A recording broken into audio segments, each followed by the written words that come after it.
figuring out. Let's see. Let's put up the streams as well, I guess. Let's see.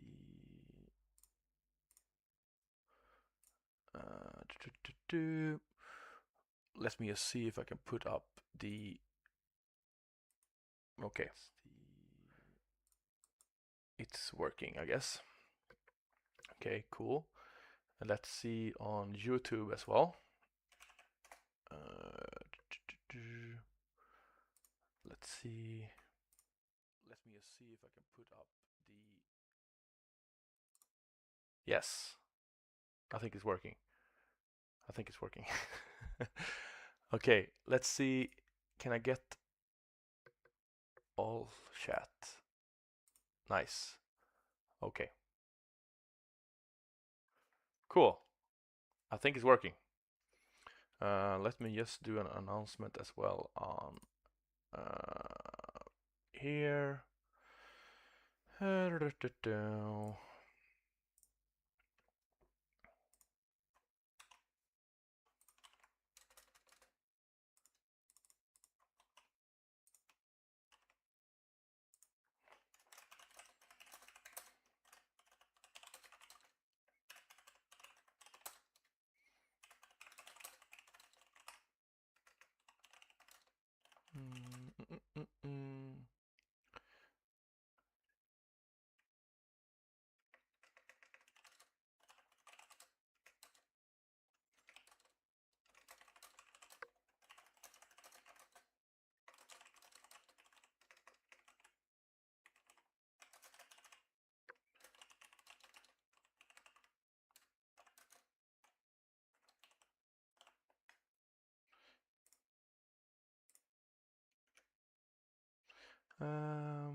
Okay.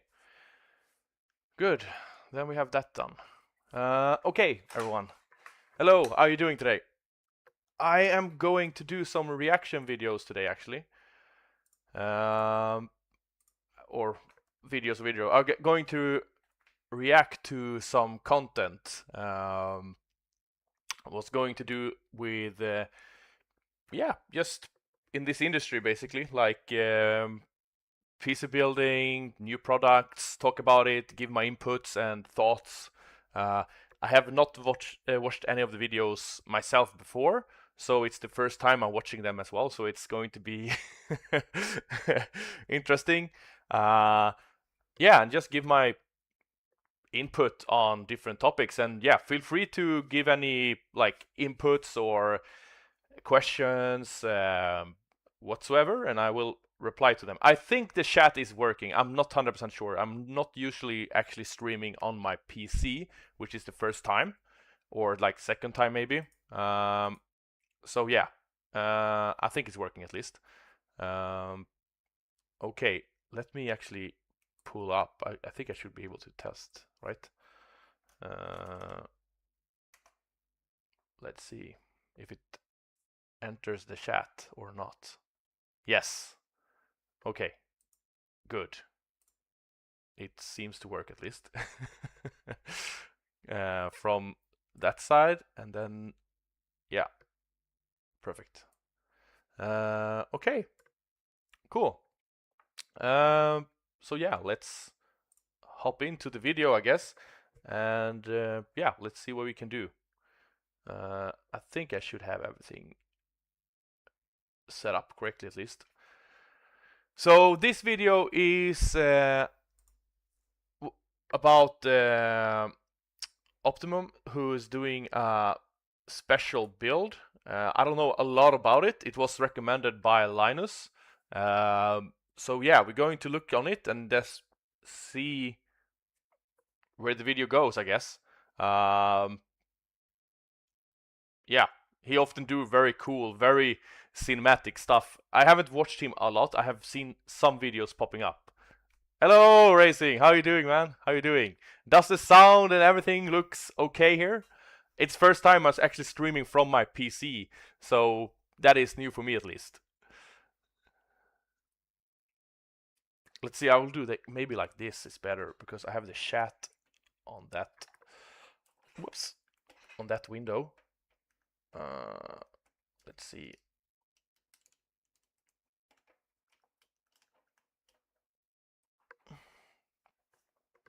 I don't know why it says that though. Let's see. Okay, perfect. Very good so far. Okay, nice. Okay, this one was more trickier than I expected. Okay, let's see. Okay, then we have to move this one, I guess, as well. A little bit at least. Okay, yeah, that looks a bit better, I guess. Nice. Okay, so how are you doing so far, man?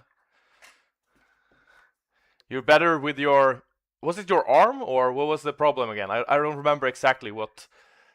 You had some issues after the long gaming sessions with your wife.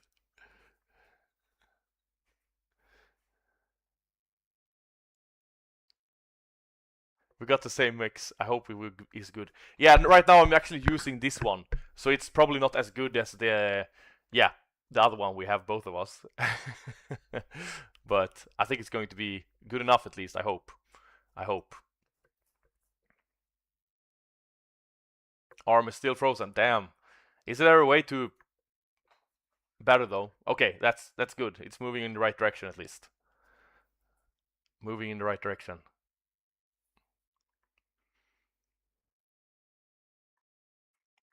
Nice.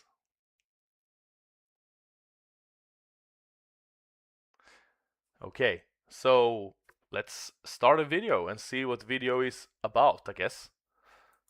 This was the fastest PC that I've ever built. 2 RTX 5090s, the latest 64-core Threadripper, 128GB of RAM. It's so fast it needed a 2200 watt power supply just to keep it running. Wow. But there's one major problem. This top GPU is overheating. And I don't mean just like a little bit warm. That top GPU is hitting 87 degrees C after just a few minutes of rendering. At that point, the fans are screaming, the temperatures are way... Yeah, this is one of the biggest issue with dual setup. It's that you often starve one of the GPUs, which is actually very tricky, because a lot of, I would say, normal gamers, we don't really use dual GPUs, but many workstations and also streamers sometimes also using dual GPUs, and it's very terrible because, as you can see, the top GPU gets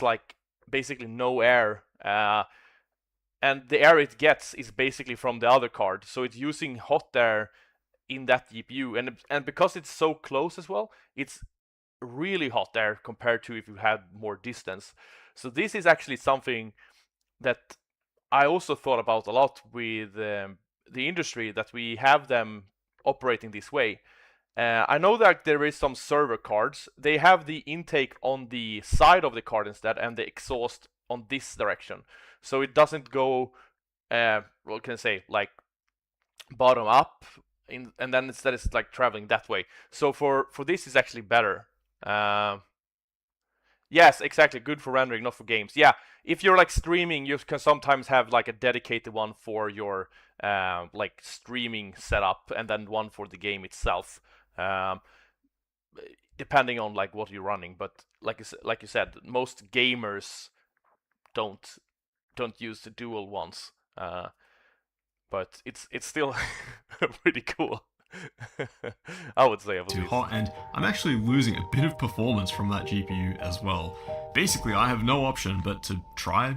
Yeah, and he's not actually just losing performance. Hotter air means, of course, that you lose some performance, but you're also speeding up the lifespan, or not speeding up, what do we call it? You make the lifespan shorter on your GPU, and especially many people that running dual ones, I guess they also running very high-end cards. So it's a lot of money that you basically burning. And fix this. At least I'm gonna try to, because I've never liquid cooled anything close to the amount of heat load that this thing is pushing out. But Let's start with the easy part, the CPU. This is a Threadripper 9980X, 64 Yeah, cores, yeah, 128 threads, like, and this believe it or build is not, it insane. actually doesn't need as much cooling as you think, especially out of the box. Still though, we are hooking it up to the custom loop, and for that, I've gone with this block here. Yeah, and from here it's Heat also Killer. great. Like Finding a he's Threadripper going to do a water build instead, and then yeah, if you're running the dual cards, it's probably better with water cooling to this than having them air cooled in this type of case, especially. for water block was actually surprisingly difficult, but no complaints with this one at all. Full coverage, really clean, and the mounting is super straightforward. But now for the hard part, tearing down these 5090s. It's a shame because this super efficient I never two-slot cooler actually design tear for the down new a FE graphic cards is card one of my myself. favorite things about them. I know I've how gotta it be looks, everything, really but I've careful not never to break actually anything here, so built it. there's still the option to go back to them. I'm also going to tear down both at the same time because there's a lot of steps. The first few are simple enough. We've got the I/O bracket at the rear with a bunch of screws underneath there as Yeah, you don't build this type of PCs normally? I think he said in the beginning how expensive the build was. It was like crazy expensive. well, and then there's two more screws at the other end.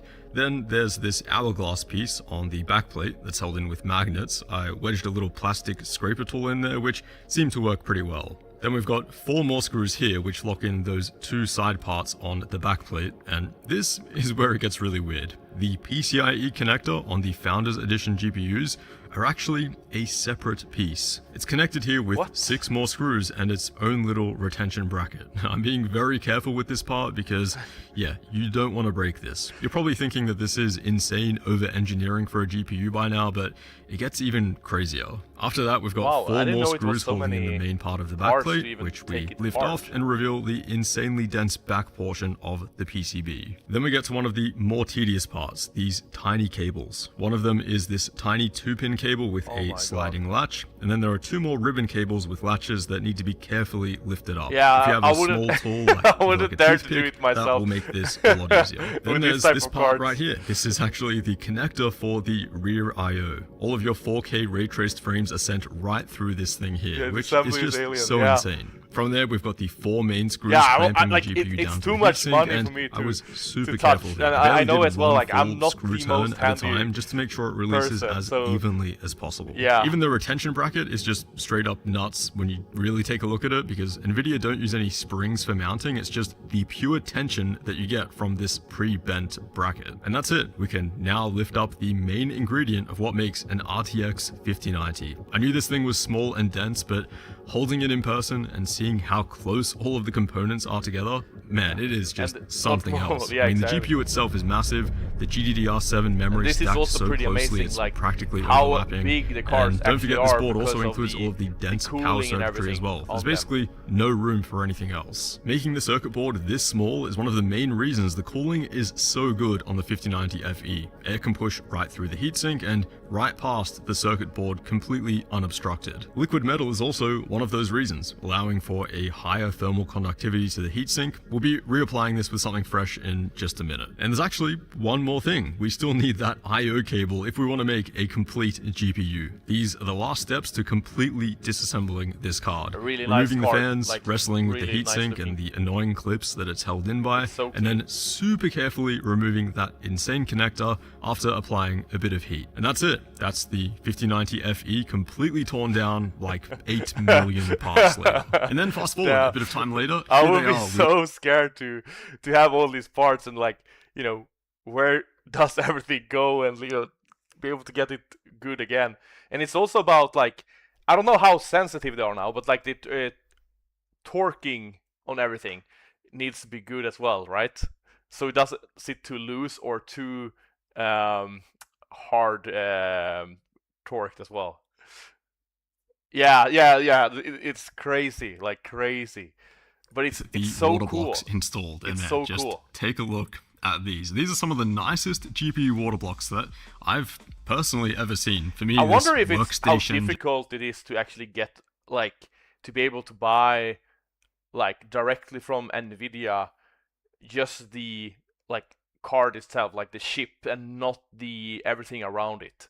I wonder how, like, difficult and how much you need to order to be able to do that.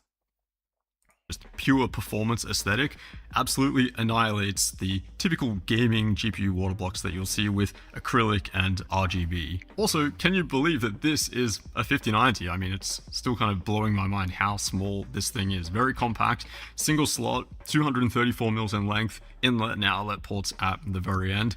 And believe it or not, half of the block is actually just empty space. It's just there to make a bit of a gap for that I/O cable that we just pulled out. It was also pretty cool to see the 5090 die up close and just kind of geek out for a bit, because it has this really cool gasket that surrounds the GPU. There's like 3 gasket barriers to protect the liquid metal from degradation and from like spilling onto the circuitry, and it seems to be doing a pretty good job, because so the liquid metal that was on there originally looked brand new. I actually bought these from AliExpress. They're from Big. You have to be a brand like 875 gigabyte. Yeah, yeah. Probably you need to be having a huge amount of orders to even be able to buy one, or not one, but yeah, a lot of them. Yeah, it's just... They took about a month to arrive. They also arrived a little bit scratched on this mirror plate on the front here, but yeah, overall, still really happy with how they look, and I cannot wait to get these fired up. It was actually sponsored by Thermo Grizzly when we had a booth in DreamHack 2023. So they provided us with, now I don't have it in front of me, but they had like thermal pads that you could use on your CPU instead of thermal paste. So that way you can, you don't have to worry that it's drying up. It's easy and not messy to switch it. The only thing I noticed with them was that they are extremely sensitive of the pressure and the placement of them. It was a bit difficult, actually, from my perspective, to make them perfectly aligned. But once you got that's they run perfectly. I'm actually running it in my PC at the moment, but it was a little bit tricky, and they are very, very fragile as well. The paper, because it's so thin, and it's graphene. So yeah. You really need to be careful with how you're handling it. Temperature-wise, I don't see a big difference, if I'm being honest. I think you can maybe see a big difference if you're using like bad thermal paste normally, but I didn't see a big difference in performance or the temperature itself. But I think it's also depends on what CPU and cooler you're using and all of that together. But I would say, especially for someone who's like building often, needs change and stuff like that, it's like great product. And yeah, pretty cool product as well. I use the thermal putty for GPU placement for the pads. Yeah, that's also extremely nice. Yeah, I haven't actually ever replaced or added the thermal paste on the GPUs. I never had to, but yeah, apparently better. Yeah, I think it's the same thing with it's about like the drying up, and like the hotter your system is running, the more they will actually like quicker dry up their thermal paste itself. I think or sorry, I'm so terrible with name. Igor's lab. Don't quote me on this, but I think he talks about a lot of this. Like he have super cool stuff. Like I don't know if you guys know about him, but you should definitely go and check him out. Like I can even see if I can. Igor's lab. I don't know if it's this guy. I only seen his posts. I think it is that guy. Yeah. He have super cool breakdowns, and like let's see, does he have best paste? Like he's really nerdy and yeah, really know what he's talking about. Like this is super high level, and his tests are really cool. Very detailed. He goes through every like way he's doing the tests. Yeah, and he have like this insane machine. So yeah, definitely, like, if you're into this nerdy stuff, I highly recommend looking into this guy. Um, the PuTTY is specifically designed for VRAM's GPU components. They do not suggest using it for CPU and 3D displays. Oh, okay, nice. Yeah, that's cool. But yeah, so this is basically, yeah, he's a really, yeah, there you have it. Here he is, Igor. Never had the opportunity to speak with him. You can see here, Computer Nerd since 1983, Audio Freak since 1979. Yeah, love these type of people. You know, like, they've been part of this for so long, and they've been nerdy ever since the beginning, so they can actually see how much everything like changed and improved. And oftentimes they can call out the bullshit extremely fast. That's why I always like these type of people, and also that they often do it just out of, you know, passion. They care, you know, like, and like, they deserve to be seen and heard more than they many times are. Looks like a good chap, a good man. Yeah, you like, if you look into like nerdy stuff, like, he is really into that. So yeah, highly recommend that guy. Okay. So with the water blocks installed, it was time to get everything mounted in the case, hooked up, and ready for some water cooling madness. But this is where I hit a major roadblock. The case that I used for this build wasn't exactly cooperating with what I had planned. I had an assortment of 360mm radiators ready, but they barely fit. And also there was no way to properly mount one. This is actually a pretty funny story as well, because that was something I had to learn the hard way, actually. So oftentimes when we talk about these radiators, yeah, maybe everyone else knows about it, but I didn't for some reason. But it makes sense. But it was not super clear for me. Was that we often say, like, hey, this 360, you know, rad, or 280 rad, or whatever, and we often, me at least, I think, okay, 280 millimeter rad means that the radiator is 280 millimeter. But that's not true. It is the surface area that is 280. So the radiator actually builds more than that, and that is the massive and big problem, is that there is no, like, how can I say it? There is no what do you call it? Standard of how big a 280 radiator is. They are different sizes. So when we were building the Octa V1, I said, hey, I really want us to be able to fit a 280 rad. So let's make it 280, and then a little bit more. Like, just a tiny bit more, just to be safe. But yeah, 280, it's longer. So the 280 rads, there is a few that fits, but most of them don't. And that, yeah, I had to learn it the hard way. And by constructing the case and to be able to do a change to make it slightly bigger, that is a huge job, because then everything inside the case have to be expanding as well. So all the drawings basically for everything needs to be like changed. So it's not a small change, even if it sounds like, oh, we just add a few extra centimeters. A few extra centimeters is a pain in the ass on the, like, model to change. It would be cool if there was some sort of, like, tool to make it, like, just scale it so everything follows, but there is not, what I'm aware of, at least. Maybe it will come now when AI gets more into the game of the softwares and stuff like that. But at the moment, yeah, it's terrible. So that is one of the reasons why we don't have the 280 rad fitting, and only the 240, and yeah, the smaller one, of course.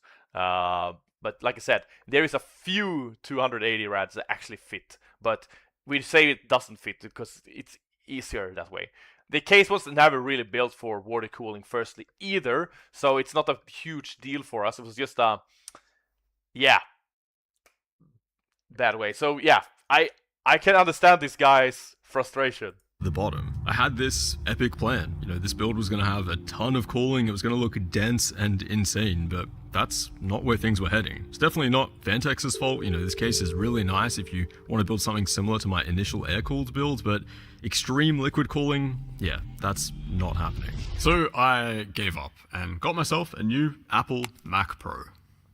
I'm just kidding. This is actually a PC case. It's the Apollo X from MacPro. I've had this case sitting around for about a year now, and I've been waiting for something really epic to do with it, and I think now is the perfect looks time. Like a cheese grater. It looks like an Apple Mac Pro from every design, angle. And definitely. I'm not talking like fake cheap Mac Pro. I mean, look at this thing, even up close. The anodizing and the quality are really close to what you would get from Apple. This cheese grater CNC front panel as well, I think looks incredible. I know it's like the fake PC version, but hey, it's pretty close to what Apple's putting out as far as I can see. These chrome handles as well. Here is one thing I personally, let's see. As to what you would get from Apple. This cheese grater CNC front panel as well, I think looks incredible. I know it's like the fake PC version, but hey, it's pretty close. It's very cool. The thing we have, toaster. So you can see here they're using clips for putting the panels on, which is like 99% of the cases uses today. Very easy, cheap. But the problem is if one of these break, you have a big problem. That was why we wanted to use magnets in the Octa V1 instead of these ones, because me personally, I often feel like magnets are more like premium and nice feeling if you get that right type of like power, so you can detach it easy and put it back where it feels like it's like sturdy and sits there. That is like wow for me. But it is difficult. But like for this case that have this more luxury premium feeling to it, I don't know how much it actually cost or anything. I never seen the case before, but from my standpoint, I would definitely have made that panel to be magnetic removable. Magnets are sick, yeah. So this one I would 100% have made magnetic from my standpoint, but it also depends on like, it's very difficult to say like just make it magnetic. It's like, how is the like structure of the case itself made and the procedure with the panel itself. But yeah, just seeing it like this, I definitely would have some other type of solution than clips. As to what Apple's putting out as far as I can see. These chrome handles as well run through the entire case, just like the real thing. That is cool. So basically what he's saying is that these handles are... Yeah, thanks so much for following, man. So the handles... Oh, Nightmare. Hello, Nightmare. How you doing? So the handles are going through the build, actually. So they're going all the way up here, all the way down to the feet, I guess. So they are like one long product. That is actually pretty cool, to be honest. I only wonder how they like fasten it so it doesn't get loose. They probably have some screws or something like that. Hey, I'm doing well. Just reacting to some videos. Yeah, talking. Was trying the new setup with being live on the PC. I was not able to get TikTok working though. It was very difficult to include TikTok on the Streamlabs for me. I don't know. Yeah, like I said, I'm not very familiar with it, but it needed like some special keys and stuff like that. So for right now, it's just YouTube and Twitch, which I never really go live on. So we will see how that goes. But yeah. It is actually a bit more compact than the Vertex case that I was using for air cooling, but somehow it fits my EATX Threadripper board no problem at all. And, you know, before I swapped over to this thing, I like the feet. I had to make sure that it would be suitable for extreme. I wonder how they make sure so the feet are like perfectly aligned, like how they make the feet be standing on the floor at the same time, the same level, if I say it like that, because they have basically two. Yeah, I wonder how they make sure that the height of the, how can I say it, the stands to be exactly the same on both sides. Honestly, I like the Octavia one more. Oh, thank you so much. Yeah, thank you so much. Thank you so much. You need a stream key for TikTok. I think you only can get those by being in an agency. Oh, okay. Okay.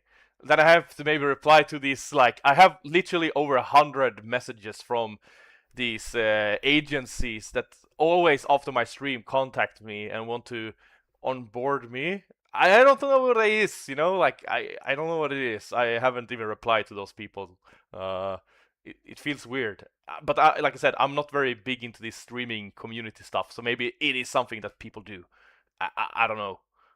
Pulling in terms of how much radiator volume you could fit in here. So I got out the measuring tape just to make sure, and turns out you can fit quite a bit in here. This is AlphaCool's 360mm monster, and it comes in at 86 millimeters thick. For reference, your typical AIO has a radiator thickness of 27 to 28 millimeters, so this is like 3 of those stacked together. The fin density, though, on the other hand, is pretty low. You know, apparently performance on this is best in a push-pull setup with lower fan speeds, so I'll keep that in mind once we get this up and running. For the fans, I've gone with the P12 Pros from Arctic. I haven't used these before, but if it's anything like their other stuff, the airflow and the noise should be really good. Fitting in that massive front radiator, though, was definitely a challenge. You know, I had done the measurements, I knew it would fit, but I had to put the build upside down to prevent scratching anything, and I also had to go with slim fans on the rear, otherwise it was actually blocking the motherboard 24 pin. With slim fans, though, it's basically as perfect as the clearance can possibly get, so no complaints there. Insane. The cooling should hopefully still be really insane. And believe it or not, there's still room at the bottom for a 240. We can't go as thick for this one as we've got that bottom GPU to think about. I really want to learn more about should help lower things by a few extra degrees at least. And then just a couple extra 80mm fans from Noctua running in the rear. Noctua, great brand. Great brand. Let me just borrow my car ready to use on my PC. Yeah, I'd never seen such a thick one before. It was crazy. As exhaust to just help out those 5090s a little bit more. They need as much cooling as they can get. Now the build was really getting somewhere, and actually I realized I could fit a lot more in this compact mid-tower than I thought.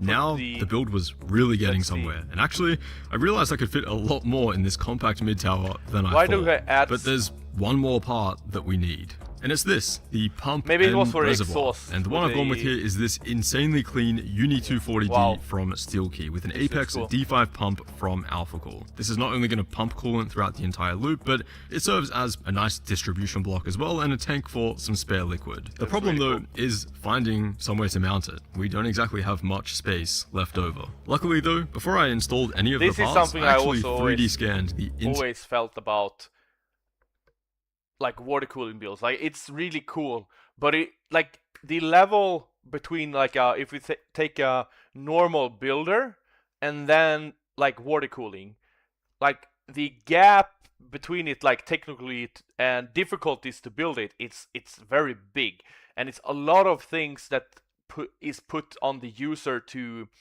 how can I say it, like keep track of. Are you an engineer? I am actually not an engineer myself. I'm a CEO and founder of a gaming hardware company. So we design and invent, design, and manufacturing premium gaming hardware. We actually go into software very soon as well. So I'm just sitting here and reacting a bit today. But yeah, I'm the inventor of a new PC case. Of the case. That way I had an accurate reference to then create a quick 3D model. So this is 3D scanning. I don't know how many of you are aware of this, but it's basically a way for you to digitally take something from the physical world into the digital world.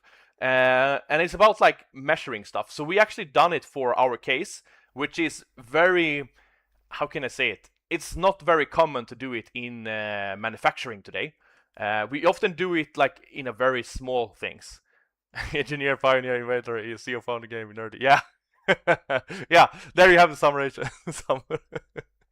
But so the 3D scanning is great tool actually to use. Now he's going to use it for measuring something. I don't know if he's going to create a new part or measure something.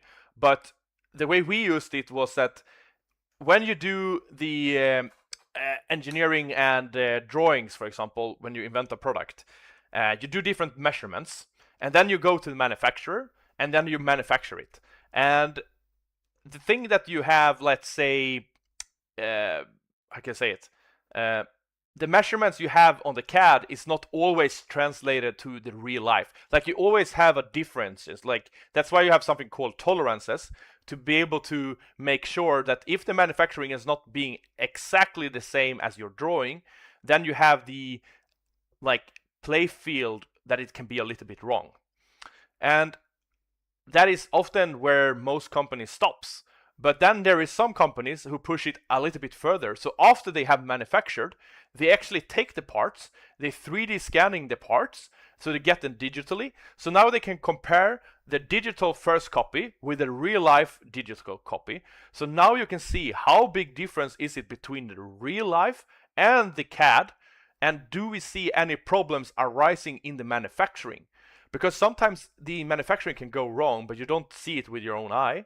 So we had it, for example, with the Octa V1 on our motherboard panel. So our standoffs were actually wrong. So they were right in the CAD, but in real life they were not. And because we did the 3D scanning, we could like see that problem, and we could tell our manufacturer like, hey, the parts you're making are out of the scope, like they are out of the standards that we have put. You have to fix them.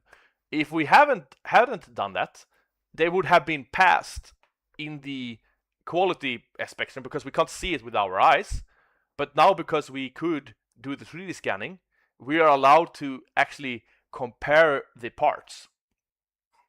CZ does this with trucks and truck interiors when they had, yeah, exactly. Now in games, when they do it in games, they don't have to be as accurate, you know, because it's like, they do it more to get the 3D model to be accurate, but it's not, because it's a game, it's not important that every measurement is perfectly correct, if I say it like that. It doesn't matter if the screw holes are, you know, 1 millimeter to the left or right. It's not that important, but yeah, it's a lot of games they're using 3D scanning to be able to get game objects into games, but most of the times it's not as important with the exact measurement.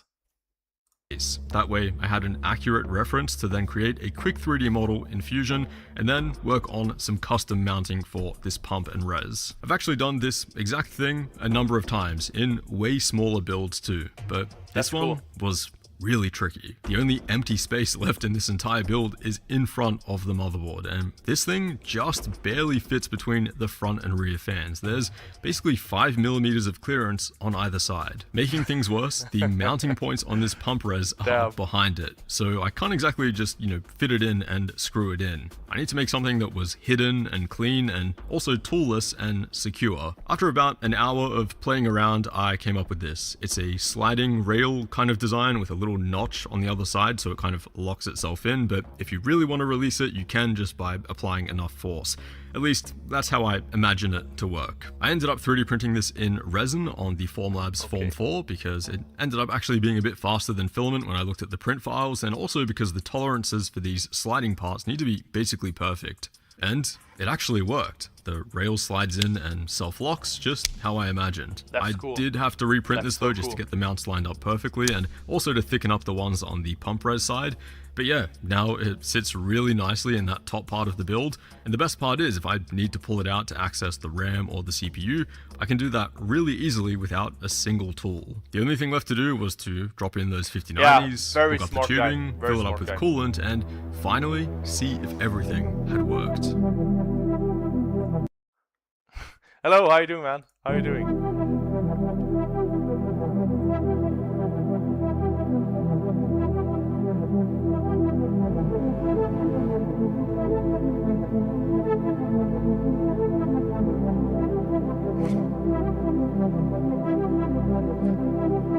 Yeah, just imagine like the cameras and light settings and everything, like, wow. I wish I was this good on creating content. But it's an insane amount of time that is put through. Now we maybe have editors and stuff like that, but like, yeah, this is insane amount of effort in just making the video itself. And imagine the time he spent on building it as well. I love cinematic shots. Yeah, exactly. They are great. They are great. Bro, can you give me $1? Unfortunately not. Unfortunately not. Maybe if you offer something you can do for me, I maybe pay you for the work. But yeah. Star Wars PC. Yeah. It looks so cool. He really put in time into this. This thing turned out really, really nice. I actually can't believe that this is my new machine. But now is the moment I've been waiting for. You know, how are the temperatures? Specifically on those two 5090s. That's the entire reason I water-cooled this machine in the first place. The air-cooled version of this system was pretty much unusable. The air-cooled one would probably not be good, like you said in the GPUs beginning. Being thermally limited. Water cooling, definitely. Not anymore. When it goes now, with the dual at full ones. load in Blender, these 5090s sit below 50 degrees. I don't think I've ever had a... Okay, so here is also something that is very interesting that we often don't talk about when we're talking about temperatures. And I'm not going to be poking him like, oh, he is wrong. The thing I want to address here is that just going and looking at your temperature, it doesn't really say much, especially when you do water cooling. Especially when you do water cooling. Let's see, if you spend so much time making something look so good and still looks good. Yeah, exactly. 100% agree with you, man. 100%. So you can see that he have very low temperatures here. And why is that? Well, he is running a water cool build, which means that the cooling solution you have, it is water. And the reason why we often see less temperatures on, you know, AIOs, radiators and stuff like that when you do the water build versus airflow builds is that it takes longer time for your system to heat up because you have more mass to heat up. So that is why when often reviewers, streamers, even you know, companies, they do these tests and showing the temperatures, the water haven't heated up yet. The interesting part is when it meets something that's called equilibrium. That is the steady state. That means when it comes to a state where the, how can I say it? The mass or the cooling solution is no longer heating up, basically. It's meeting the steady state. That is when you can compare apple and apple. So for example, if you like start your car engine, you're not going to see it hit 90 degrees the first second, right? It needs to run for a while before it hits the 90 degree. The 86mm Godzilla radiators reservoir as well. Yeah, exactly. They do. So it takes time for it to heat up. So air-cooled build, it heats up much quicker. It meets equilibrium much faster than a water-cooled build. So for example, with a water cool build, you maybe need, let's say, 2 or 3 hours, or even more, depending on the amount of water the reservoir have, until you're meeting this equilibrium. But an airflow build, you can maybe reach that within, let's say, 1 hour or less. Like, it depends on the case and everything. That's why I can't really say a specific time. So that is something I often think that we don't really talk about when we talk about temperatures, is that when we're comparing temperatures, it should be compared when it's equilibrium. So yeah, I don't say it's doing it wrong or anything like that. It's not about that, but more like I just wanted to add that as an extra. So that's why, like, just thermal equilibrium. Yes, exactly. So that's why just saying a number, it doesn't really say much, you know. And for example, if he just booted up the PC and they're running at 50C, like, for example, my PC at the moment, I'm running, just going to see. So at the moment, my GPU is at 30 degrees, you know, and it's been running all day. I've been working all day. Now I haven't been playing games, but it's been running for all day, and it's running at 32C at the moment, and I'm streaming and all that. So the numbers themselves don't really say that much themselves. That is what I'm trying to say. System with GPU temps this cool, even with both side panels on, lowering the fan speeds, adding the Threadripper to the rendering, the GPUs sit below 60, and that's with an ambient temp around 24. Also, because the GPUs are running cooler. So why he mentioned the ambient temp, he means like the room temperature. And the reason why we often have that as a reference is that it's a way for us to control, like if we're going to do a test again, is the air inside the room the same as we had before? So it's the extra data point of checking that, because you can never cool your components if you don't have anything that is actively cooling. But every time we're using air, like everything, like water cooled builds are cooled down by air itself. As long as we're using air as just the heat transportation, we can never go below our room temperature in cooling. So you are not able to get like 13 degrees because his room temperature is 23.8 or whatever it was. And yeah, so the temperature we have in the room directly goes to the cooling as well. But they're naturally going to run a little bit faster with lower power draw than an air-cooled variant of it. But I wasn't expecting performance like this. We're seeing boost clocks up almost 200 megahertz, and the power draw is sitting around 400 watts. Now, granted, Blender doesn't... Exactly, man. Push both GPUs to the absolute limit. It's like 95-96% usage when rendering, but I have just tested V-Ray and still I'm seeing like 450 watts on those GPUs. Sounds like a lot, but remember, out of the box, these cards usually pull like 575, 600 watts.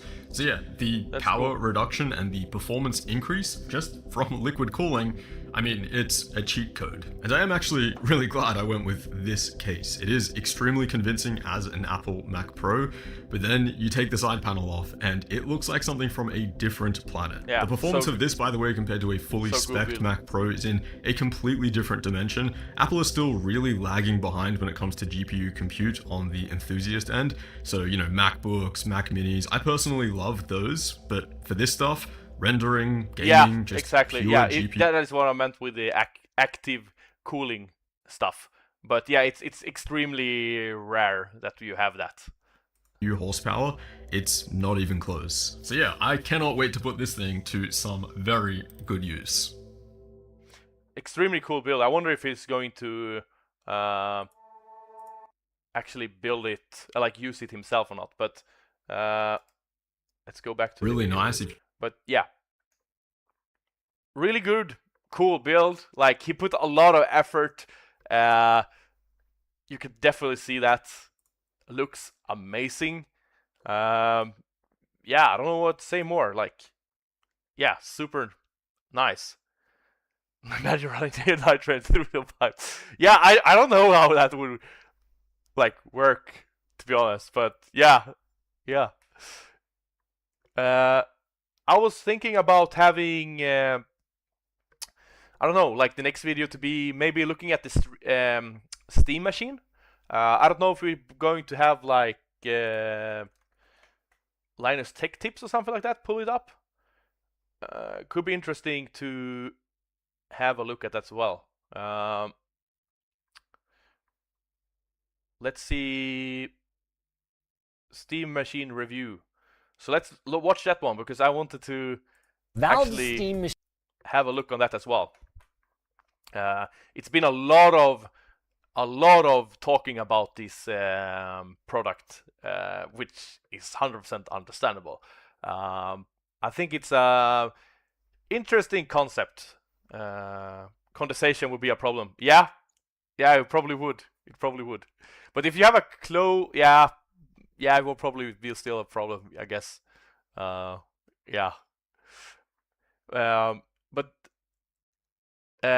this product I don't know for how long they have been developing actually, but it's been a very talked about product, as many of you know, especially we gamers. It's a product that we have looked forward to for a long time. We never really had a lot of info about the performances, like the hardware inside of it, and on the aspect of the price of it. And that was why when they released it, it was like I personally would say consider a big disappointment from the community, because the price on it was higher than a PlayStation, and what I read about it, it had less performance than PlayStation. If you are supposed to compare it to a PlayStation, that is another question. I don't personally think it's worth. It should be compared to a PlayStation or Xbox myself. Bro, do you see all the videos of companies pulling games? Yeah, and discs. Yes. Yeah, I was pretty sure that it was going to come. There is a lot of more stuff that's coming, and I have a bit, yeah, information about. But yeah, we can talk about that later. But yeah, so I think like what they try to do with the Steam machine is it's really cool. It's great. It's still a box for some reason. I don't know why. But yeah, let's see what Linus Tech Tips have to say about it, and then yeah, machine is we will probably see. the most anticipated gaming PC of all time. I would argue, alongside the Steam Deck, one of the most important. But that doesn't mean that our last 2 weeks with it have been all good. There are the highlights, like the unbelievably polished experience of SteamOS, not to mention perfect integration with your home media setup. But there's also been the lower lights, performance in the latest titles being a big one, alongside some hard truths. It costs more than we hoped, and Valve confirmed they feel the same way. But if you can stomach the upfront investment, Valve's GameCube is yet another massive step on their now decade-plus journey of saving gamers from the closed ecosystems that demand pricey subscriptions. And it is hands down the best solution that I've ever seen to solving the inconvenience of PC gaming on the couch. It's not the biggest. And to be honest here, like, I actually believe that statement to be mostly true. I actually have kind of a big respect to. Oh, I always pronounce it wrong, so I will not.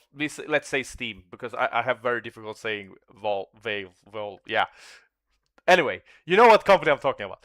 I have actually pretty good respect, and I think it's like a good company. So when that statement of they actually tried their best, and they are also a little bit disappointed about the pricing and everything like that, I actually believe that statement. If it would be coming from another company, I would maybe think it's more PR bullshit, to be honest. But yeah, on this, I actually think, honestly, they did their best effort. Or the baddest, but that 1-2 punch is why the Steam Machine is so damn exciting. It combines the strengths of PC gaming with the conveniences of console gaming, and all in a nearly silent cube that's about half the size of a real console. But with this kind of hype, can Valve possibly hope to live up to gamers' expectations? If we're being realistic, probably not. But I still love the Steam Machine for what it is today, and I'm really excited about what it means for the future of gaming. And I'm also excited, okay, but actually this time, to tell you about this companion product from our sponsor, Dbrand.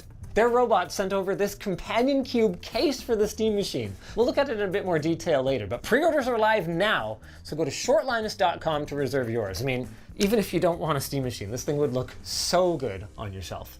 Back to the Steam Machine though. I need this for B-roll. We're on a tight schedule, baby. Okay, that makes sense. We unboxed and explored the setup of the Steam Machine over on Short Circuit this morning, and we gave our in-depth thoughts on the controller last month. So we're going to be laser focused on the experience of the Steam Machine itself. Right out of the gate, if you're a Steam Deck or a big picture user, you're going to feel right at home. The Steam Machine comes with SteamOS pre-installed. No, I actually never played Portal. It's something I always wanted to explore. Now it's so old game, so I don't know if I want to play it anymore, but I tried to get some friends on it many years ago.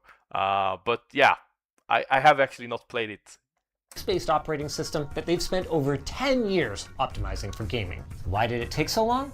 Well, because most games still don't support Linux natively. But yeah, thanks to this Proton, is actually something they a put a translation lot of effort that allows into. Windows games. This is actually something that is super advanced to be able to even make it happen. So just that Steam was able to make their Steam OS, that is like a big thing.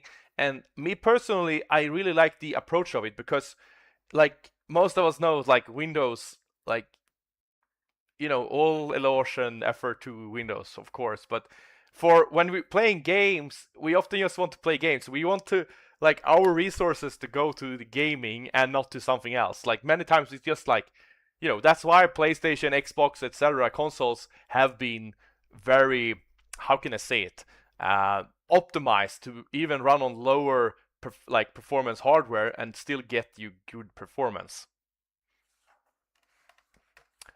To run on Linux, we found that almost any game made for Windows runs surprisingly well on SteamOS.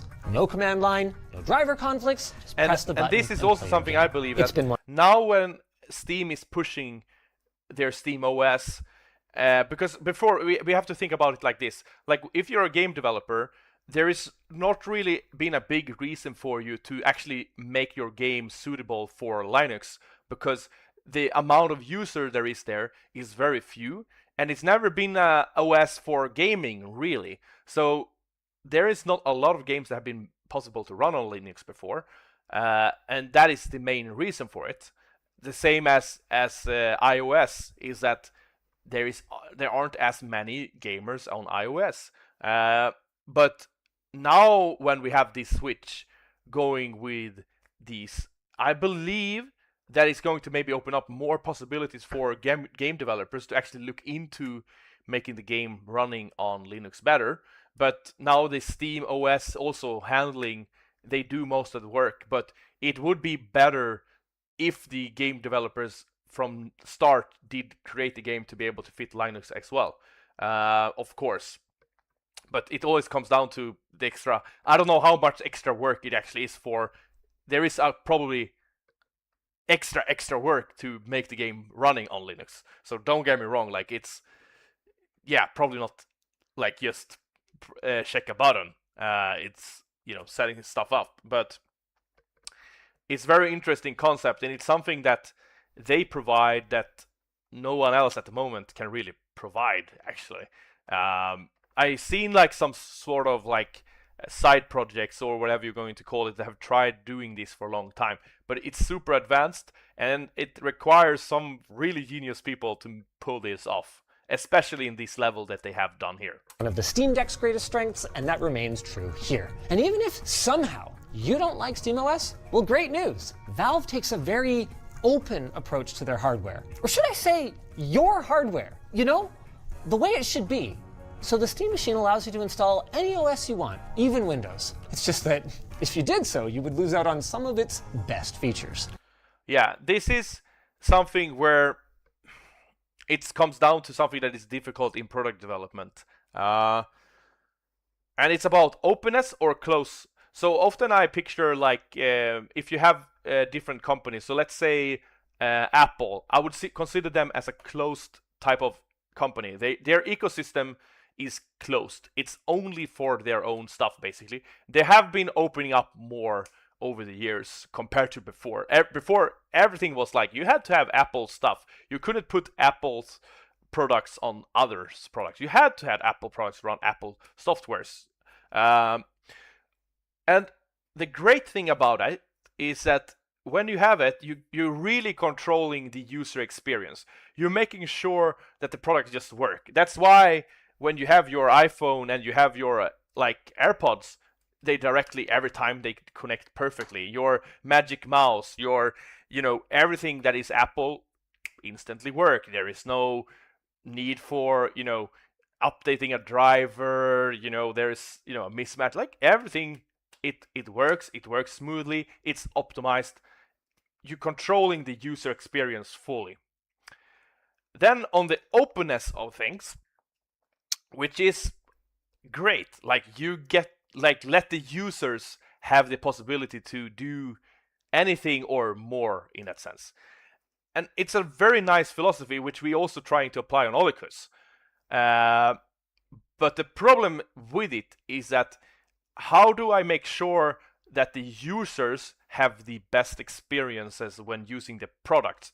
Because now you're going to have the mismatch, because they can't make sure that every driver, everything working perfectly smoothly when everything is open, right?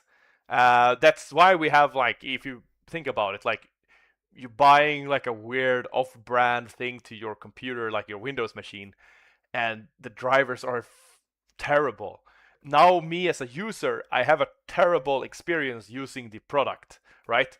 Most of the times I don't get mad at Microsoft for having a bad experience with a other product, but it still adds friction to the user. Like, fuck, it doesn't work, you know? And that is something that is, it is difficult, I would say. And that is the balance. So the best scenario many times is, from my perspective, is to give the users the possibility to do stuff, but you're also giving them the option to be on your own system that you are making sure is running smoothly and perfectly, just like Steam did here. They have their own OS, they have everything that's working with them smoothly, but they allow you to do something else as well.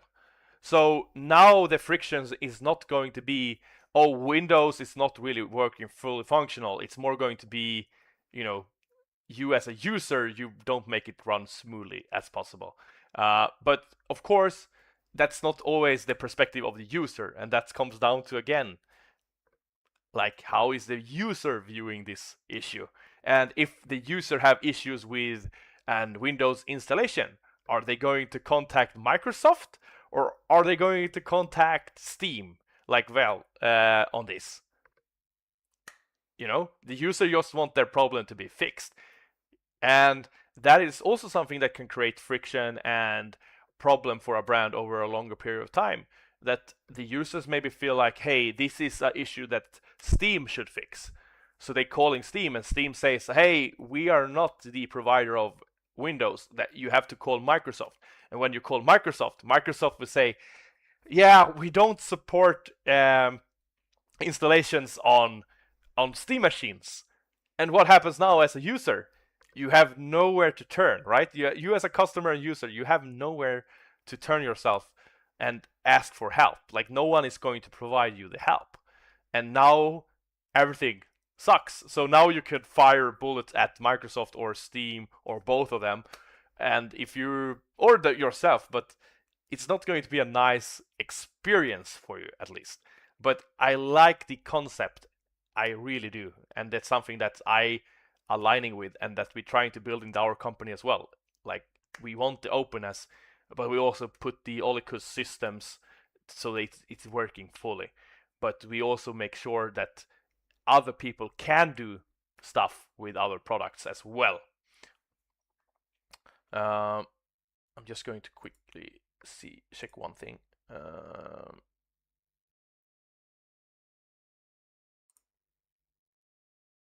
Okay, nice.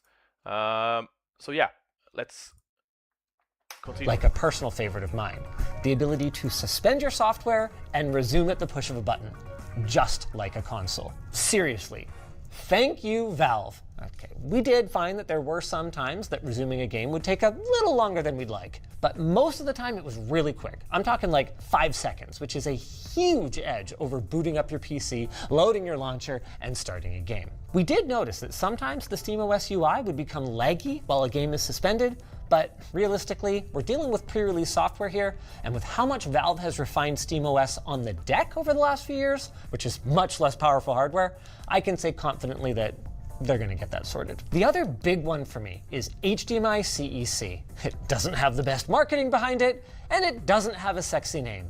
In fact, most people don't even really think about CEC, because when it's working properly, you literally aren't supposed to even notice it. But it is hugely important to the living room experience, especially if you have multiple devices. CEC, if you're not familiar, is a protocol that's built into the HDMI standard that allows your various media devices to communicate with and even control each other without running any additional cables. Okay.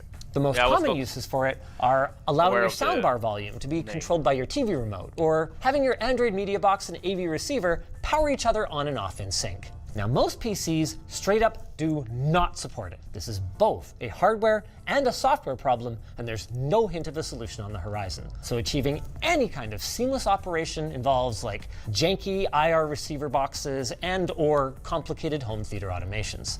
Well, Valve hated that, so they built their own software and custom motherboard for the Steam machine that, from our experience, just plain works. You press the Steam controller button, it turns on everything, selects the right inputs, and bingo bango bongo, seconds later you are gaming exactly where you left off. But there's more to a good gaming machine than just living room integration, as Microsoft so cool painfully feature. learned. It's for me. It's like it's not oh I have to buy it feature.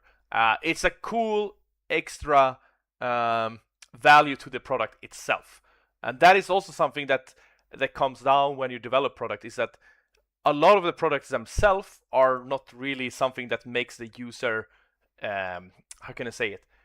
They want to buy it. It becomes like an extra value. It's not something they would pay for, but it's a nice to have, and it makes the overall experience better for the product. If I take like example of it, it would be like, for example, our start buttons. They are like a mechanical start button. That is not a reason for, I would say, 99.999% people buying a case because it have a mechanical start button. But when you have the mechanical start button on something they already would like to buy, it adds a extra, wow, that's cool, that's nice, I like it. But it's not the driving force which bumps up the price of the product itself, or something that's people will buy the product because it have it. And the same thing is here. I would say, from my personal perspective, is that this is not something people like, oh, I have to get the Steam machine because it's turning on my sound system and TV. It's more like a, wow, that's nice, I like the Steam machine, so let me buy it, and I love that it have this feature. That's it. Yeah. Go to Internet Explorer. Oh, nice. And the Steam machine's raw gaming chutzpah leaves a fair bit to be desired, unfortunately. To be clear, it's not terrible. Valve chose a semi-custom 6-core Zen 4 CPU with 16 gigs of DDR5 memory rated to 5600 megatransfers per second, alongside a semi-custom GPU with 8 gigs of dedicated VRAM. So that's more CPU performance and a lot more RAM than the current crop of mainstream gaming consoles. But the current crop of gaming consoles is 6 years old now. And if we look... This is a decision, I think, personally, it's hard because we don't really know about the deal either. So this deal, like, we don't know for how long these have been, like, signed in that sense. So maybe now I'm just opening up from a like product development perspective. They may be already locked in because there's so many things. So they may be already locked this in. So imagine that they maybe try to release this one for like, say, 2 years ago. The hardware would have been better in that standards. And also maybe when they locked the hardware itself in, they were not allowed to change it to something else. That is very common when you do this stuff, because you often deal, that's how they know basically how much it's going to cost, how the different sizes of things. So they lock in the hardware itself. So my guess is, now it's just a personal opinion again, my guess is they have been developing this one for a longer time than we think.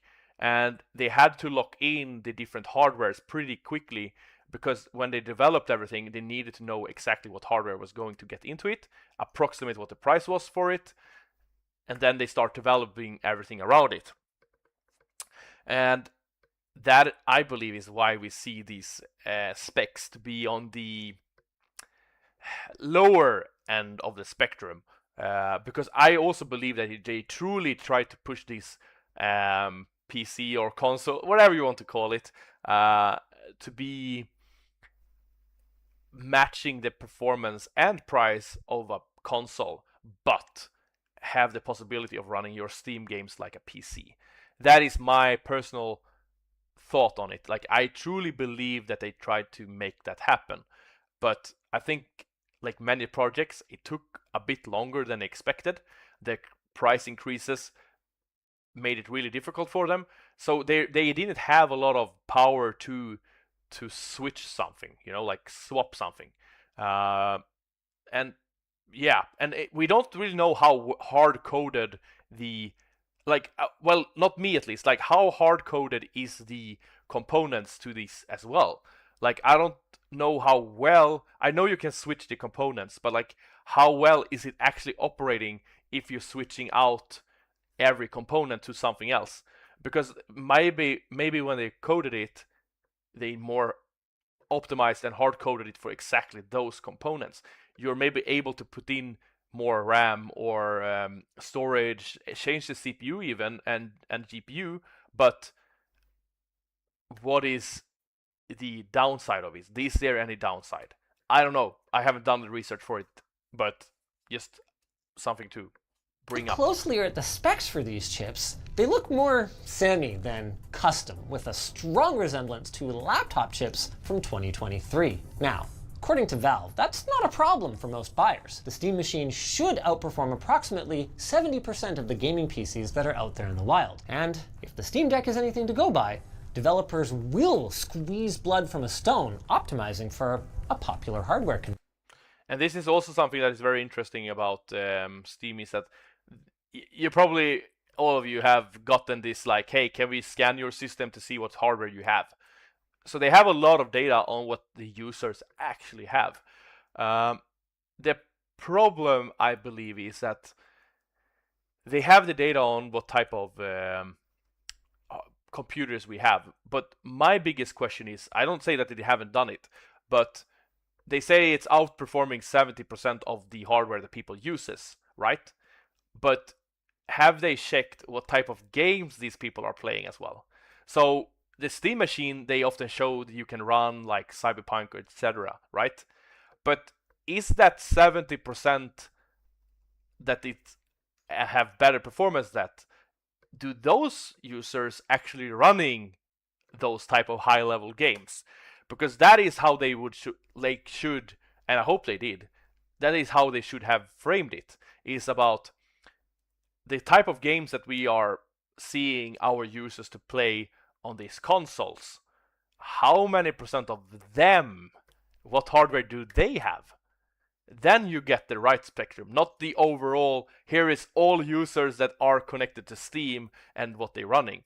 What they should look at is what type of games are we suggesting our users to play, and how many of, like, what is this type of, like, their type of hardware, what hardware do these people have?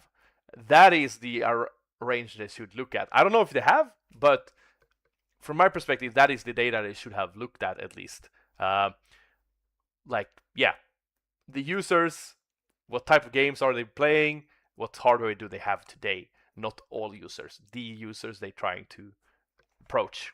Fig like this one.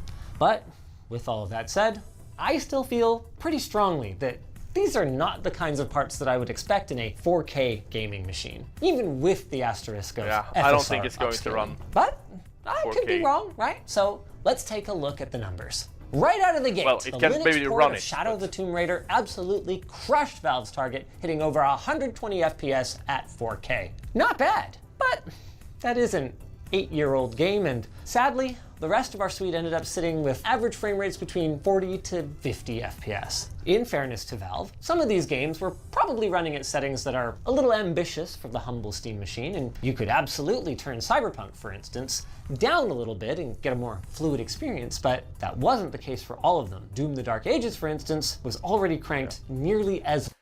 I personally would have like a goal, if you're going to have it running, I would say like 60 FPS is something you should have as a goal, personally. But low as it could go. preference. This whole situation feels like a completely self-inflicted wound. Like if Valve had never said 4K gaming at 60 FPS, and had they instead offered a more nuanced, 1080p on medium details, maybe high or ultra for older titles, and in some cases, you know what, 4K upscaling looks pretty darn good. I would. And here is also like a problem with, I don't say it's like wrong or anything. I don't know if they're providing more. Now we only see this, right?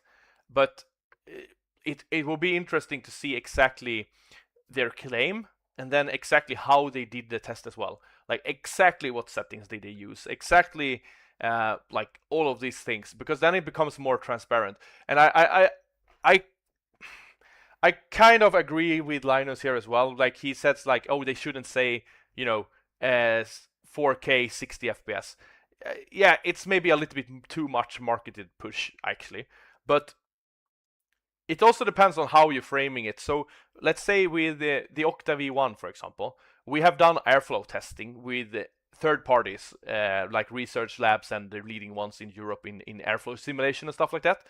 And the way of saying it is not to say like, hey, you get, you know, 19% better cooling every time.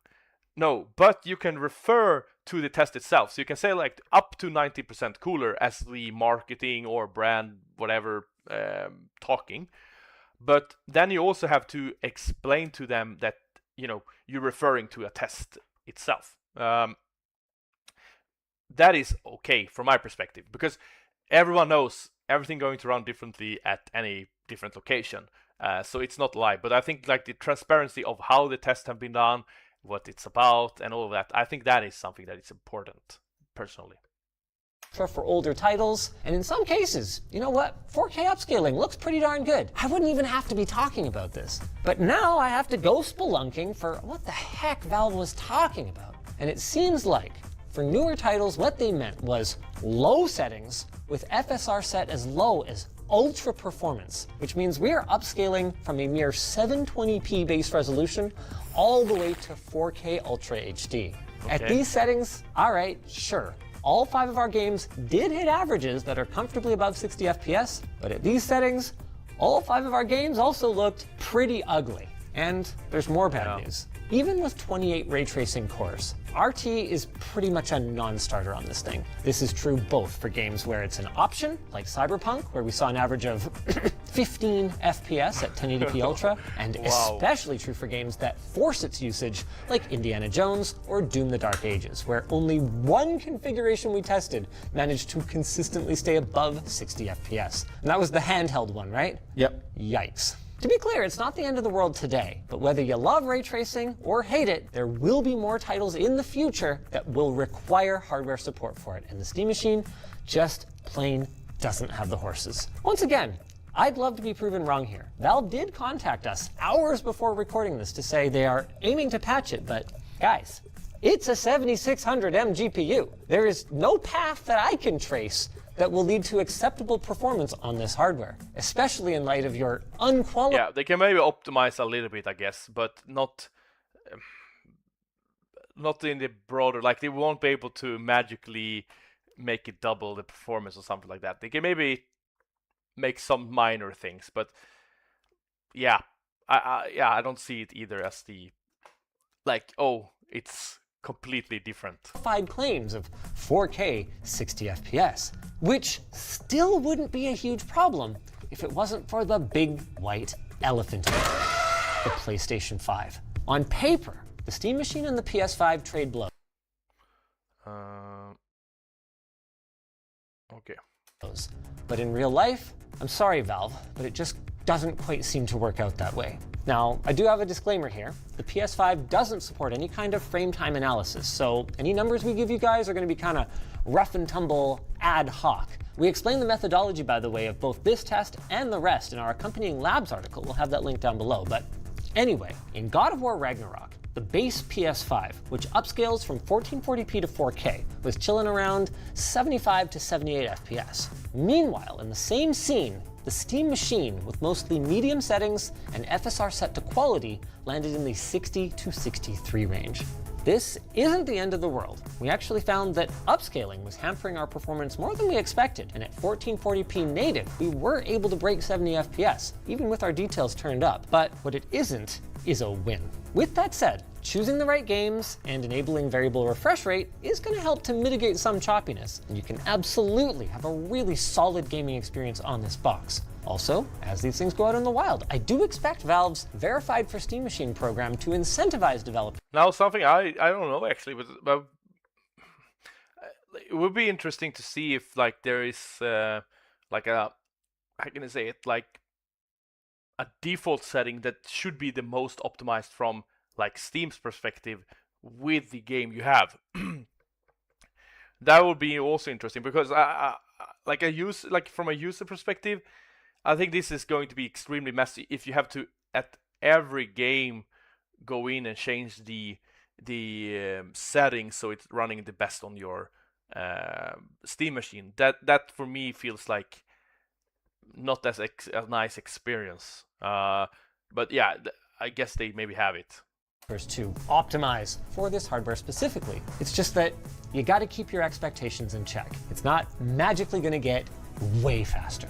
Coming back to good news though, the Steam Machine's download speeds are solid. We saw close to full gigabit speeds over a wire, and a little less than half of that via Wi-Fi 6E. That's partially probably thanks to Valve's 4 dedicated antennas in this box, 2 for Wi-Fi, 1 for Bluetooth, and 1 for Steam controllers. And we also saw an average power draw of just 175 watts under heavy load, with a mere 66 watts for later games. That contributes to a cool, quiet experience with the Steam Machine, landing right in line with the PS5 for acoustics, and averaging just 68 and 66 degrees across our CPU and GPU respectively. Good job, Valve. And good job making this such a repairable and serviceable machine. Not only can the Steam Machine be easily opened up, including the ability to upgrade both the RAM and SSD, but Valve has once again partnered with iFixit to make guides and replacement parts available. This is cool. This is a very big Absolutely community. amazing. Maybe consider an LTT Precision screwdriver if you ever need to make any upgrades. Community thing, I would say personally. Yeah, very nice to It's a repair. actually show It's got how all to the bits you repair. need and a convenient product. magnetic parts tray that's included in the lid. LTTstore.com. Another highlight is Valve's open approach to peripherals. I mean, can you imagine Nintendo just allowing any old thing to be plugged into their precious gaming machine? Yeah. Meanwhile, in Valve land, Yeah, like we talked about before, the openness system and closed system. Nintendo also a company that is extremely closed. But once again, that is also they controlling the user experience. And it's nothing wrong or bad with it. It's just how you want your product to be presented, I guess. Me personally leaning more toward the openness or the option to have the closed and open system. But it requires more work, of course. the Steam Machine played nicely with every mouse, keyboard, or headset that we plugged into it, including random Bluetooth accessories. One thing of note is that some of our audio accessories were a little quieter than usual on the Steam Machine, even with the volume maxed, but again, this feels like one of those, don't worry, Valve's gonna fix that things. Bringing us finally to something Valve couldn't fix, the detail you've all been waiting for. You can order your Steam Machine today, and it will cost $1,050 US for the 512 gig storage version and $1,350 for the 2 terabyte. No! I think we better talk about this. Is that reasonable? It is reasonable in this current market conditions, but it is... You sound like you're being held hostage. I mean, Valve was held hostage by the parts makers. So reasonable, yes, but like, is it too high? Yes. And that's a tough thing. I think it's fair to say that both of those things are true. Yes. Based on the costs. So once again, like I said before, we don't really know like how the deal and the process of making the Steam Machine have been. We don't know really for how long they have been working on it, when did they lock in the hardware itself, and what was the deal between the hardware manufacturers and Steam. But if we look from a... If we say that they could do any changes to it whatsoever, which I don't really think they could, me personally, I would rather be bumping up the price even more and then making sure that you have really good hardware inside of it. That is the play I would have done, but once again, it depends on their scope, and I truly believe that they couldn't do a lot about it. It was just to take that hit. That Valve is seeing, and also based on other options that are available in the market, it can be both reasonably priced and still too high. I was really hoping that this was going to bring PC gaming to the mainstream living room, that I could pitch all my friends and be like, oh, get a Steam Machine, it's so cool. But this is... And here is also actually something that I think is very important as well, is that I don't tell people to buy like a bad product that they have bad value or stuff like that. But here is something that we all have to be understanding as well, is that if you think the concept is good, you believe in the company who does it, or do it, you have the means and money to spend it. It's not about that you get the best value at this moment for your product. It's also an investment into the future of gaming and the company, not just gaming, but any product you buy. It's an investment into this company, what they're doing. So for me, it's like, if you like the purpose and the overall thing they're trying to do with the Steam machine, and they already acknowledge that the price is not great, right? So if you have the means, it is a good like you like how the product is, and you believe in what the company does. That is a buy like sentiment, like a call or a signal as well. For me at least, like you want to support the companies you want to win, and in the future, if they have a lot of customers, they will do something more and better. Like this is where they start up, you know. So yeah, hello, how you doing? So the thing is, like I said, the Steam machine for me is like a wow. Like not if we look at the price and performance, but what they're trying to actually achieve. So just buying that product also like tells you, like tell them that you are supporting this product, and that is how we get more of it. And that is often something we don't talk about, because we only talk about what do we get for our own money, what is the value we get. But it's not just what the value we have today, but what are we investing to in the future. Premium price, even though I wouldn't say it's a premium product. And in fairness to Valve, they did telegraph this. Yeah, and to say it's a premium product or not, that is also, it's a very difficult word. The sound is off. You sound far away. Do I sound far away from the microphone itself? Like when I'm speaking? Let me see if I can change that. And I really appreciate it, because it's first time I was actually streaming. Well, it's the second time actually streaming on the computer. Let me see why.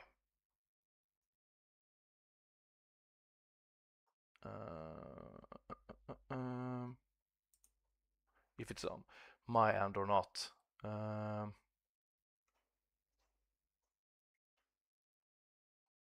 Yeah, okay.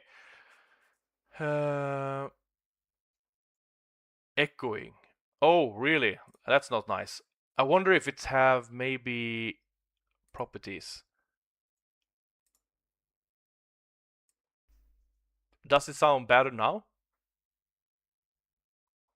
Oh, nice. Hello, Dark. How you doing? Does it sound better now? Or is it the same?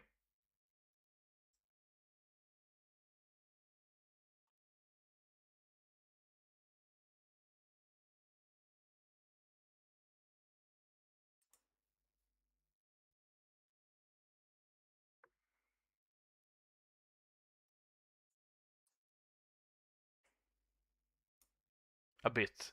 Okay, let me see. Let me pull up my own stream. Take a listen to it, so I have a understanding of how it sounds. Let's see.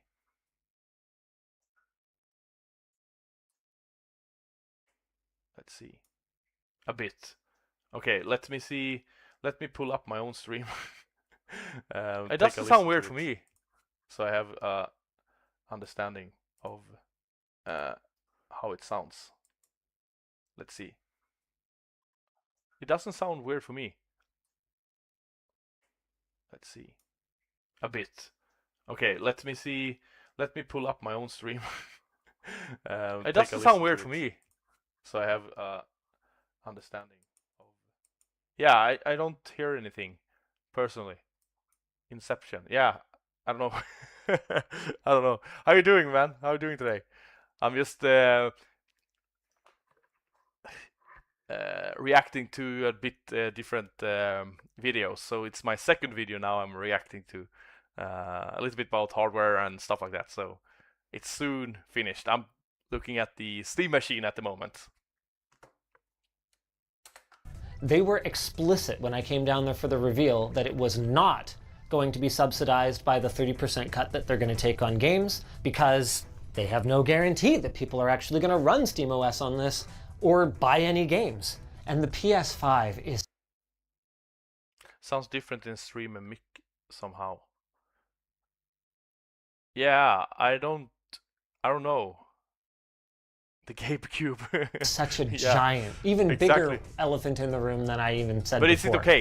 The fact that you can still, even at the increased price, buy a PS5 for $600 US or a PS5 Pro, which is a much more powerful machine, for $900. And then you'd still have money left over for your first year of PS Plus. And both of those PS5s include a controller too, so that's going to cover almost another year. With that said, if you're keeping it for a long time, I mean, let's talk TCO.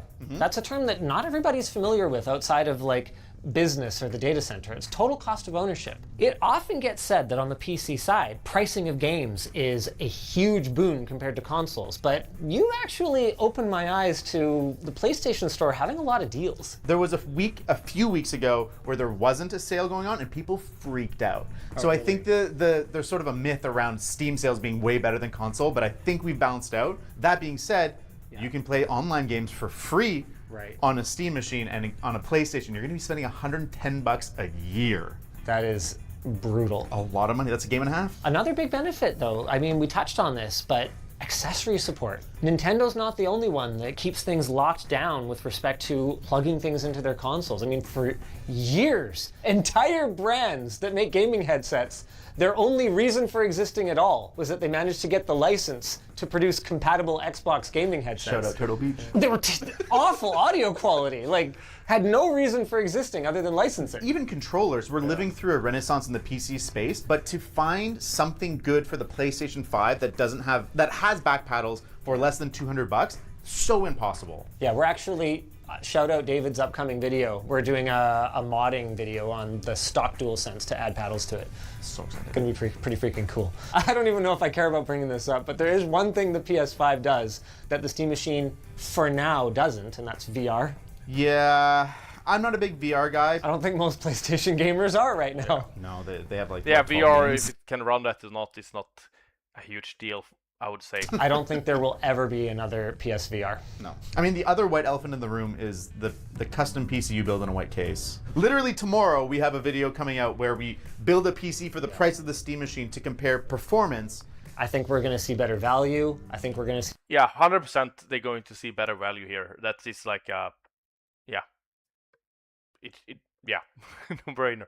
And I don't think it's worth, like, yeah, it's fun to see how much difference it is, but once again, you're not just buying performance. That's not what they're selling. They're not selling you the performance. It's the whole concept they're selling you.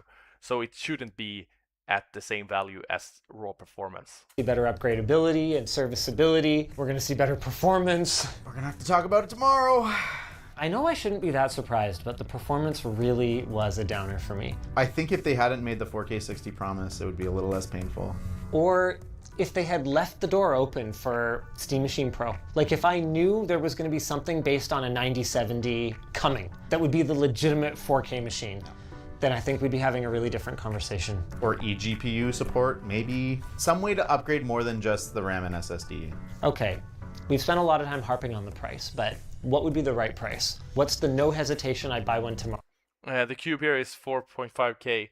Oh, what is that translated to USD, man?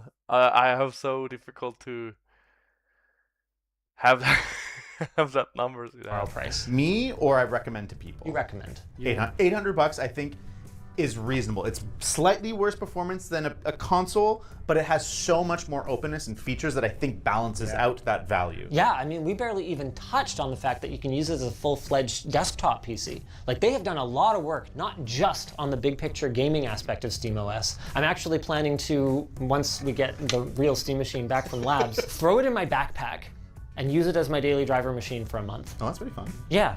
So I'll have to do everything, gaming and work on it. And it's actually portable enough that you just... Your case was 3,700. Oh, wow, then you're paying a lot more than the price they have here, right? Because it's 10,000 USD, they say. So the Steam machine then should be is much more expensive, because the case you bought was 899 USD basically. Yeah, that's good. Portable. Portal. Don't you hear something that's really sad? I do. I asked them specifically what was the original price point in mind for the Steam machine, and they're like, I can't give you that, but if you look at the price increase of the Steam Deck, that tells you what we were the targeting for, and that's about a $200 price increase. So we would have hit our price if it wasn't. The RAM apocalypse. Do you think it's still going to sell anyway? It'll sell a certain amount to the Valve diehards. I think that there's enough people out there that are like, Yeah, I believe in this, definitely. I want to support this. I yeah. don't think like it's going to cross. like I said before, it's not just about like that the performance to the dollar is like, it's also about like supporting the company and the concept if you have the means to. That is allowing the company to do more and better next time. Into the mainstream, even to the level of the Steam Deck. I think the Steam Deck's greatest strength was that it was a really slick console-like experience for a really aggressive price, and this is not an aggressive price. This is a enthusiast price. Screams conversion values. And not good for all polls.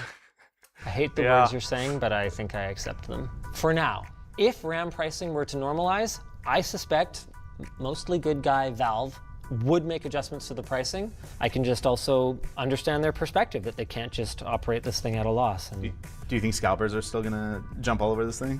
yeah. And then I hope they get stuck with it forever. One thing I would never hope they get stuck with is a sponsor like dbrand. They've done everything to me, from wasting my time to making me stick my arm in a terrible, horrible trap. But you gotta give them credit where it's due. They really knocked it out of the park with this one. It could have just been a skin, but no. They put in the extra effort, and manufacturing something this detailed at this scale is more complicated than you guys probably think. Yeah, so pretty, how can I say it? Like, pretty good video from Linus Tech Tips on the breakdown of the Steam machine, I would say.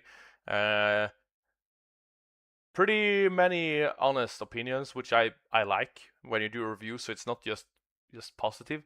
But yeah, once again, I think they could have turned it to different angles. I don't know if it's have been as these are like media companies, so they have to also produce something that is very entertainment and easy to digest and all of that. So they do a great job on that. So no, nothing on that. But yeah, I think there could be a little bit more spinning around on the product itself, like the more nerdy stuff. But yeah, that's me. Didn't sued by intellectual property or by Steam. Ooh, I haven't heard about that. Really? What was the take on it? Like, what was the reason for it?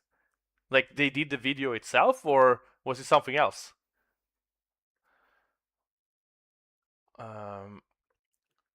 What video can I pull up now? Let's pull up the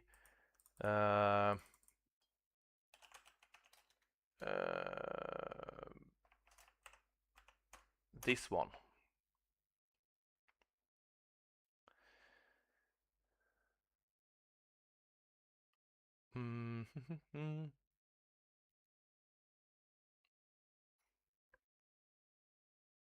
Not Linus. Oh, okay.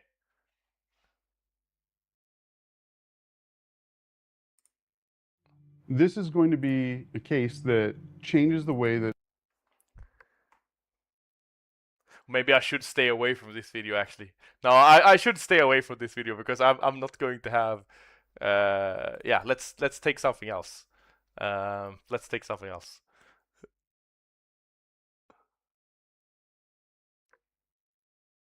I should yeah, let's take something else.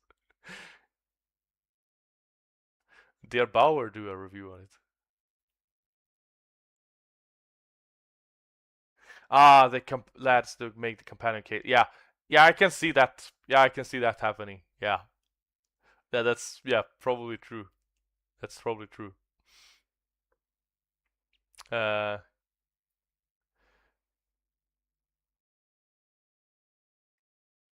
see.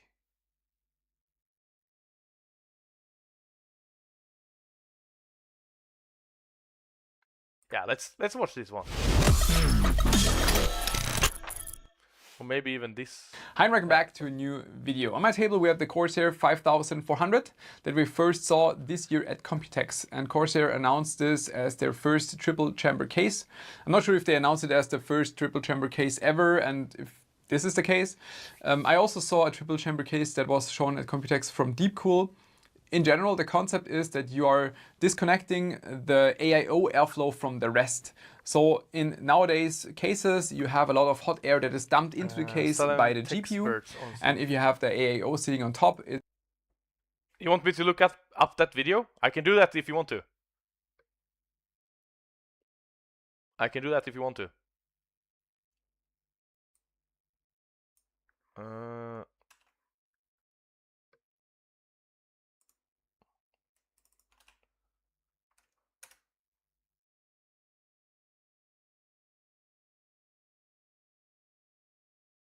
I didn't get any good results.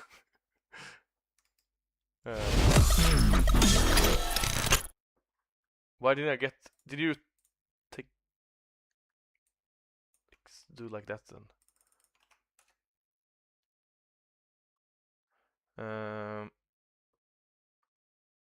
Which one of the videos?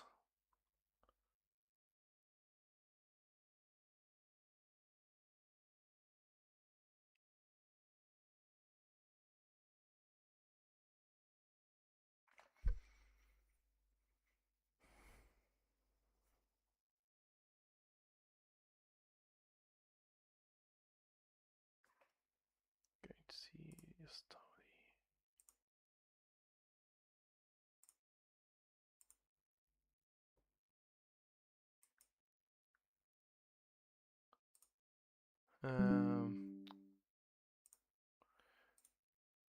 Yes, the channel. Okay. They're speaking English, I hope, at least.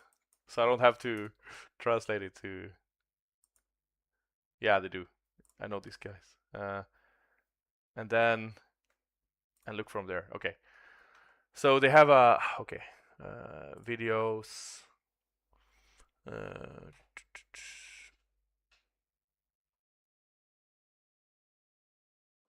This one?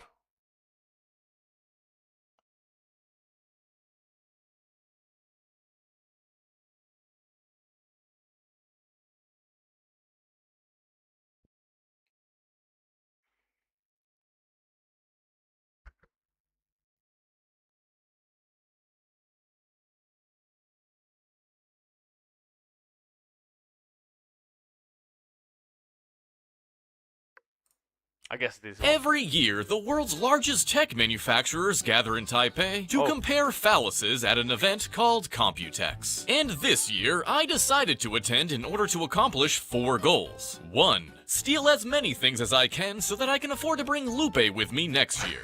2. Consume as much liquor as physically possible in order to scrub the word AI from my brain. 3. Pitch an idea to all the AMD employees that still care about making products for gamers. Okay, let's scratch that. 4. Try to reignite my passion about tech despite the PC industry being on the verge of collapse. And that's the approach I'm taking today. We know demand for AI is destroying our hobby, and the fact the theme of Computex this year is AI together is just the cherry on top of the I don't know when you're typing it, to be honest. But that's not going to stop me from appreciating the companies that do give a shit about us. So I'm gonna walk you through this show, not as a repair shop owner, but as an enthusiast. Which is something I was before my passion was completely eroded by a decade of fixing horrific engineering failures and watching the entire concept of repairability vanish from consumer tech. At least for the most part. And though this video may be long, it won't just be some boring nerd reading a spec list. I promise it will be the most entertaining and introspective Computex video you'll see this year. But I'm not going to gaslight you. A lot of the products I show will be out of your reach financially, but that doesn't mean we can't appreciate the engineering. So I need you to think of this video like going to an exotic car show. You look at those cars fully knowing you couldn't afford one in 4 lifetimes, but you still appreciate the machine. With that said, let's kick things off on a positive note with something that everyone can afford. A gold-plated 5090. Yeah. I'm just kidding. Let's look at Fantex. Now, I did a short video showing off their EX5 Plus case I did a build-in before I've seen leaving this for one. Computex, so I was pumped to see the entire lineup. Fantex is one of the few companies right now that are taking actual risks and building something completely different, all without requiring a Yeah, he forgot to mention one company, I guess. second but- mortgage. The entire EX series, for example, is like a brutalist masterpiece that belongs in an art museum. The core design across all these cases is a compartmentalized layout that isolates your CPU cooler, GPU, and power supply into dedicated chambers so they get a It's a cool looking case. I haven't actually seen the reviews, but just looking at it from my perspective, I can already see some issues with this layout. It looks awesome, and I think that the design process behind it is also kind of right in the theory what they try to do. But I don't know if let's see if I have something to say on the performance of it first. But yeah, I direct will stream of add fresh something air. to it. There's 5 different models split between 2 lineups, and they all include a 120mm fan to cool the VRMs on the motor. Yeah, it would be the cool. core EX5 lineup I all can have reach a out, black definitely. finish and a 3.5 slot GPU support. The EX5 is $109.99 and is the bare bones canvas. The Okay, EX5 very good Plus, price. which is what Very I good built price. in, is $159.99 and has the Very exact good same price. chassis, but includes a custom pre-built 360mm AIO cooler with crazy. fans to give you a clean, no tubes aesthetic. In my opinion, this is the best deal if you're looking to budget. The highest end EX5 is the Max, which is $229.99. It takes the Plus model with the integrated super good AIO price. and adds a 6-inch high-res LCD screen for system stats and custom visuals. The second lineup consists of the premium EX6 models. These are stone gray CNC cut aluminum and have a 4.3 slot GPU support. The EX6 is $159.99 and is basically a blank canvas where you supply your own AIO. It has a glass cutout that lets you run your cooler tubes externally, and the GPU cage is solid aluminum instead of glass. The EX6 Max Crazy, is the price flagship. they can At get on this. $329.99, it's made to flex on the hose with the custom pre-built X30 AIO, an included Nextlink hub, and replaces the glass side panel with a massive 10-inch display that you can use as a high-res monitor to watch porn. They also had the prototype EX case, which I tried to steal the RAM from, but it looks like someone beat me to it and bent a pin in the process. Those weren't the only cases, though. They had some traditional fish tanks for those who like Yeah, so if you're going back a little bit to the case here, so in terms of the performance aspect of it, the problem I would say is the good thing, yes, separate the AIO, but right now they don't have any, how can I say it? They don't have any airflow to the components, right? So the GPU doesn't have any fans to it, it only have its own GPU fans. The AIO only have its own AIO display. Yeah, exactly. So it only has its own cooling. So we don't actually have airflow to the component. And also, when you box it in like this, it's going to be even. We don't have an exhaust on it. It looks either. So you can imagine what happens over time with your hardware here. Everything won't be just boom, blowing out. So I personally don't think this is going to be running your computer very cool. Like I said, I haven't checked the thermal testing that people have done on the case, but yes, from my perspective, it's not very optimized the way they have done it. If they would update the design to push more for the performance, I would personally have made this section over here to be open up. So they would have the perforation on this side, but they would have fans on the bottom to be able to take in the cold air. They would also have some sort of exhaustion that made it more easier. There is mesh on top of the bottom and GPU. Yes, they have it on the bottom, but the GPU's exhaustion is going GPU. So you have the exhaustion on the GPU to be on top of it, but also on the sides of it, right? So with this layout, the hot air going to smash into this here, and it looks very tight as well. So you don't have a lot of space. So it's going to be there. So it's actually going to push the air down again underneath your GPU. So you're going to recycle the temperatures again from the one. You think the GPU is going to run cooler, drawing fresh air, or you think it's going to have hot air blow on by case fan? Yeah,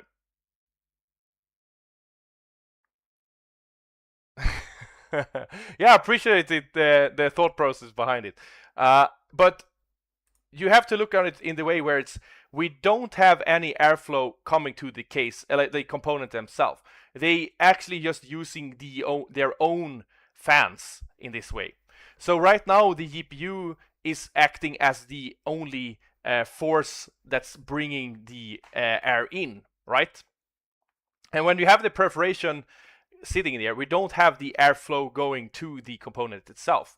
And also when we box it in like this, the air going to get stuck inside of this box. So that is the problem with this design. So yeah.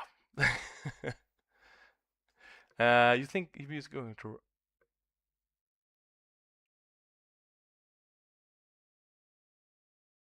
Case fans.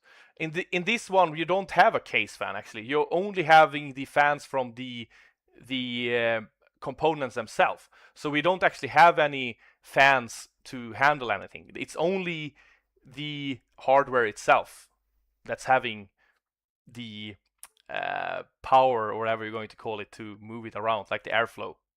Panel with a massive 10-inch display that you can use as a high-res monitor to watch porn. They also had the prototype EX case, which I tried to steal the RAM from, but it looks like someone beat me to it and bent a pin in the process. Those weren't the only cases though. They had some traditional fish tanks for those who like to play it safe, which were the XT-M5, XT-V5, and XT-V5 LCD. The LCD was my favorite, as it was a great distraction while I attempted to plunder, and was caught in the act. But that didn't stop me from trying to procure a new table. The poor choice in headsets did. But seriously, these are the coolest cases I've seen in years, and even though they look... like I said, aesthetically, really cool, something different, totally. But on the performance side of things, I see a lot of improvements to be made. But yeah, once again, cool difficult concept. to build in, there's only a few screws needed to access everything. However, I do wish they made a color scheme that looks like an old brutalist building rusting away, because come on, how sick would this look? Maybe I'll figure out a way to do it myself, since I convinced them to give me another one to do a long-form video on. And also, like, the pricing on it. Like, yeah, very, very good pricing on a case. Regardless, this was a refreshing start to my trip. But if you weren't satisfied by these dystopian cases, perhaps you'll enjoy the Fish Tank Room, brought to you by NZXT. I know I make fun of rainbow diarrhea fish tank PCs all the time, and I don't know if it's Stockholm Syndrome, but I'm starting to think I just never saw them executed properly. Because being in this booth made me feel clean. And it's difficult to describe this feeling to someone like yourself who has yet to experience it, so I'll just show you starting with the H6... fish tank design. Very aesthetic, very, like, showing something different, but and also H6 RGB Plus, which are NZXT's new cases. Luckily for me, these are built to be idiot-proof, but that doesn't mean I can't be an idiot around it. Reminds me of home. Yeah. There's other videos of these cases from other angle as well. Yeah, there definitely is. There definitely is a lot of videos on it. Probably a lot of reviewers and influencers, even the brand themselves have probably posted a lot of it. These are compact, dual-chamber cases that are wrapped in a single seamless curve of tempered glass, which means there's no ugly metal pillar blocking the view of your antique hardware. And because it's curved, it blows air directly at your 20-year-old GPU that's struggling to play this video. NZXT has always been the aesthetic goats, and it's awesome seeing they didn't sacrifice function to give us another visual banger. The dual-chamber layout shoves your power supply and your shameful cable management into the back, completely out of sight. It's a dream for beginner builders because it has toolless side panel. I personally think like a lot of the PCUs actually look good. So I never really like some of them. Yeah, they don't look the greatest. I agree, but a lot of them also looks really nice and neat. So yeah, depending on what PCU you're picking, of course you maybe want to hide it, but sometimes I actually believe they deserve to be shown in the front as well, actually. Channels, super wide cable routing channels, built-in Velcro straps, an adjustable GPU anti-sag bracket, and of course, a dust filter on the bottom to make sure your innards stay gooch-free. It's even ready for back-connect motherboards like Project Zero, so you can hide your cables entirely. So again, it's built with both form and function in mind, and it's something I can appreciate. In terms of price, the H6 is $99, which is, as of right now, the best deal in its category. Good But if you price. spend an extra $100, you can grab the H6 RGB Plus, which is also a sick deal, especially for beginners that don't want to install their own fans. It comes with a 120 RGB rear exhaust fan. I went back on the stream. He even showed the top and bottom mesh on the GPU compartment. I don't see how it would be worse at cooling than an open air case minus the restriction by the mesh. Yeah, so when you have your components, you always like to, like, if we take the example like you did with the open air cases, like open air cases is not the best airflow cases out there. They are better than a lot of cases that are bad, but you don't get any pressure and airflow to an open case, an open air case in that sense. And the same thing is with this, is that you basically box in your component and you don't have any air that's directing air to the component itself. And also the GPU, like I showed before, you have the exhaust of the GPU. Let's see if I can bring up a good image on it. Let's see. Can I get like an ISO view? Okay, yeah, let's take this image, for example. So you have the intake on the bottom, or whatever you're going to call it, right? And then you have the exhaustion going out here, like up and on the back of the card. So with that design that we saw before, let's take it here. You're going to see that you have the perforation here, right? But you don't have anything to help it go out the perforations, because you don't have any exhaust fans to draw the air out from it. And the exhaustion is also going to hit this box. And because this box is like so, how can I say it, tangled around your hardware itself, your exhaustion going to actually be reused to your GPU again. So you're going to have recirculation within your own component. So that is what's happening with this type of design.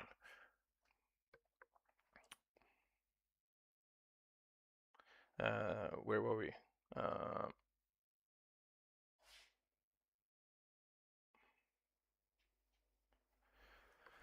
Yeah, I should have checked where I was, like somewhere around here, I guess.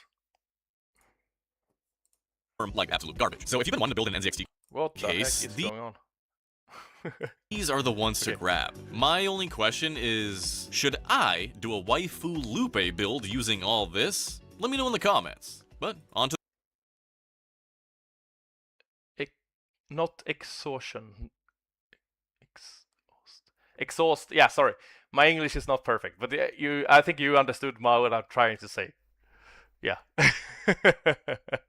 the next. There seemed to be a theme at Computex that can only be described in one word. Screens. GPU screens, case screens, fan screens, and AIO screens. But there was one screen that literally...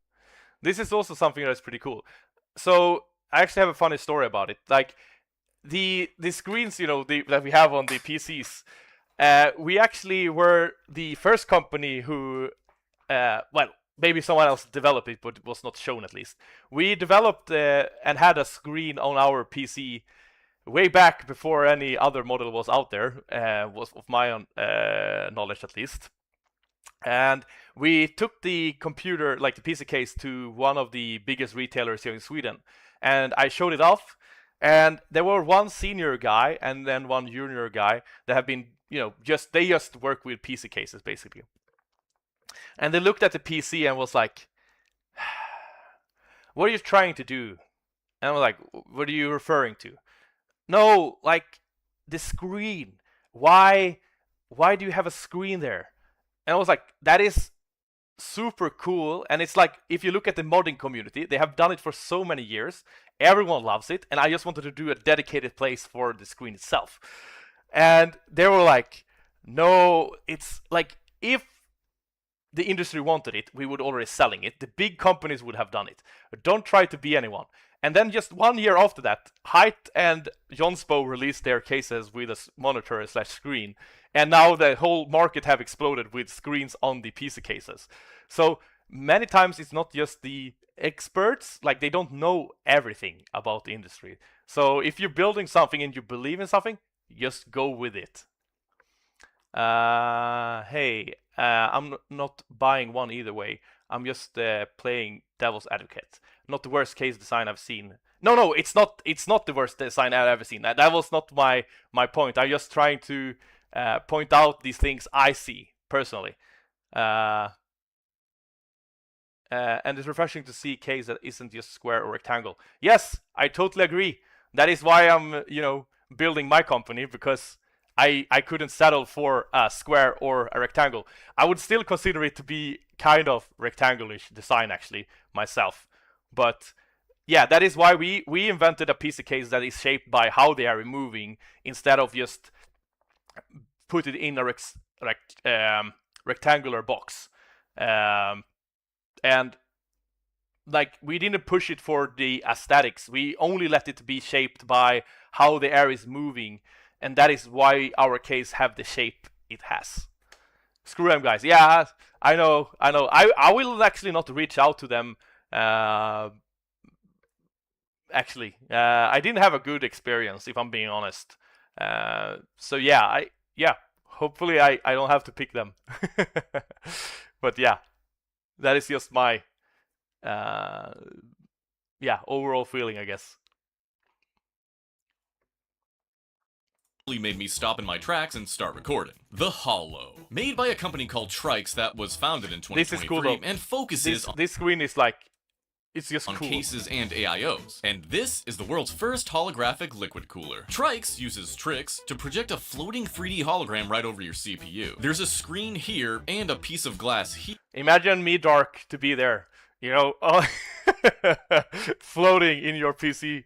Here that creates this magical marvel, and you can even pivot it to change angles. It runs on their Canali smart platform, at least that's how I think you say it, letting you cycle through a Giphy library or set up real-time music sync. Obviously, I would put this GIF on mine. Now this was cool, but I was expecting this booth to be like a one-trick pony, copy and paste products. Boy, was I wrong. This company is legit, and they use legit hardware to power their products. For example, they partnered with Asetek to make the pumps for their Panorama V2 and SE V2 curved screen coolers. These use Asetek's new pumps that feature 3-phase motors and refined metal cold plates. And I'm no pump spurt, but I do know Asetek is known for their reliability, which is why nearly every company uses them. In fact, it's likely they make the pump that's in your AIO right now. But as for the cases, Trikes brought some doozies. They have the Luca Compact ATX case, which features a tool-free Not actually a vertical... company I am familiar with from before. Myself. Tricks. I don't know what their origin is and what type of product they're trying to or horizontal achieve, GPU mount. what the And brand is the about. Lynx, which is a massive 9.2-inch internal display to slap inside your rig so you can watch your homework while playing Valorant. And they also have their Fober, Get if that's a little how you bit say it, Taiwanese unibody feeling fan of the system, which company, fixes but I don't cable know. spaghetti by combining 3 fans into a single rigid structure. I used one of those in Phantoms for years, even though a period of where it was impossible to find a 200mm fan case to replace the panel side included with the case. Yeah, 200mm case fans are insane, man. They are really cool. I actually never tried them out personally, but yeah, really cool one. I don't know if it's like overkill or not. And it depends also, like, I've been developing a product now for a very long time, and sometimes a 120mm fan can perform better than 140 and vice versa. Like, it depends on what you're trying to do with the design itself. So, for example, we have a 120mm on the rear instead of a 140mm, but that is the reason for it is that we want to have very direct and what do you call it, like closed airflow to our CPU. So if we would have a 140mm, it would be a bit waste of the air channeling because it's like a broader push. I've got the Fractal North XL for my primary PC. and a Liam Lee B4, the Aero desk on my bedroom PC. That's nice. That's nice. That's nice. Yeah, Fractal do very clean, minimalistic ones. They are also a Swedish brand like we are. But we manufacture in Sweden. They don't. They manufacture in China. But yeah, it's a cool case. That's for sure. With a magnetic snap-on installation. This means my tiny raccoon-like fingers are saved from dealing with a mountain of wires when I do builds. But seriously, even if screens aren't your thing, it was refreshing to see a company actually innovate instead of just slapping an AI sticker on a pile of recycled dog shit and charging 5 times more. And I'm pumped to see this company succeed. Get it? Pumped? Because they use pumps? Okay, with my eyeball satisfied and my body burning out, I was desperate for a break. And after passing by your mother's favorite restaurant, I ended up in the tech mall, where I instantly regretted having bills to pay. Because not only was there a normal sized keyboard I can finally practice typing on, but some very interesting artwork and sculptures that made me miss a certain person back home. And I really wanted to check out this store, but there seemed to be an invisible wall blocking me from entering. Oh well, let's party. My pals at iBuyPower treated me to a delicious meal and many shots of sake. And apparently I signed a contract for something which I can't recall. Pretty entertaining guy. Thanks so much for a recommendation on video, Dark. Because the next morning I woke up in a taxi feeling nauseous, but I powered through it since vomiting was prohibited. Thankfully my spirit was refreshed at the Antec booth, one of the OSGs of the PCs industry. OGs of the PC. Okay. I've been working on Antec cases since forever, and have had nothing but praise for their designs, so it was awesome to finally step, or rather run, into their booth to catch up on their entire lineup. They had a ton of display cases and custom builds that looked insane. I really want to have a booth here this year, but it's very expensive to have a booth by your own. But maybe next year. We will see what we can do. But yeah, I really would like to have a booth there and showing off our products. So maybe next year. We will see. It's just like we had a booth at DreamHack 2023. It's like one of the largest, if not the largest, LAN party event. That was really cool, but that was also extremely expensive. And I know this is much more expensive than that one. And yeah, so we will see what we can do within our budgets.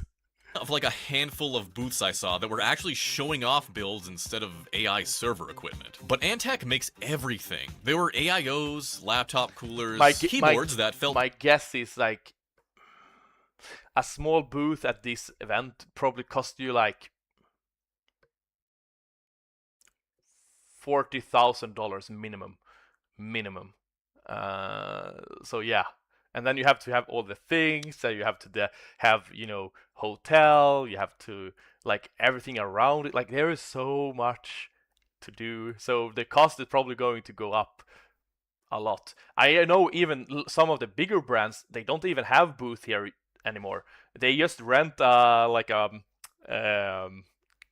building when the event is pretty close by, and invite people there instead because it's cheaper. And that also tells you like how crazy expensive it is. Delightful for my tiny raccoon-like fingers to type on. Some really cool headsets that had features I've never seen before, beefy power supplies, and a few different mice that didn't feel like disposable garbage. The staff were passionate and genuinely enjoyed explaining their products, which was refreshing to see at an event that, as a whole, felt more like a funeral for consumer tech rather than a place to show its progress. This explains why there was so much interest in the ROG event, since they were strictly showing off products for gamers. Unfortunately, it was so packed I couldn't even see the stage, no matter how high I tried to jump. And I only enjoy getting my face crushed in private, so I decided to take advantage of their free library to catch up on my Python skills. Thankfully, I had more luck at their booth in the convention center, where I saw my favorite showcase of the entire event, the 20th anniversary 2006 build. This was hands down the coolest build I saw during my entire trip. It was a throwback to the beginning of ROG, a name that's become synonymous with PC PC gaming. The old school colors paired with the ROG Crosshair 2006 motherboard, I mean, come on.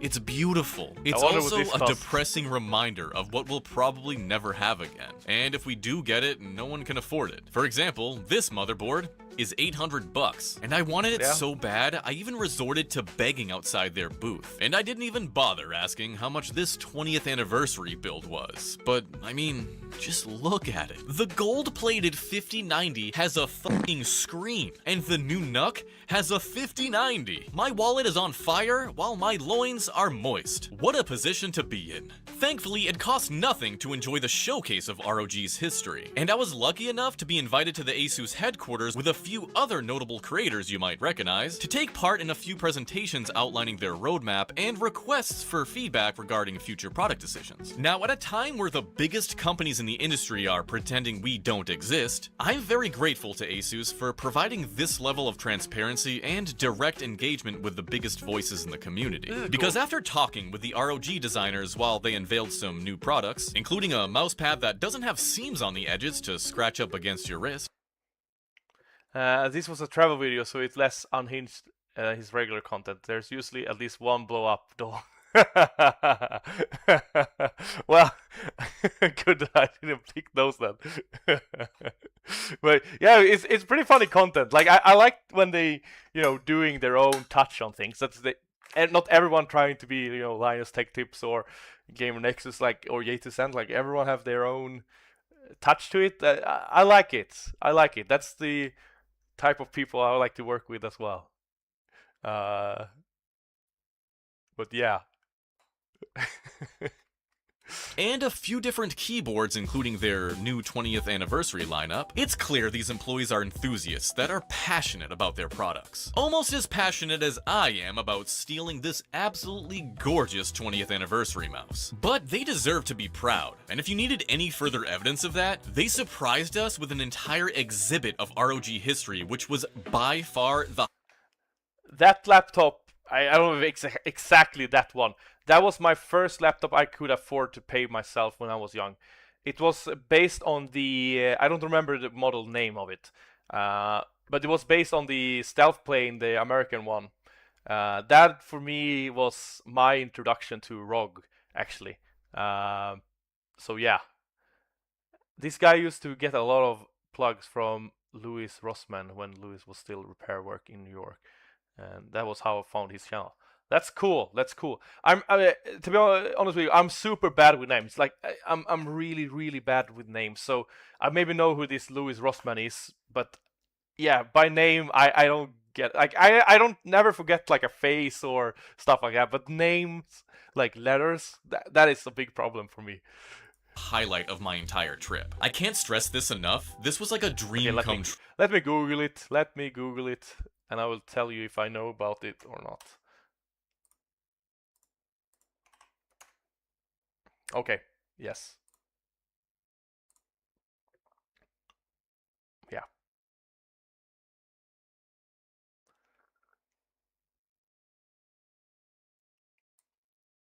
More of the OG guys, right?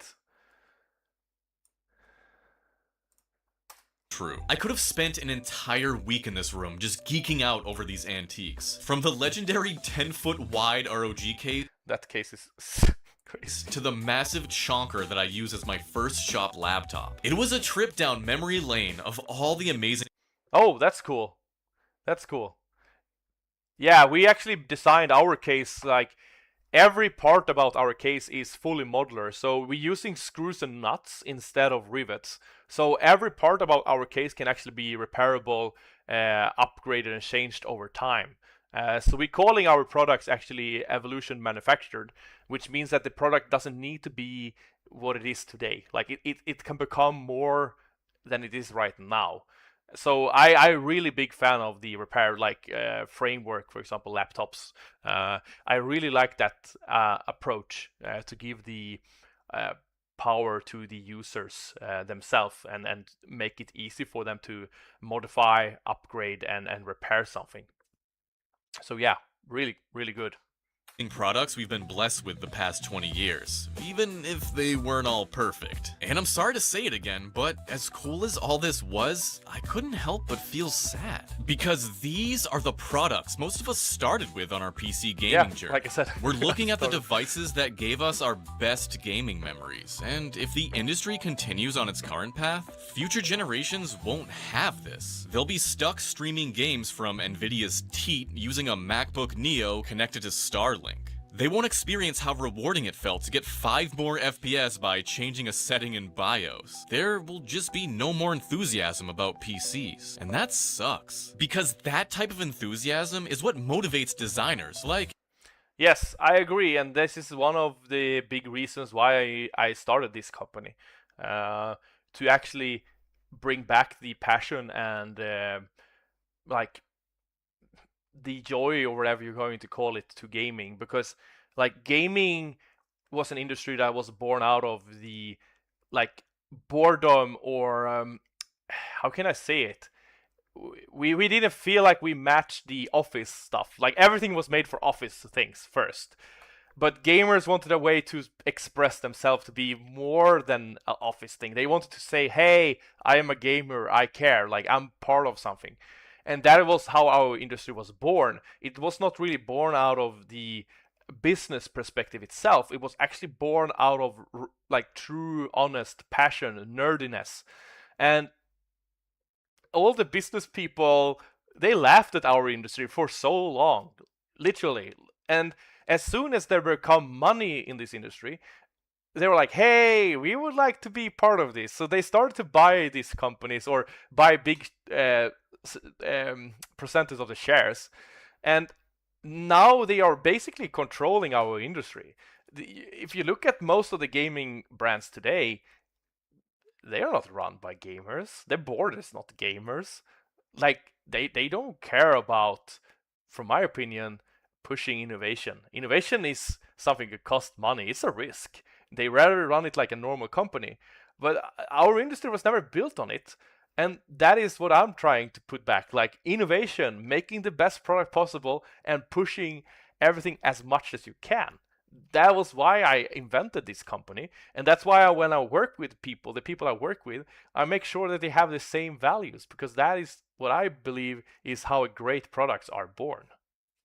Andrian Teen to turn ideas into reality, like he did with a Kojima laptop. This section was dedicated to the journey of how ROG turned Yoji Shinkawa's ideas and concepts into an actual product. And hearing just how involved this project was gave me a new respect for a device I already hold at the top of my list for passion projects. I'm also like 2 years late, but apparently he designed the acronym Z13 as well, which I didn't even know existed, but now I'm willing to do various acts to obtain it. Because my footage doesn't do justice to just how cool this event was. But almost as cool was the Cooler Master HQ visit, where I got to chat with these cool cats for a bit before blessing my eyeballs with literal works of art. Puns aside, Cooler Master consistently has the coolest looking tech in the industry. Like this PC that's an actual coffee maker called the Coffee Master, but as a car guy disguised as the greatest technician that's ever lived. I was really looking forward to seeing this build by Liquid House ever since it graced my Instagram feed a few months ago. This thing is insane. It has aluminum fan blades and it actually uses the manifold for exhaust. And I've been trying to get this cooler for my Akira build since seeing it at CES, but I still haven't had any luck.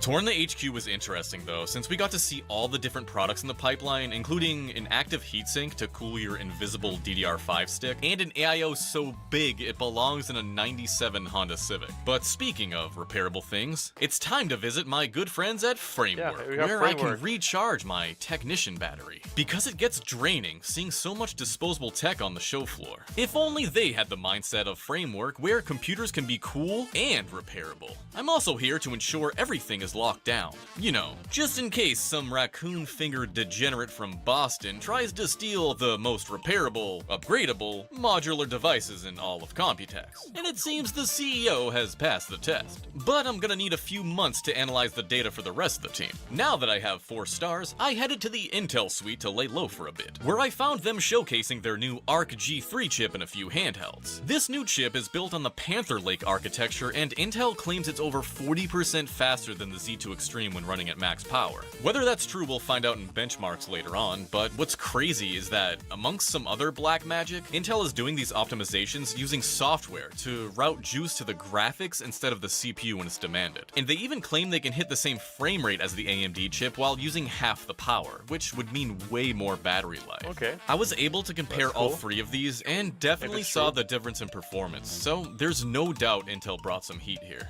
But you already know what I'm about to say. The price for these is gonna be insane, since these use LPDDR5X, which really sucks, because this type of competition is what we need in the industry right now. And after speaking to the Intel GOAT known as TAP, I can tell this team is passionate about this chip. And as I got comfortable playing with the 1X Player 3 for 2 hours, I can understand why. Unfortunately, Intel couldn't understand that I was just trying to test the wireless range on the USB-C chargers when I attempted to walk past them unnoticed with 2 test subjects in my pockets. Shame. Anyways, I wonder I'm how it curious the feels to like run around like that when. Me personally, if I would be that guy, you know, and be, yeah, I would have difficult to do those things just for fun as well. But I really appreciate his way. It's just I personally I don't think I would be able to do those things. But I really enjoy he's doing it. You know, it looks even better for us. But imagine how it looks and feel for him to actually record those stuff. You know, like a lot of people around you. Like you have to have a really big, like, I don't give a fuck about what other people think about me, opinion-wise. But yeah, just market will react to this device, and I'm looking forward to some comparisons with their AMD counterpart. Speak of the devil, we're at the AMD suite, and it's nothing but AI. Oh wait, there's a literal closet where they shoved 2 really cool reps in to showcase the very few new-ish products actually aimed at gaming. And I'm gonna cut the voice here for a second because this couldn't be more of a perfect metaphor for how they're treating gaming. They dedicated the top floor of a presidential suite to just show off agentic. And here we all have to understand that these companies, they were actually built basically like they built their product, don't get me wrong, but we allow them to build their products, right? Both Nvidia and AMD was born out of the like us gamers, right? These companies was basically born and able to become what they are today by us gamers. And I understand that it's like very emotional for us to see these companies not treat us as the number one anymore. I completely agree on that. But they're doing a big shift now towards AI, and we all have different opinions and thinkings about AIs. But I think that is also where we have to understand that they are a company. They put company values over gaming values, I would say. And right now in the industry, like the AI aspect is paying much more. That's why we see, for example, with the RAM and stuff like that as well. Like we gamers, we can't pay that amount of money for the products, right? Like we are not prepared to pay 5x, 10x, most of us, on the hardware. But the AI companies, they are. So that's why we see this big shift of manufacturers going into the AI stuff rather. Think of the poor shareholders, they their fancy boats. Yeah, exactly. They need the boats. Good way of saying it. Yeah, but that is the sad part about this industry is that even if we can have new companies arising, you know, for like RAM manufacturing, that's like when they have the facility, do we want a product that people pay, let's say, just $100, or we want to sell it for $500? Well, I will go with the $500. We gamers are left out. Market shift, things change. I don't like it either, but it's part of the reality. Yes, it is part of reality. I agree, but it shouldn't be one or the other, right? That is for me at least. It shouldn't be we go into this, we kill that everyone else is, like, if no one else want this, okay, let's kill it. But now that's not the case, right? You're poor if you don't have a second boat. Yeah. Yeah, that's what I said always. If you don't have 2 boats, you're nothing, you know? I hear Swedish Ekman. Yeah, I am from Sweden. That's true. Norway #1. You did really good in the World Cup.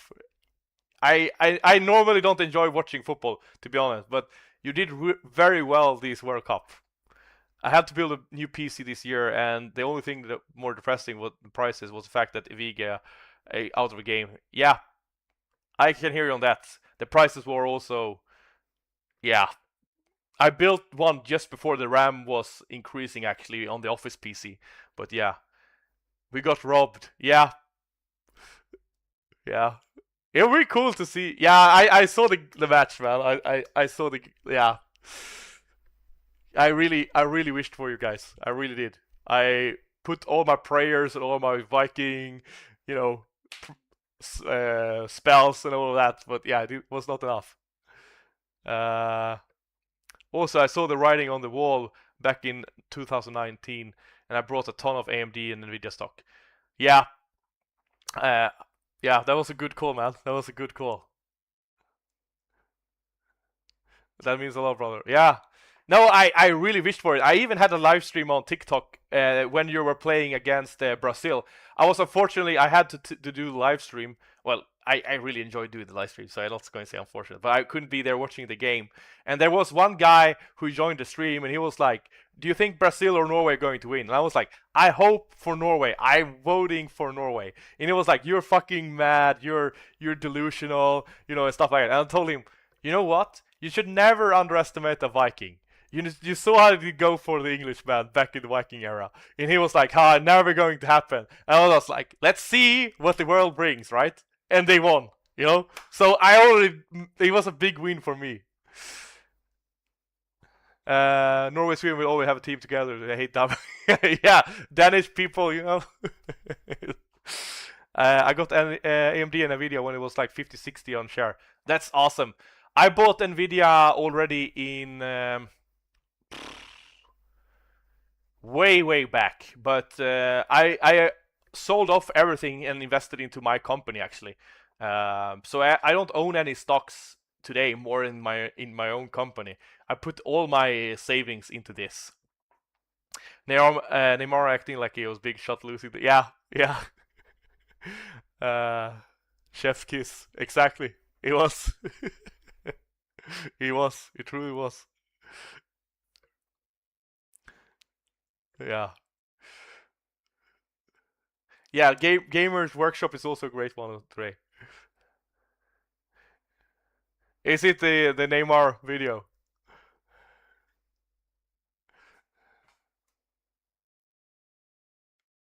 Norwegian comedy sketch about the Danish language. Yeah.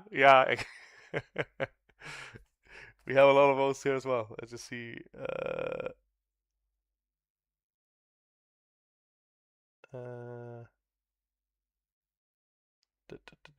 Yeah, sorry, got a message from work.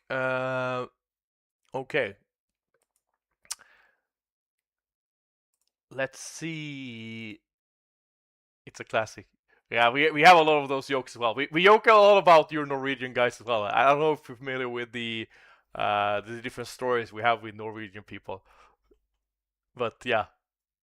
I like that about our countries, you know, the Nordic countries, that we have a very sibling type of relationship, you know, like we always love to make fun of each other and you know, play that type of game, but also we are very close together when we need it, and we always, you know, if you're out somewhere in the world and you connect with someone from Norway, Denmark, Finland, it always just instantly clicks, you know. It's a class. You fucked up. Google the Volvo deal. No, I will Google that right now. I will see if I can find some more tech-related stuff right now. I don't know exactly. I've been watching 3 videos today. So the Steam machine. I watched the I don't even remember the first video, but yeah, Google it. Legit. Okay, Volvo deal.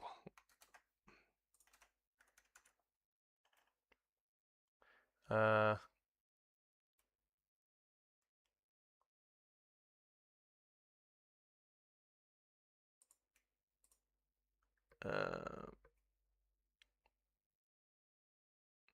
yeah. I know about the this one I know.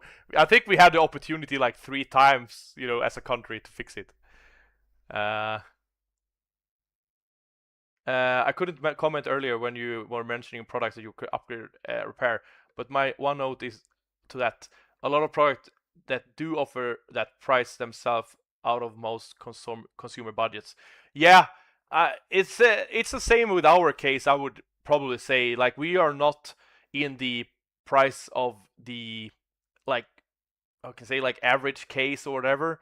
Like, our case starts at $499 USD, and that is a big part of it because it's repairable. It's not that we're trying to increase the price themselves. It's just that the way you're manufacturing it become much more expensive when it's repairable.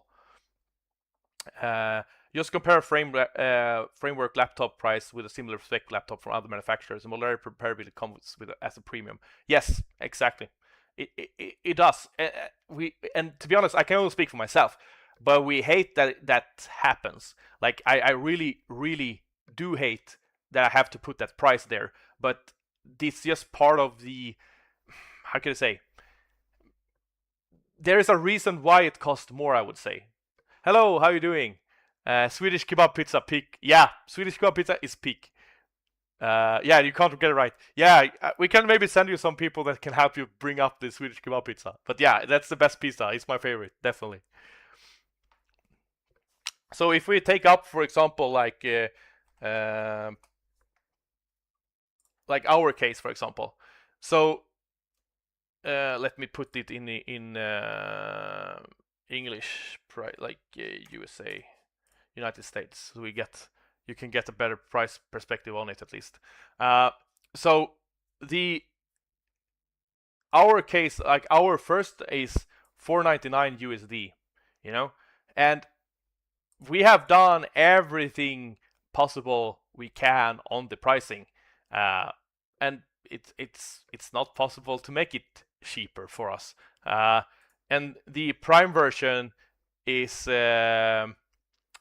$699, and the most expensive one is $899.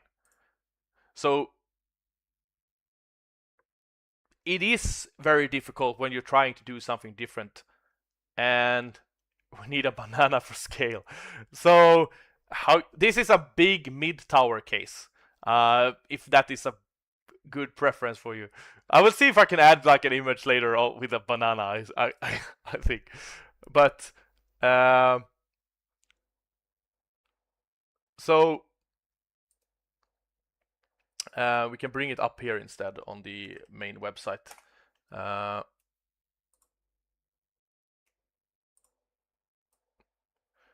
Okay, the website doesn't like it when I'm streaming at the same time for some reason. So it's difficult to get the overall size of it. I completely understand. It's hard to find balance of innovation, performance, price. Like I mentioned earlier, Vega was the GOAT, but it couldn't survive on its market. Yeah, exactly. It is very difficult for sure. And that was also why we have more pushed the, how can I say it? We can't compete with like Corsair, Fractal Design, Lian Li, NCXT. We can't compete with them on prices, right? Like, we can't. So we have to go to, like, push the limits on something else. Like, I am a big yes on innovation, for example. So what's top tier PC at the moment? Like 5090, I would say, and then the Threadripper is on the CPU side, I guess, if you're talking about gaming. But yeah, somewhere around that. But so we had to instead push the innovation, the material choices, and the other aspect of things that we can control. and we just wanted to make the best product possible we could, and then we saw like later, what is this product going to cost to actually manufacture? I believe that the very last product Ivega launched was a $1,600 real carbon fiber open air case where the mother was suspended by cables. That's really cool. That's really cool. Yeah, we don't have carbon fiber in ours, but we have aluminum that is like 3mm thick, and then Swedish steel. So we pushed as well. I bought a 30,000 crowns just to play Age of Empires 2 as a tradition. Yeah, I feel you on that, man. That's not why they closed their shop, though. They were losing money on every GPU sale, from my understanding. Yeah, and that is, I think, the biggest problem. Either you have to be playing in the league of price, or you have to charge more. Not in the sake of charging more, but you also have to provide something more. Swedish steel, weak steel. Is Norwegian better? Norwegian steel much stronger. Yeah, who knows? Who knows? But yeah, so we had to focus more on the other things that we can control rather than, yeah, so we had to push performance, innovation, quality, repairability, modularity. Thank you so much for a follow, man. So we have to push all of those to be able to stand out in the market, you know. And it's not just about standing out. You have to stand out in a right way, right? You can't just look different just because you want to look different. Like, you have to have a reason why you are different. So yeah, this is the case we have invented. So yeah, it's cool. It's yeah, something that took me 4.5 years working full time on this. So yeah. Shit. Yeah, you can give me some of that oil deal, and we we are good to go. No, I appreciate it. I appreciate it. Appreciate it.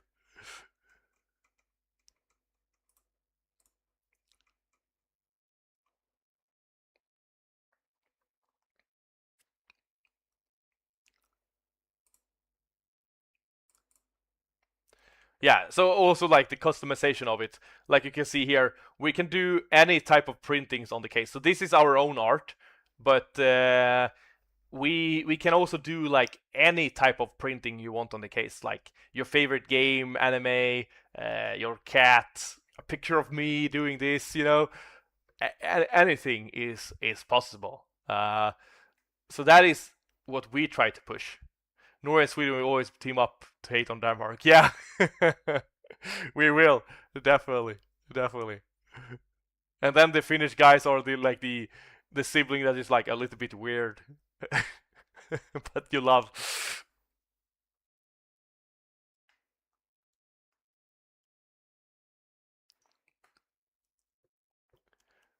Yeah, so that is at least what we have done.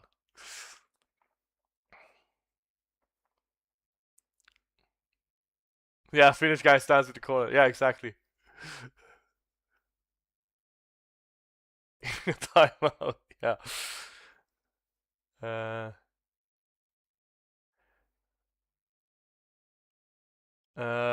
Would that not be intellectual property violation? You mean by having any type of prints on it? It is. If we, as a company, we selling you, let's say, you know, like a World of Warcraft PC case, or League of Legends, or Lord of the Rings PC case. If we do that, yes, that is not allowed. That is copyrighted, right? As you said. But if you have a print-on-demand service, it's need Warhammer print. Yes, exactly, we do. But if we have a print-on-demand, it's actually not we who do the copyright infringement. We only provide a service to allow you to do anything. It's just like a t-shirt, for example. You can go to any t-shirt that allows you to do your own designs, upload your own print, and then have it printed, right? But you're not allowed to sell a Pokemon, League of Legends, Warhammer, theme product without a proper license. But if you provide a print service, that's like a gray zone area of things. So you are right on that assumption as well. But that is why we provide right now the loophole. Yeah, it is like I said, sneaky sweet. Yeah, so that is basically the way you do it basically is that you're telling the person who uploads the printing, the copyrighted stuff, that they own the copy of it. And that is how all businesses that print something print. They say the user who uploads it have the legal rights to use whatever they upload. So that is how it's done. It's like the skins they used to sell for MP3 players. I had to screen print my Zoom player with copyright images. Yeah, exactly. So it's actually up to your users to not upload stuff. But yeah, the big companies, like I said, if you printing, let's say you buy from me 100 versions of a printed World of Warcraft and you're trying to sell it, you're going to have an issue. But if you upload something you only use for your private use, they won't go after you as an individual. If they would do that, that's pretty messed up for my understanding. But yeah, that is basically how all this print on demand works. Pirate Bay is the greatest Swedish invention of IKEA. Yeah, it was great. It's not the same anymore, but yeah, it was great.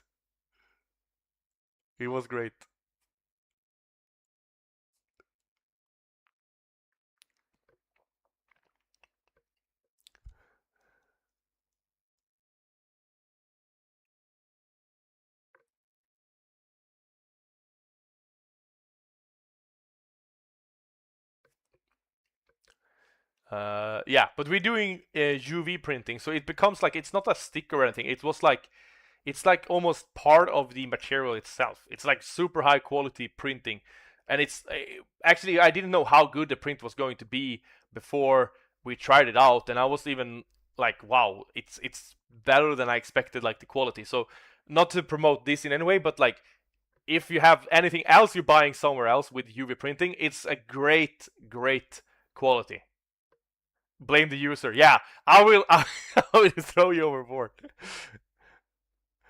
How is the airdrop? Airflow. Oh, the airflow in this PC case, right? So the airflow in this one is really great. That is basically why the shape of the case looks like this. We looked at how the air is moving inside the case from the different components and shaped it by that. What the heck?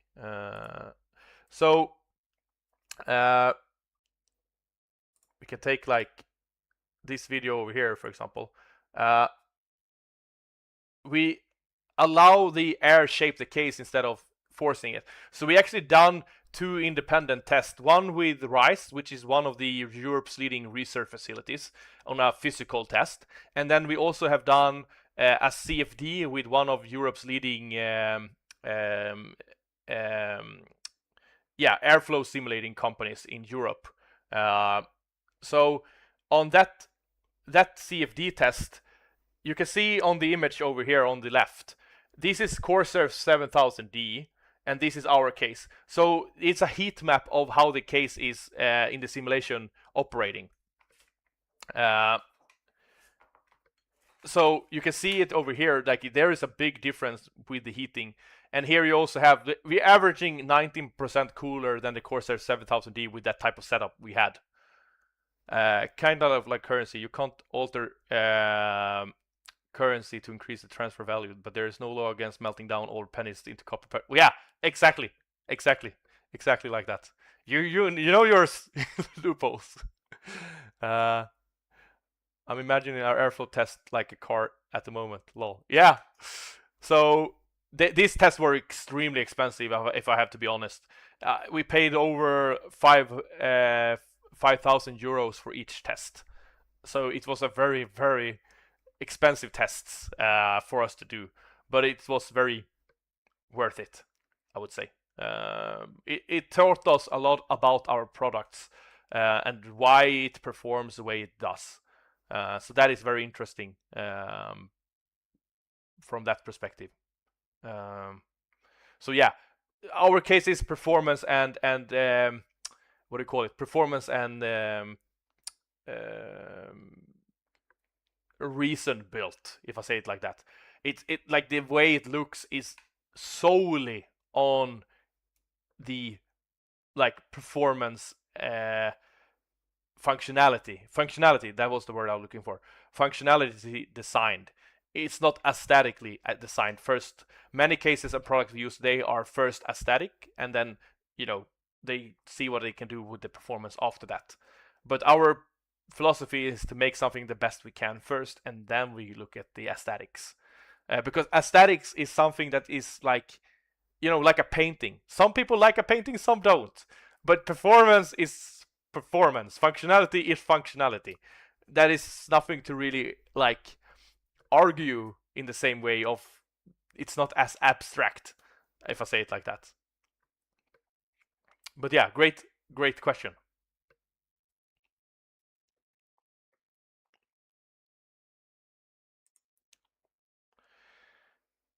Okay. Stuff is made to break down, so you will buy new stuff for every 2 years. Yeah, not this one though. Like I said, I don't know if you were here or not, but this case is fully modular and repairable. So we're using screws and nuts instead of rivets. So everything about this case can be changed, upgraded, and tweaked over time. And we're using, like I said, we're using Swedish steel. We're using like thick aluminum panels. So like these are like 3mm thick aluminum panels. I can't even budge it, So we're using like pretty overkill materials in our build, if I'm being honest. But yeah, and that's also the reason to the pricing is higher or whatever in this category of products. Norwegian still better. Yeah, we can take it up for a test. A Swedish steel panel versus a Norwegian one and see which one survives.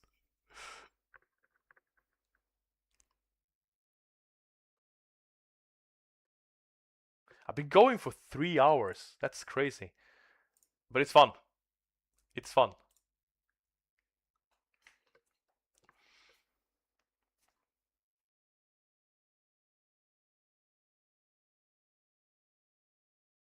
I don't understand like how many streamers are able to sit like 12, 15 hours straight doing streams.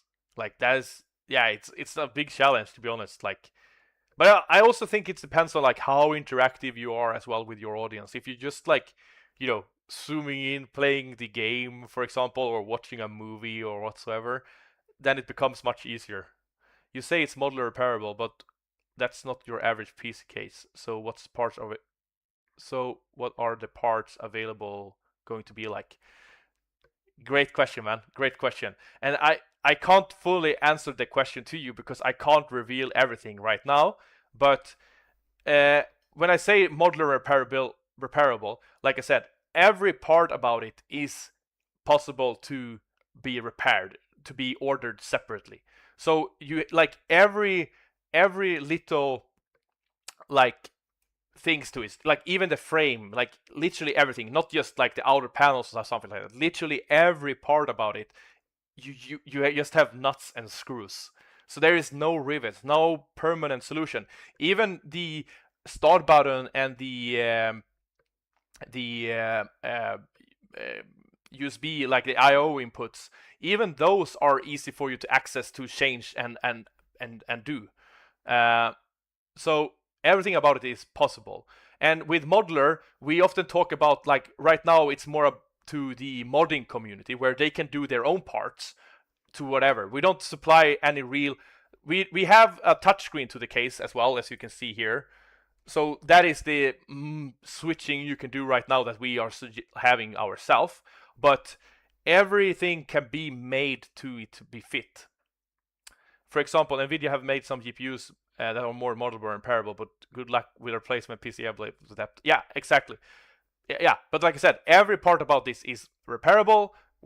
You can order exactly whatever part you want, and we can provide that to you as well. Does it sound like a jet engine when you turn it on, though? That is how it should be. No, that's not how it should be. It should be quiet, you know.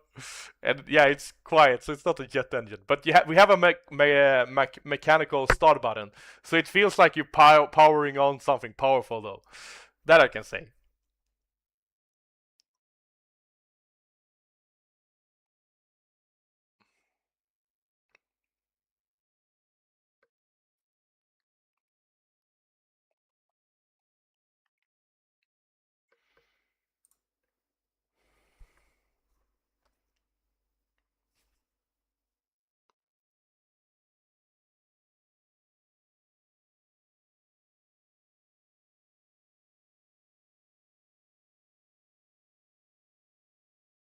Looks like a droid from Star Wars.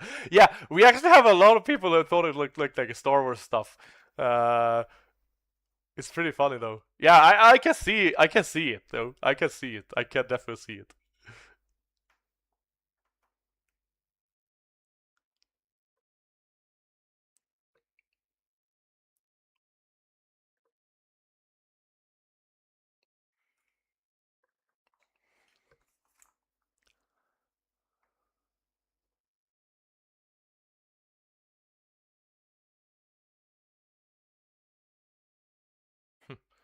Okay.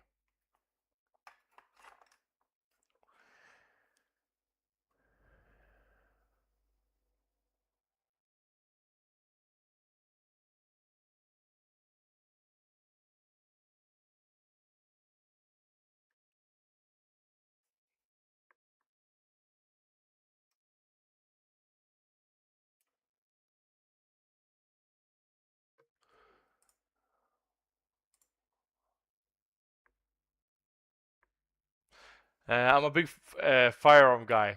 Okay, I'm not. One of my favorite platforms is a Glock because they are so easy to get parts for. I don't have to get them through Glock. I hope that analogy makes sense. Yes, it does, and that's what we're pushing for right now. It's just that we are in very early stages, but yeah, without revealing too much, that's what's coming. That's what's coming. I'm gonna head out. Enjoy the company. Yeah, same man. Same man. Really appreciate it. And yeah, have some Swedish steel or something. Go and buy some Swedish steel. Take care. Yeah, you too, man. You too.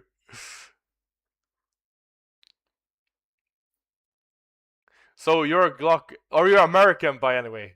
That the reason why I say it because Glock and firearms. That for me speaks American.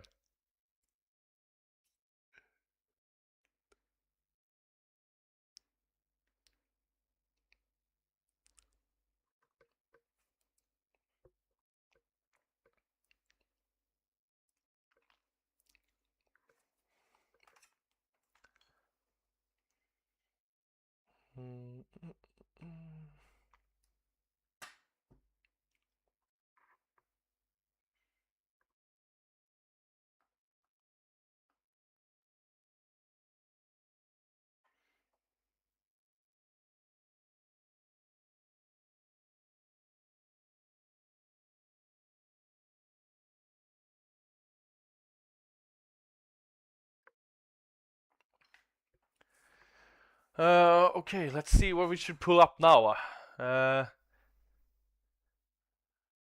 There's a good 5-second delay in YouTube. Oh, really? I don't know why. I don't know why. Like I said before, I'm not the best on setting this type of stuff up. I probably have 300 plus firearms. At least 50 Glocks, every frame, slider size, every caliber. Wow. Wow, that's crazy. I don't even own one firearm. It's not even allowed. But yeah, wow.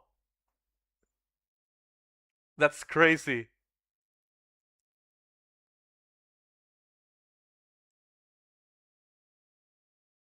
Damn, that's nice, man. That's nice. I wouldn't dare to teach my kids that. Yeah, I don't know. Yeah, maybe as well because I'm not used to. I never used a firearm, so I shouldn't teach anyone using a firearm for that sense. But yeah, that's cool though. In what age did you start teaching them? I have a 7-year-old and a 3-year-old and a 6-month-old child at the moment.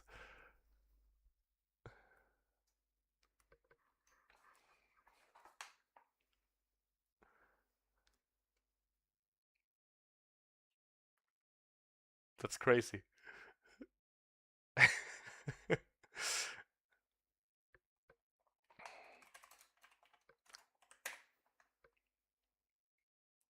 Let's see what he have been up to.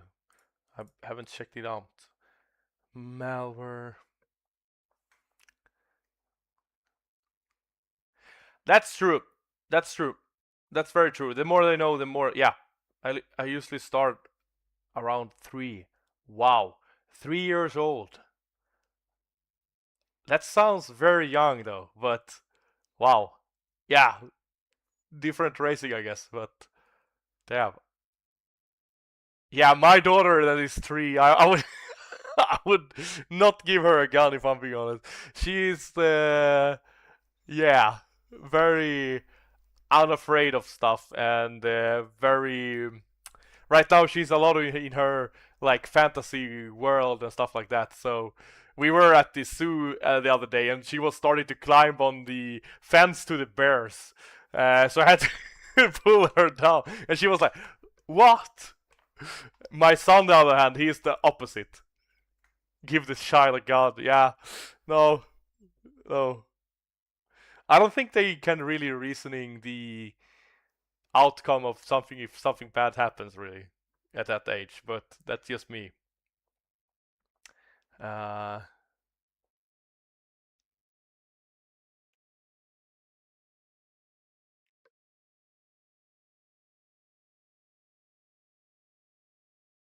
look up Tomska, baby with a gun. No, not on this stream, Dark. Not on the stream. But I will check it up later, personally. I would see something.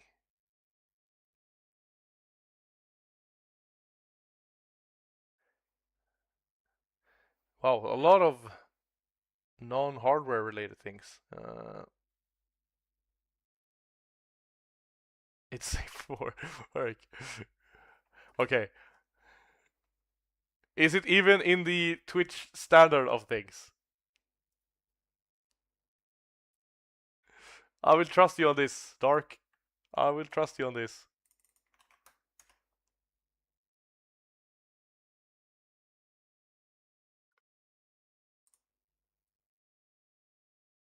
Okay, it's not real.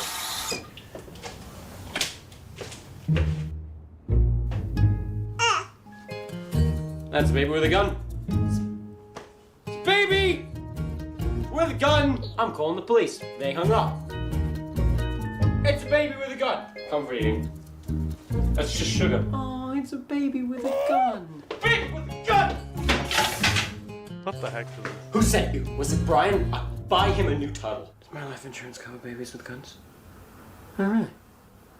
Get out! My kids have their own Nerf gun paintball. I'll give you this. That's cool. Give me My that. kids have Nerf Isn't guns, that but they're better? shooting each other all the time and they're I'm like really crying stupid. before they get hit. It's not nice, is it? No, huh? I'm a man with a gun. What are you? You're a baby with a gun. You're nothing. I'm sorry, that was mean. You don't deserve that. You're young. Just take mine.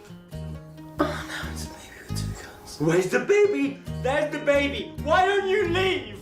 Get out of my house! I'm hiding in the fridge now. You know, I kind of want him to shoot me. So when God's like, "Oh, hey, Tom, how did you die?" I can be like, "I don't know, God, maybe I was shot by a baby with a gun!" Don't love of me. I'm sick. You're a sick baby with a gun. Yeah, not easy, is it? Not easy to hit a moving target.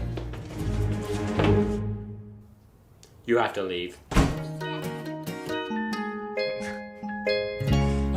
Yeah, it was a nice video. Baby. Oh no, it's gonna go! It was a nice video.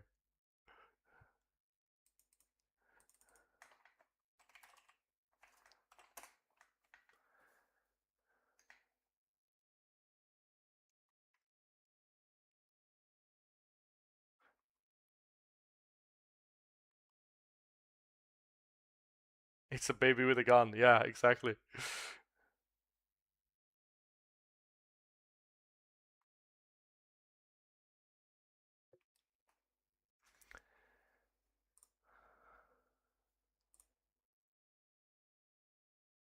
Uh,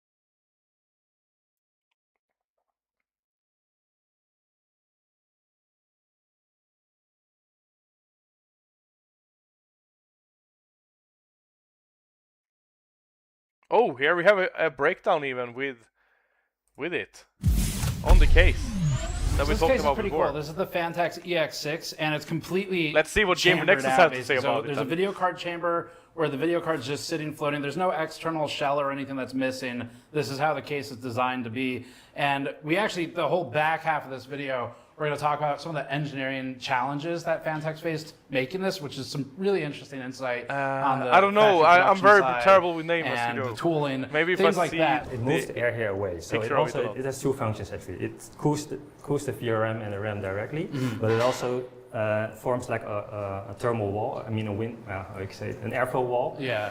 against the heat coming up here. The extra processing for the recessed area is using a similar tool and process as the edges. So the machine does not need to swap tool. It doesn't need to move to a different jig. Okay, so we're going to talk about some of that in the back half of the video. We brought you this video with our brand new wireframe V2 mouse mat on store.gamersnexus.net, also accompanied by our new Micro Slop t-shirt. These feature a parody Micro Slop logo with a blue screen of death frowny face, warning marks from Event Viewer, and our rendition of Tux the Penguin hidden away, and of course, Micro Slop. The wireframe V2 mouse mat on the GN store was made by Andrew on the team in Blender, fully 3D modeled, and then represented in a high-quality mouse mat cool. that you see here. The mat can easily accommodate a keyboard and mouse, has fine detail with the city built of wireframe components for the heatsink, RAM, because let's be honest, it's the only place any of us can get any now, and cooling tubes, and we use a matching blue stitching for anti-fray with a blue rubber underside for some unique GN flair. Head to store.gamersaccess.net to support our deep dive, independent research content like this. It was before my time, but my uncle got to live in a generation where you could still bring your vermin rifle to school for show and tell. It seemed to be a lot of less people claiming mental illness. Yeah, that's sounds like America. Sounds like America from a European perspective, at least. Looks cool. Directly. But Yeah. for the product side, so they've got an EX5, EX6. They're both kind of the same style visually. And Fantex is sort of building this in a way where it's intended to be. Wait 1 second. I just have to take a photo on the outside.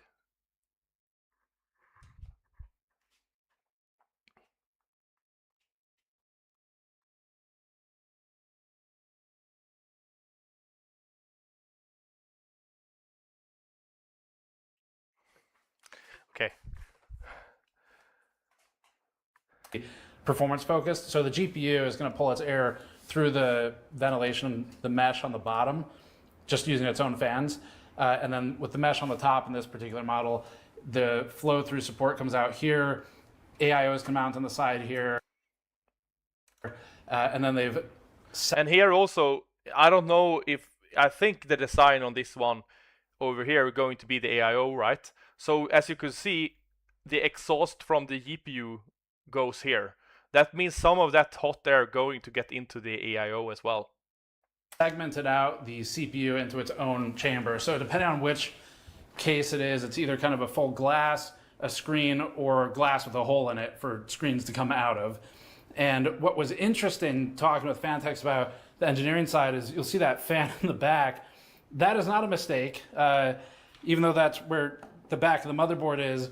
The intent of this fan is to help provide sort of a curtain of air, like a wall, to prevent some of the GPU's exhaust from ending up in the motherboard chamber, this top chamber here, where it'll just sit and bake the VRM. So this has been one of the big challenges with cases.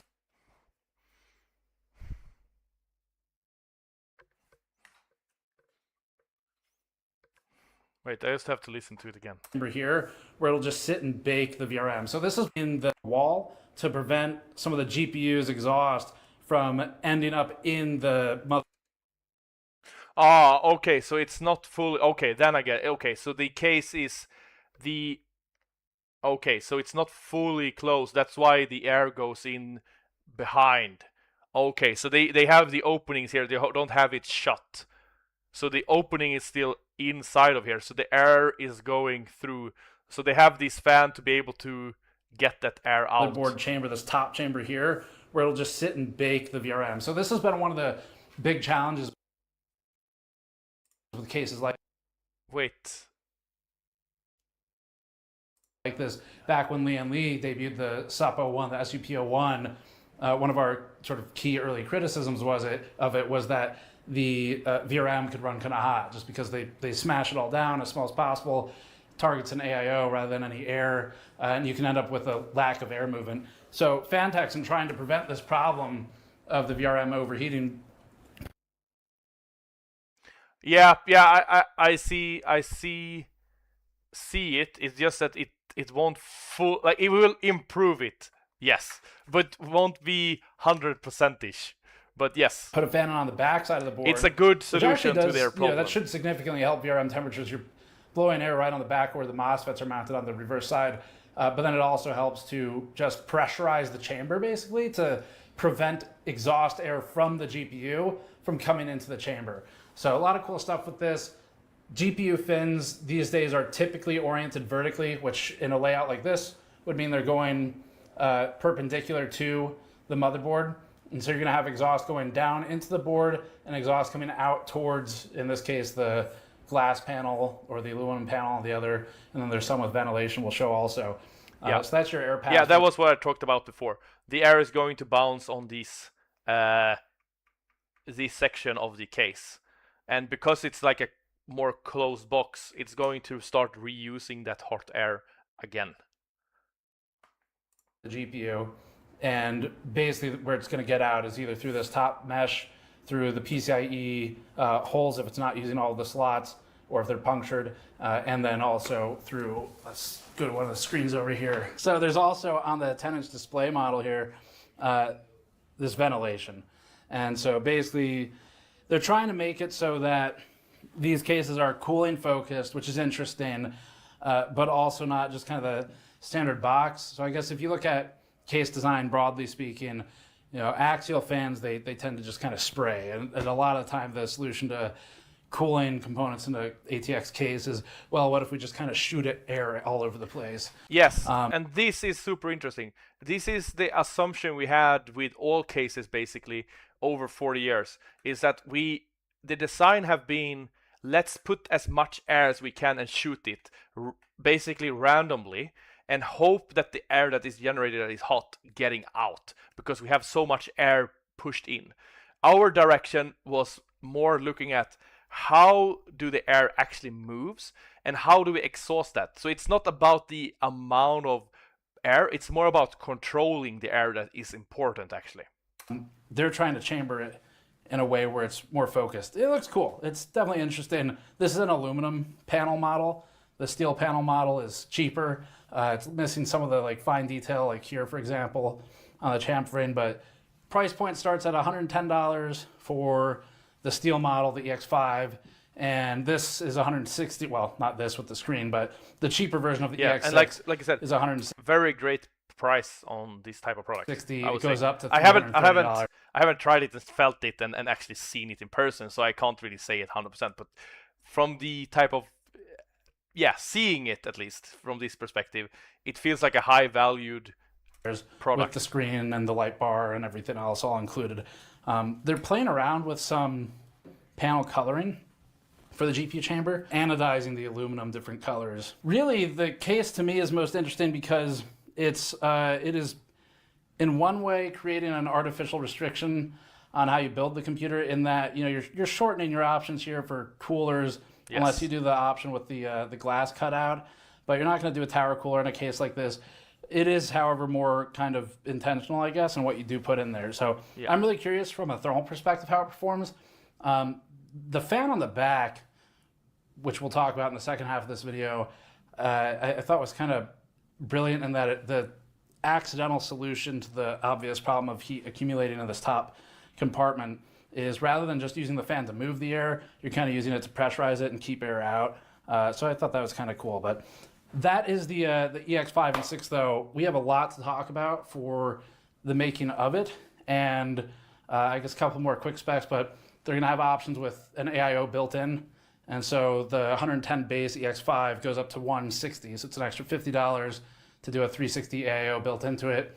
That has a rotary fitting on the top to sort of force the tube on the cleanest possible path through this chamber that way. Okay. And then the other tube just shoots right out the side of the radiator and into the CPU chamber for the case. So $50 increase for a 360 is not bad. I guess you maybe get some of that on cutting down on packaging, things like that. But it's when I was talking to Pantex, they were saying, this is our way of coping with the current environment where people are pressured by RAM prices and GPU prices now to basically try and bring the cost down elsewhere in the build so that people can use that to subsidize what they're going to spend on their RAM. So pretty cool stuff, though. Let's jump over to the interview and the discussion for the rest of it. All right, so now we are joined by Tenzin and Mankin for talking about some of the actual production side challenges, which is pretty interesting. Yeah, these are early prototypes. Okay. Because still so much has changed. Overall you recognize them, of course, but internally nothing has stayed the same. So then, we would call it prototype, even handmade, right? Yeah, well, I mean, I see you were telling me that here in Taiwan, the rust has accumulated in just 2 days. Yeah, this is 2 days. We brought them over from Netherlands, where we are located, and they were looking fine. And 2 days ago, we pulled them out of the box, and now we got this That's nice... interesting. Patina. No, now it's color edition. Yeah, right? The Noctua edition. Yes.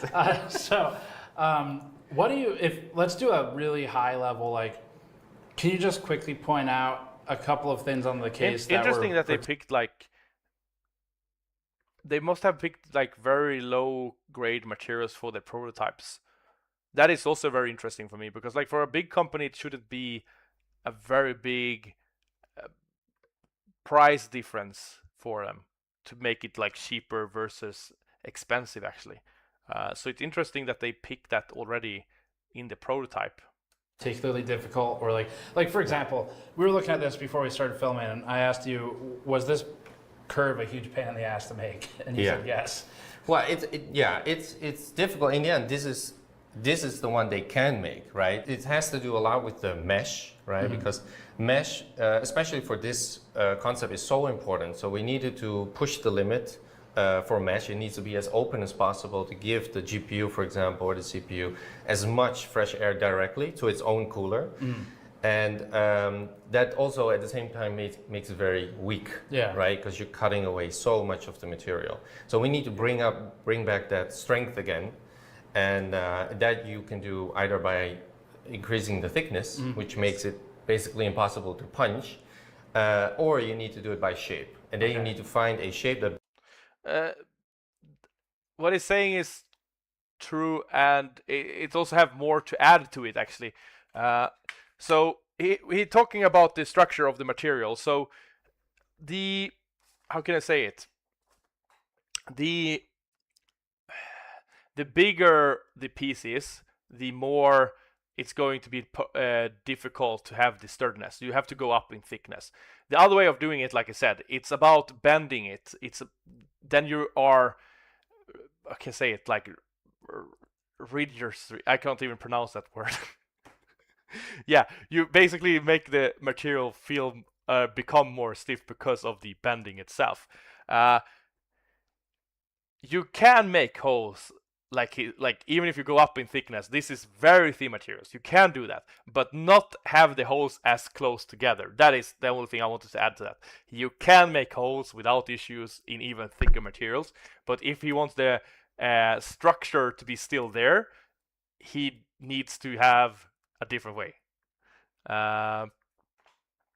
Well, that version is steel. It's not like you need surgeon stainless for protective case. No, it's not that you don't need, but I think at least when you're doing prototypes that you should aim for the type of materials you're trying to have, at least.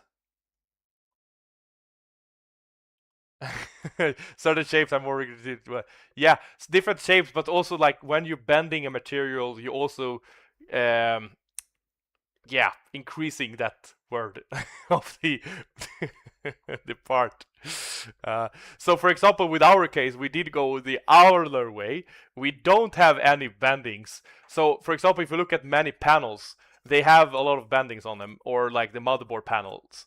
Like we using nothing. It's literally just the piece itself, and you can't even like budge it at all. Like even if I try to bend it, I can't.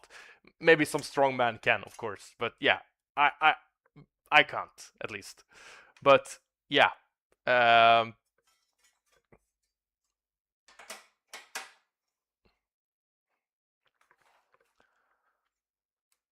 brings a strength to the mesh, but it doesn't deform it and break it at corners. Right. So doing corners is difficult, but at the same time you need them to bring back the strength into the panel. Yeah, that makes sense. Right? And you can show, like, in the end, you can just lift the whole thing by the mesh. This was actually the first full prototype we made. Before this, it was all... And this is super cool, but it's also very expensive. You have to have good volumes to do this type of things. Like I don't even think we could do this. Like you have to have really good tools and stuff like that to be able to even accomplish these type of things. Otherwise, it's going to be extremely expensive to make. You know, cut up pieces, cardboard, foam panels and such. So this was the first time also for us that we saw the whole thing come to life, which is pretty cool. It's a cool moment. And I think this really shows the breakdown of the product, right? And it's like a chassis inside out. Instead of a big box around it, Right, we actually started out with like a skeleton. Similar to like some tall buildings, right, where the whole structure or the strength comes from the central column, right, where the elevators are. So similar to here, like this is the mainboard compartment. This needs to be really strong. This is what's carrying. Yeah, and there you saw it as well when he was like flexing that all of the components. Case. Elevators are. So similar to here, like this is the mainboard compartment. This needs to be really strong. This is what's carrying all of the components. Right. So that's like an opposite approach as to a standard box chassis. Right? Typically, do you get the strength more from the corners on the outsides? Yeah. So and then the edge profiling that goes all along all of the edges. That's where the strengths come from, and then you hang all the hardware inside. Right. Roughly. So we needed to get that strength back, even though it's so slim, so radically different from the box. And then we really needed to optimize for that very direct performance, very direct airflow. So you can see all these components, like these mesh components. Normally, it depends how far back you go. Like first mesh was just a huge sheet of mesh. And I think you can remember, and even some cases you can still see it. They just put a piece of mesh that's very flimsy inside a bezel. Yeah. And that's how it's held together, because that's the easiest to make, right? And then over the years, they came up with new solutions to make, let's say, a single panel, a mesh panel, but then it has solid edges. Right. They're able to make this now pretty reliably, and so now the panel on its own doesn't need an extra bezel, right? But you do have these straight, solid edges. That was the limitation. And for this design, because all the shapes are so radically different, it's not all rectangles anymore, right? So we really needed to take another step. Otherwise, it would have you need to make a box inside the box to be able to right? We would have been stuck like midway the development process. And I think here you can see our first attempt. You can see it's better than that one, but you still have rectangular shapes that we can decide, like, okay, don't cut here, right? But here they cut over the edge because it's all rectangular shapes. Is it punched and then bent, I guess? Is that the process? Okay. Yes. But then the surface that they decide to punch or not to punch, they're all rectangular.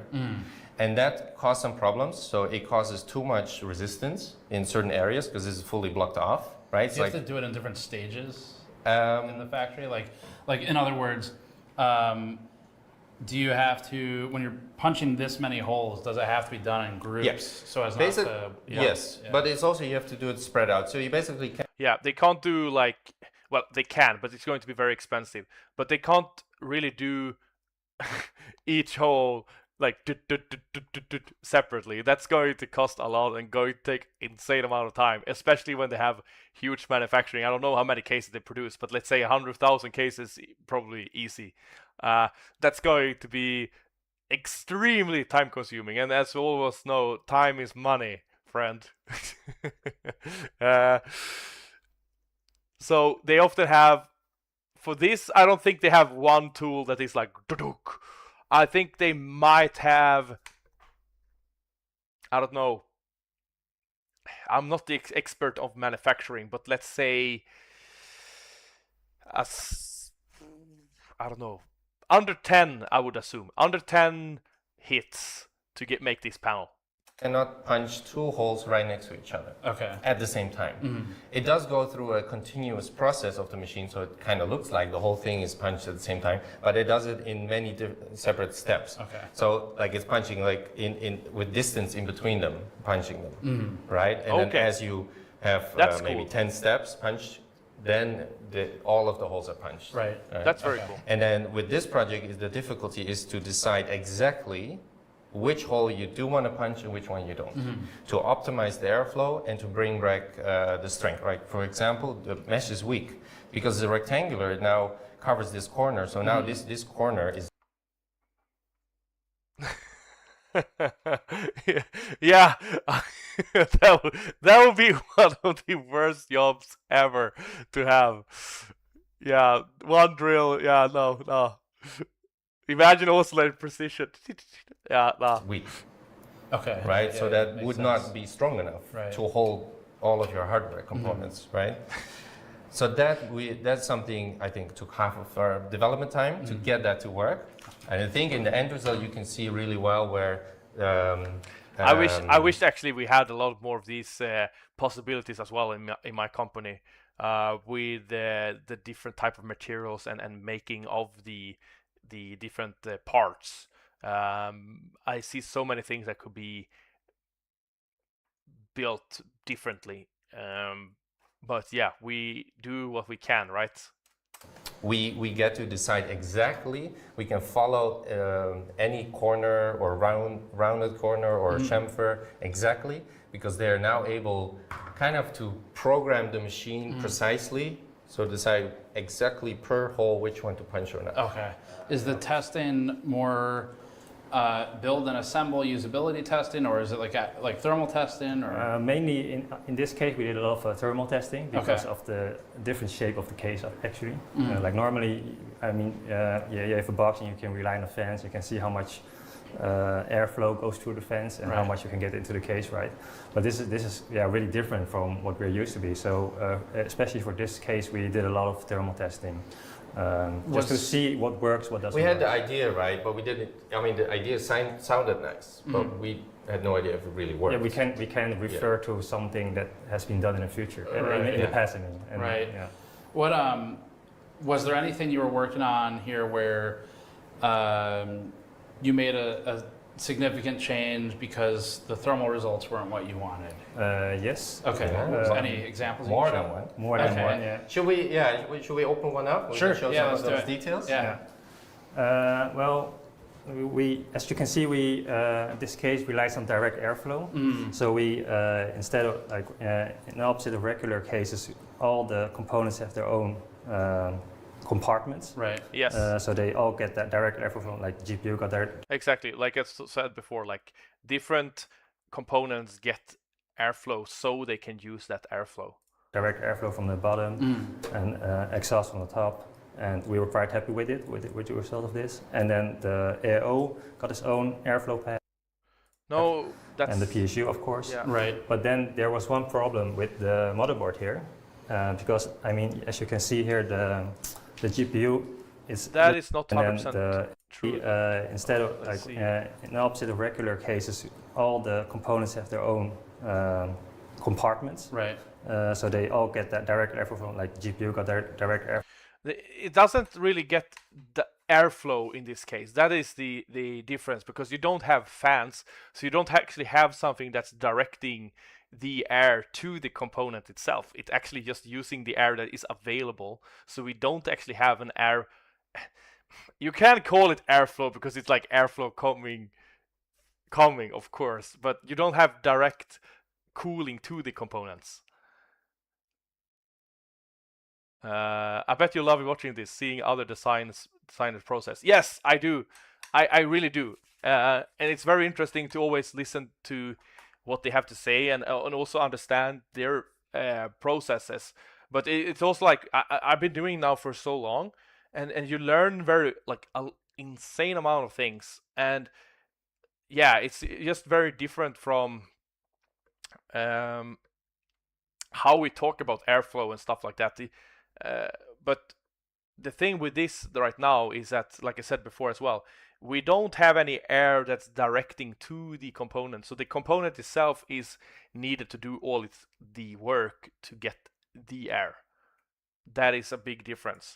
So I wouldn't call it got their direct airflow from the, like, I wouldn't call it that myself. Maybe technically it's right or not, but it is like an open bench almost, but you have enclosed it without having airflow coming to the component. And exhaust on the top, and we were quite happy with the result of this. And then the AO got its own airflow pad, and the PSU, of course. Right. But then there was one Maybe he's talking more about the pathing it has than problem with the motherboard probably that here, he's trying to say. Because I mean, as you can see here, the GPU is a little bit of overlap with the motherboard. Yeah, right? yeah. So there's some heat of the GPU going inside the case, Right. which heats the motherboard, and its components like the VRM I guess and the also most GPUs are vertical fins, right? So it's going to blow air RAM. Yeah, down. they blow. Yeah.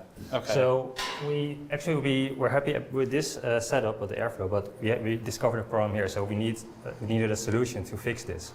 Well, as I said, we tried a lot of testing. So in the end, we found out that if we add a fan here behind the motherboard, blowing cool air in, it really helps to move the hot, still temperature air here that builds up here actually. It Because just it's not stops moving. it from sitting, I guess. Yeah, it moves the air here away. So it has two functions actually. It cools the VRM and the RAM directly, but it also forms like a thermal wall. I mean, how you say it, an airflow wall. Yeah. Against the heat coming up here. So there's heat coming up here, funny, and yeah. we have a. It's kind of like form like a wall. current in a river, right? Yeah, It's yeah. preventing So everything yeah. will be blown out in that way. So will not the heat will not affect It the will- motherboard anymore. It will still leak in something. I don't think the pressure is that great, but it will of course improve and make it better. 100%. Right. Funny. Yeah. Yeah. Okay. And it's surprising because we went from oh damn we have a problem to like damn this works really well. So it's like the VRM and RAM temperatures are actually better than like a standard It mesh. should help the chassis. VRM a lot. Yeah, it helps really a lot. It worked surprisingly well. We also tried I mean, when we were testing, we also tried the fan in the opposite direction. Like maybe we thought, okay, if we try to pull the air away, maybe that works better. But it really turns out just to blow it against the hot air that's coming on from the GPU. Yeah. And what also going to happen is that the turbulence. So when these two airs colliding, actually, they're going to start becoming a turbulence, and that is also when you like the more turbulent air you introduce, the more difficult it is to actually predict where the air goes and how it goes as well. So yeah, It works. I guess like, it kind of wonders. makes sense. Yeah, I mean, it's After you think about it, right. it does. If but, you're pressurizing the compartment, right, to stop hot air coming in. Yeah. So But I mean, if you look at it at the first sight, it's really weird because the fan is so close to the rear of the motherboard. But actually, the fan blows the air to the side. Yeah. It swings it to the side, right? So we have all those openings here, where the motherboard is also lifted, of course, where all the air can go to the front, and then it pushes the air away. Yeah. Cool. Yeah, that's pretty interesting. Yeah, I mean, because this case doesn't really rely on fans, on fan cooling, right? So the direct airflow is really important. So we made a lot of improvements to get as much airflow as possible with this case. Yeah, and there is as well. He's saying direct air cooling, but once again, they don't really have direct air cooling because they don't have anything to actually direct the air cooling itself. So on this model, you already see there are much more holes in here. Right. So you can see, okay, Some large holes. Yeah, we like to cut as much restrictive parts away to get the airflow as good as possible. We improved the mesh, of course, and if you can, like we even it on the AO bracket, we thought because we have a 360 frame fan, we just removed these parts too. Okay. Even as you can see here, they're not here. Right. To remove even the Just get some slightest blockage resistance. out, right? Yeah. I mean, it's in theory those shouldn't block a lot, but they do a little bit. They do a little bit, Yeah. and since we really want to get everything out of this case, so there are small adjustments which are,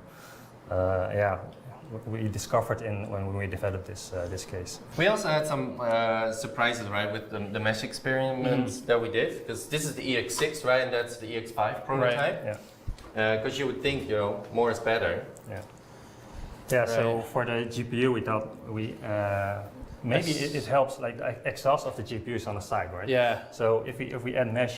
Yeah, this is better approach than they had before. So with this mesh, they actually allow the air from the GPU to go out that direction rather than having it blocked. It doesn't look as nice as you maybe think as well, but here it will probably help to get the, I mean, that was away. going to be my question for this one, because if the fins are oriented vertically, it seems like the air would want to come out here. Yeah, it want to come out there. Yeah. So, but we couldn't do it with aluminum because then the cost will be too high for the case, right? Okay. Yeah. I mean, it's hard to do. So then we tried. Okay, we do it on steel and see how it goes, and it turns out this really helps. Okay.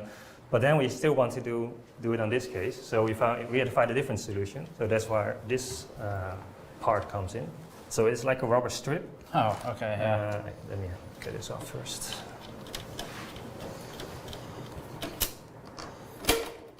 That's pretty cool. So this strip, it will be attached in. Oh, sorry, other way around. It will be attached in here. And this helps to divide the intake and exhaust chamber. Right. okay. Yeah. So now they're trying to lead the air with this. It's like a deflector or director. It helps, but always when you have something bouncing and going around, it's going to lose pressure. It's going to start breaking up the air itself. It's improving, yes. Of the GPU, and this is also we had a lot of testing. We found out if it worked or not, and it turns out this saved like the same amount of temperature with the mesh. The idea being that I don't fully. It might be true. I shouldn't say it's not, but I don't think that is true. I think this is going to be better than the director. to stop recirculation of the Yeah, hot stop areas. recirculation. I mean, if you don't do this, the air will come out here, right, on the side, and then the hot air gets in again. And do you happen to remember? Yeah, just like I said before, if they wouldn't had that, it was just bouncing and then be reused again and again and again and again in the case. Or like roughly what kind of difference you were seeing? I think it was about 1.5 Celsius. Degrees. Okay, I mean that's a lot for a GPU. Yeah. I think our entire GP range, top to bottom on the case charts, is not more than 10 degrees. Yeah. So 1.5's a lot. Yeah. So so that's why cool. we fix this. And then I guess you don't bother with that here, right? Because it's just a punch through. That's a punch through. The separator, I mean, you don't need the separator on this one. No. So is that was that? I guess the reason you can't punch holes through for aluminum, is it just cost of the manufacturing process? It's because it's 3 millimeters thick, it's like not- really thick aluminum. So is And that so just it's like a- CNC cut. If you want a CNC cut mesh, Yeah. you'll be paying a lot. So that's And I guess the Yeah, reason for that, that's true. CNC relatively slow versus like Very a punch, slow. right? Yeah. Yes. And if you have to punch something like this, is it just a ginormous machine, or is it? well, again, it is a big machine for sure, but you're not, when you're punching mesh, you're not punching each hole in one go. Right. It is like 3, 4, or Stages. 5 steps. Yeah, you cannot punch 2 holes very close together at the same time. You need to split that up into steps. So for aluminum, plus the aluminum material, it just gets to be too much, I guess. For aluminum at 3 millimeter, it also pulls the material down, so it's gonna look. Okay. Yeah, it's not gonna look the Got best. it. Yeah. That I am not 100% sure if that's true actually, because it depends, of course, on the machine itself. But like we are going to stamp some of our 3mm actually later on, and according to our manufacturer, they can do up to 4mm without having the structure of the materials to be changing. So they can stamp up to 4mm or puncher, that they say. So I don't know if that's really true. Yeah, this is cool. So obviously, I haven't seen this without the GPU container, shroud off yet. Oh, interesting about this is to mention is we work a lot on the GPU bracket actually. Okay. So as you can see, it's screwed down on the side and even on top. So this really makes it really sturdy, because we think it's really important to hold the GPU securely. Right. Okay. So yeah, you can just lift it here. It's really sturdy now. Yeah. And it's even good enough for shipping. So we spend a lot of time to develop this. So how can we make it as sturdy as possible? Triangles are magic, right? It always works. But we also wanted to support smaller GPUs, but in the market nowadays, even smaller GPUs are really expensive. Even a small GPU. Even a small GPU. Yeah. So we developed this thing to be able to turn around. So you can also, you can see a lot of holes in here, attachment holes. So even if you attach it like that, it can even support the smaller GPU lengths, before the motherboard. Cool. Actually. Yeah. Well, what we can point out here is that you can see the CNC. I think it's really nice CNC like the cutouts here, chamfer. chamfers in here for the buttons and for the USB ports. What when you make a decision to add a small detail like that, right? Like this is, I think until you pointed out, I wouldn't have thought a whole lot about that, but CNC is a different machine and an extra step. Yeah. I'm sure that adds a lot of complexity every time you do it. It adds cost, but it also comes with some rewards, because it looks good, and the reason why it looks good is even if you see it like this, you can really see the thickness of the aluminum, so you see what you pay for. Yeah. So for another example for that is this this cutout. I mean, on a steel one, we just have a straight line, right? And here we chose to do a small detail. With this detail, you can really see the thickness here of the material, and also on top. And for that, we don't need it, right? Because it's just a thinner material. So that's how we make some design choices. What kind of cost impacts does something like that have? I mean, is it where if you add a chamfer like that versus you don't, is that a decision where you're like, this might change our MSRP, or is it? Yeah, so that's different, right? Because it depends on the exact shape of the detail that you want to do. And in this case, the extra processing for the recessed area is. These manufacturers would cry seeing our cost for manufacturing. They would cry, definitely. The changes they do, often we talk about cents, oftentimes. When we do stuff, we talk about multiple tens of dollars. Using a similar tool and process as the edges. So the machine does not need to swap tool, it doesn't need to move to a different jig. Okay. So that, you could say it adds some detail. Yes, you'll pay for it a little bit, but it's not that much. And it does bring a lot more character to the product. Who normally helps with figuring that out? So, knowing that you're already using this tool and this machine, obviously is valuable to know, because now you can get more fancy with it, right? Yes. Is that just you guys know that from experience? Is that the factory's kind of telling you, or? There's really a lot of back and forth. Yeah. Okay. That's a lot of back and forth, and it's almost like a game, because both sides want to make it better for them. Yeah. They also are happy to take on the challenge also, but it's not. Yeah, and here is actually in this process, many times the manufacturer and so it sounds like they don't actually have their own factories actually. So the good thing and the bad thing many times with this is that the good thing is that if it saves you money as a designer, speeding up the process, make it more simple, that means it's simpler for the manufacturer as well. They don't have to spend as much time with your product, which means that they can do other things. and they get a more happy customer, of course. The problem sometimes with this is that, like, we often have two different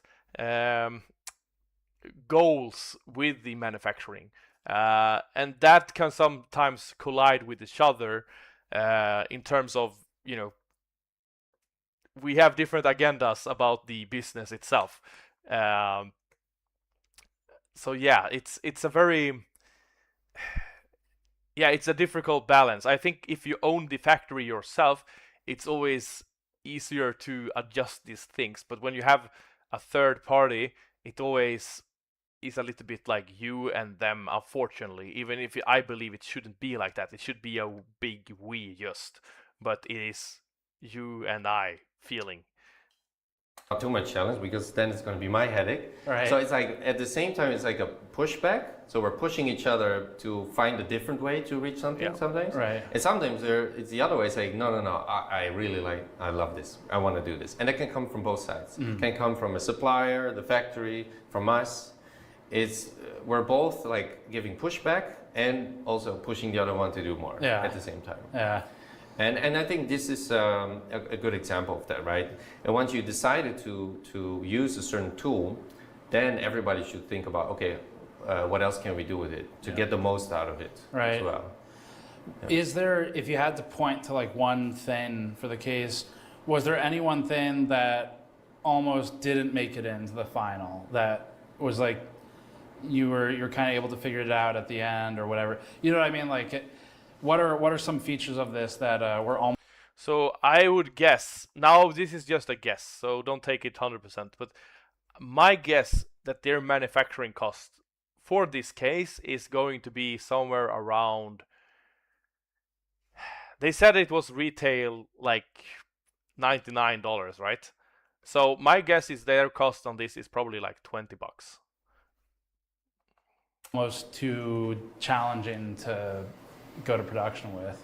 Well, basically the whole thing was like, like the whole thing, like, does it even work? Yeah. But because that's why we got with we got the right side fan, we call it, right? That really was a make it or break it. Yeah. And if we couldn't fix it, it would be a big problem. yeah, and then we say, okay, we're gonna start over, do something else. So let's say you couldn't fix it. Let's say this wasn't an option for some reason.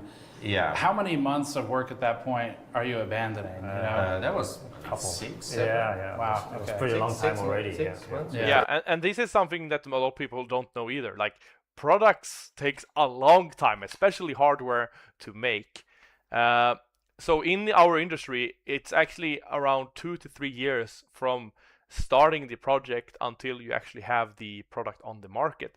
So already here you can see, like, that was 6 months for them to get to that point with that type of scrappier prototype as well. So it takes a lot of time and effort, and you can imagine how much money it is to invest to get to that point. Definitely. Do you ever get that far along and realize it's not going to work as a product? Yeah, it happened before. Can even go further. I mean, if it's the best decision, then you should always make the decision, no matter where you're at. Right. I mean, you should of course then learn from it, so next time you'll recognize that earlier. Yeah. But if it's the right decision, it's the right decision. So even if you're like working 6 months on a project and you know it will go into a dead end, you can try to revive it, but you better just stop it, right? And just, just and find you should another not way. think about it being a waste, because we've also had this where a project got cancelled, we worked it out, like we're very happy with it, got cancelled, okay, and then 1 or 2 years later, a different I project also came up and said, want "Oh, wait a actually minute." to say, like, I got a little bit more. If everything they say here is true, I actually got a little bit more respect towards Fantex actually. If this is some of their internal, how they actually make their products by actually trying something different, and sometimes it doesn't work. That is actually, I would say, from my perspective, is like, great job, man. Yeah, great job, really. That's how it should be, you know, exploring the unknown, not knowing the outcome, and still betting on it. So yeah, big shout out.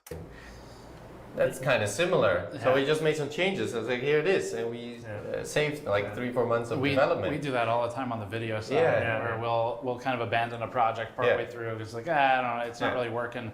You know, then you get later, it's like, we can kind of pull pieces of these projects. Yeah. Well, that's actually for the cases too. Like sometimes you can just put like a lighting solution or something. We found it for a case, and then we just put it in a new case. Or even just the knowledge, something you learned, you can directly apply. Right. Anything else on here, like specifically you wanted to point out as your challenges or stuff you feel like you want people to recognize how difficult something was to do? Well, I think maybe it's one interesting is that we, as Martin just mentioned, right, the GPU mesh helped performance. Then we found a different way to do the same thing with the rubber strip. But at that point, we were also thinking like, okay, more mesh is more better, right? Well, let's try it. Let's reduce the temperature as much as we can. So the EX5, this particular prototype has a mesh at the top side for the motherboard, right? Which was up here. an issue at a certain stage of the development, and actually the temperature goes up. Okay. So more mesh is not. And I believe the reason for the temperature going up here is that you remember that he said in the video before that they tried to pressurize this, right? So when they're opening it up, they have more difficult to pressurize this chamber. So it's not about, he says that so more mesh is not always better temperature. That is true, but the reason for it to become it like this, I believe, is because when they opening it up, they lose that pressure possibilities. So always better. I mean, I guess also maybe that makes sense. Does it go up with this fan in the back? Yeah. Okay. So you lose the air actually. The fresh air you get from the top. Okay, they pointed it out even. Will be gone. Right, so you lose your wall effect. Yeah. You're actually amplifying the exhaust of your GPU through the motherboard. Pressure systems, right? That's cool. I see pressure systems. So more mesh is not always better. Cool. Yeah. No, we've definitely seen that in testing as well. Yeah. Especially if you start considering recirculation and stuff like that. Very cool. I mean, I think that probably, unless you had any other pieces here you wanted to point out, but that probably.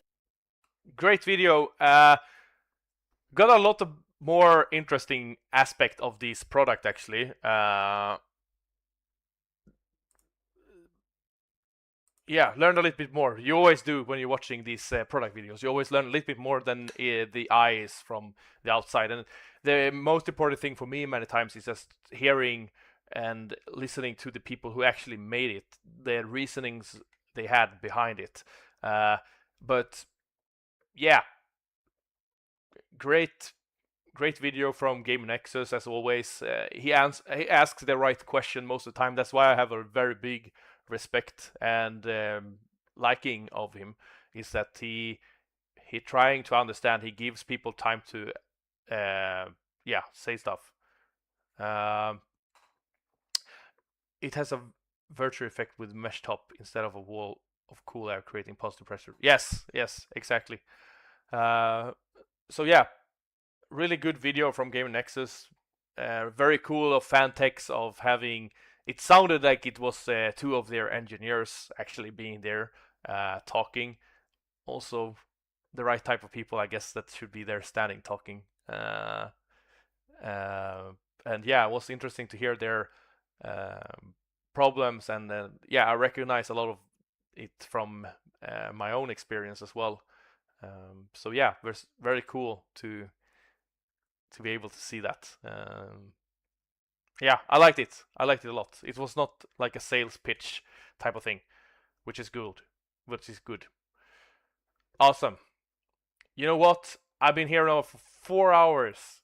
I have a lot of other type of work to do as well.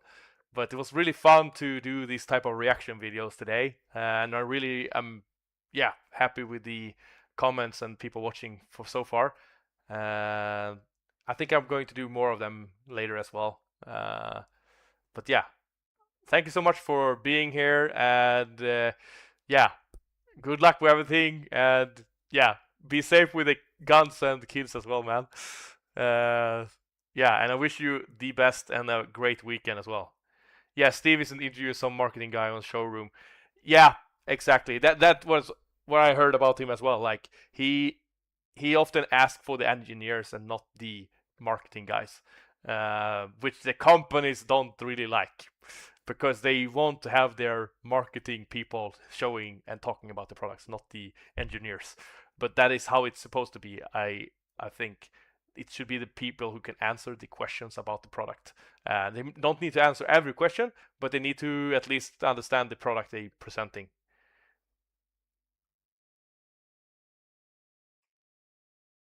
If you're into computer stuff at all, Gamer Nexus is a channel. Yeah, I am. I'm a founder and CEO of a gaming hardware company, so I literally am.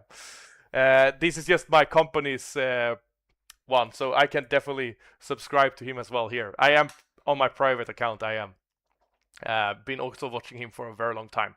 It would be really cool to, yeah, have him review our case one day. We are a bit too small at the moment, and yeah, we can't afford the fees at the moment, but one day I hope I can afford the fees. Good luck with your business. Have a good rest of the day. Yeah, thank you so much, man, and I really appreciate it. Same to you. Same to you.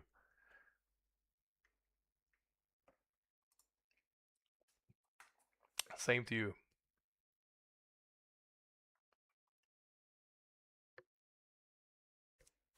Amazing. Nice. Oh.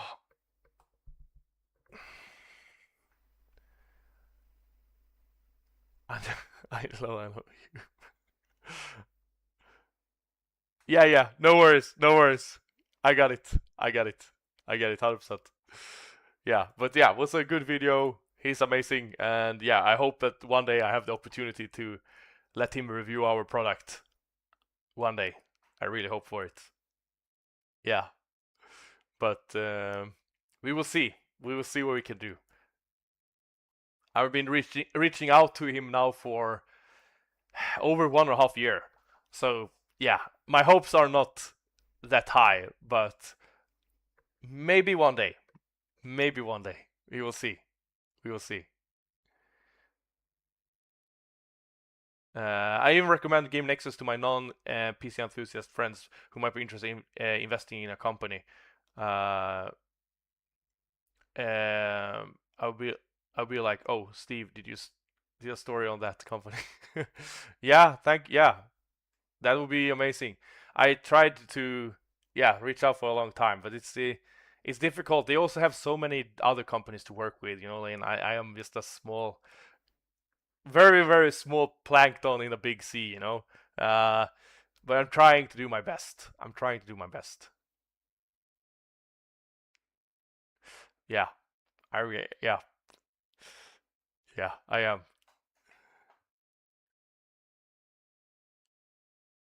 I got a buddy who is totally novice when it comes to anything computer related, but he invests in tech companies. Oh, that's interesting.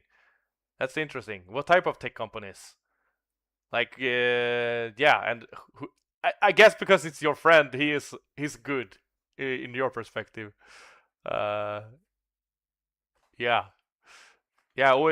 Always interesting to. I always been more like, how can I say it?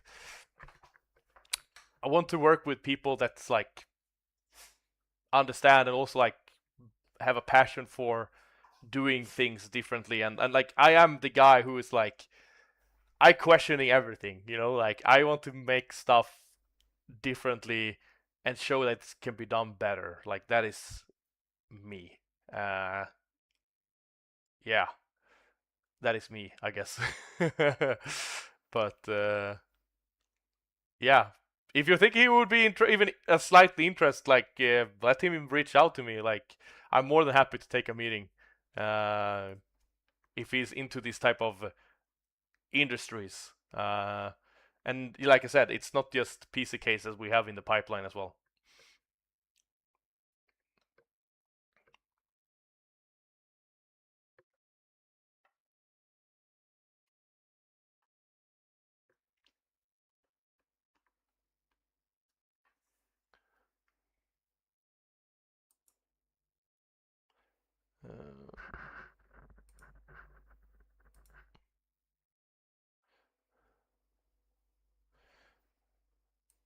So this is the product video we did for our case now when we released it.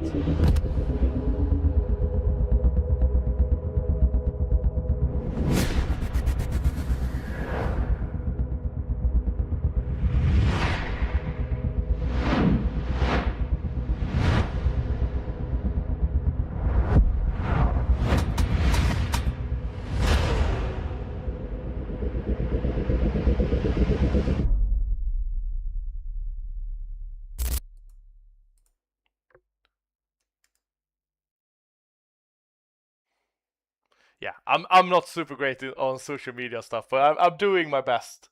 I'm doing my best. SpaceX, AMD, Tesla, etc., etc. We talk about our portfolio all the time, but I'm more on the gamer builder, and he the top tech. He likes an Xbox. He is a bunch of properties to manage. Oh, that's so cool. That's so cool. That's really cool, man. So have he been an investor in SpaceX, AMD, and Tesla, or more that he owned like stocks in them?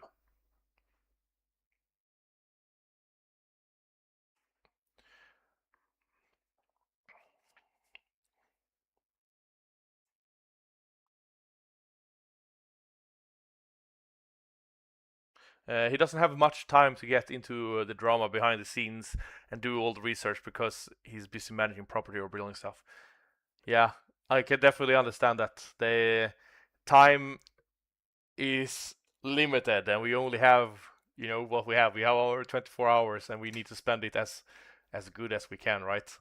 It's always difficult, and especially if you're balancing, family or stuff like that as well. On top of it, then it's become even more harder. Like, I've been doing it 4 years now, solo.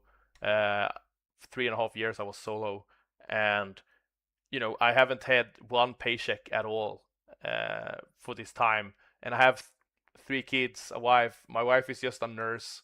In Sweden, nurses don't earn good money, but yeah, we've been living off of her salary and our savings. I literally bet everything into this that I owned, and yeah, trying my best to build something. And it's not about the money for me personally. It's more about just doing something I feel is like important, and providing that value, I should say.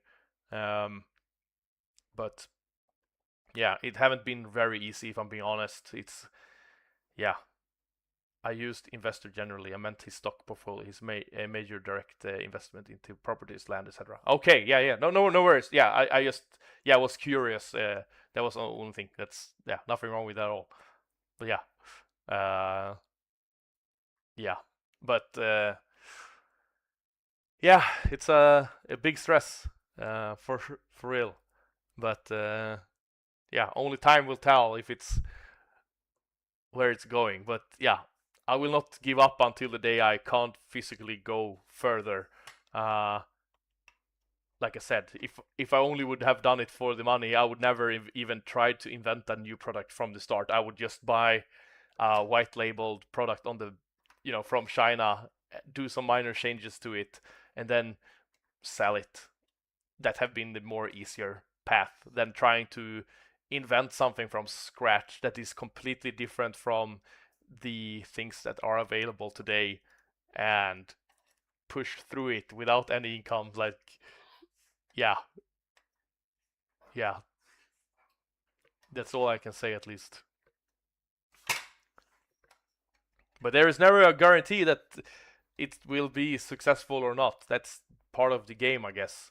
But yeah, I just had to do something in my life where I felt like I did my absolute best, and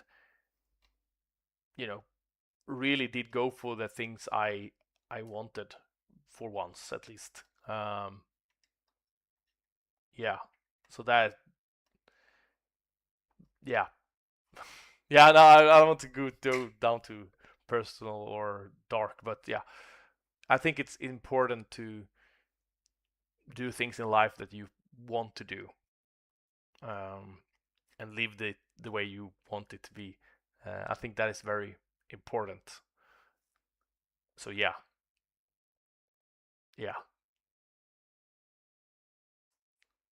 Especially when you have like kids as well. Like, if there is one thing I want to teach my kids, it's like it's worth following your dreams and like the things you want in life. Like that, you should always go for that, no matter what.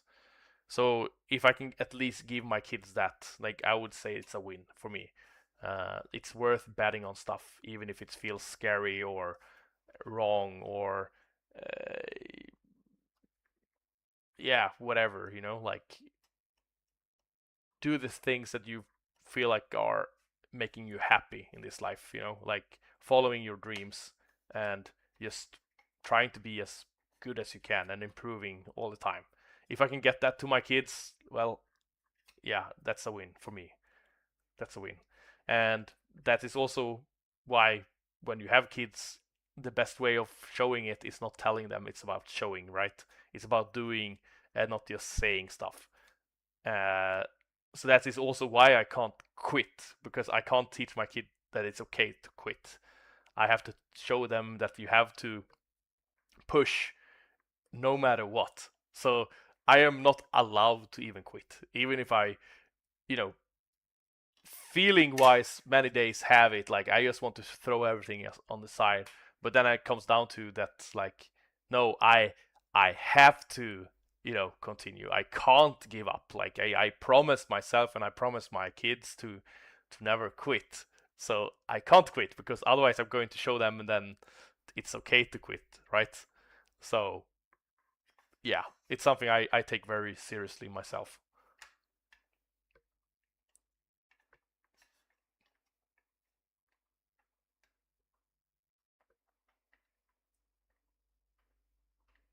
Most important thing to do for your kids is to be an actual parent. So many people have kids, but they don't prioritize being a parent. Yes, totally agree with you there.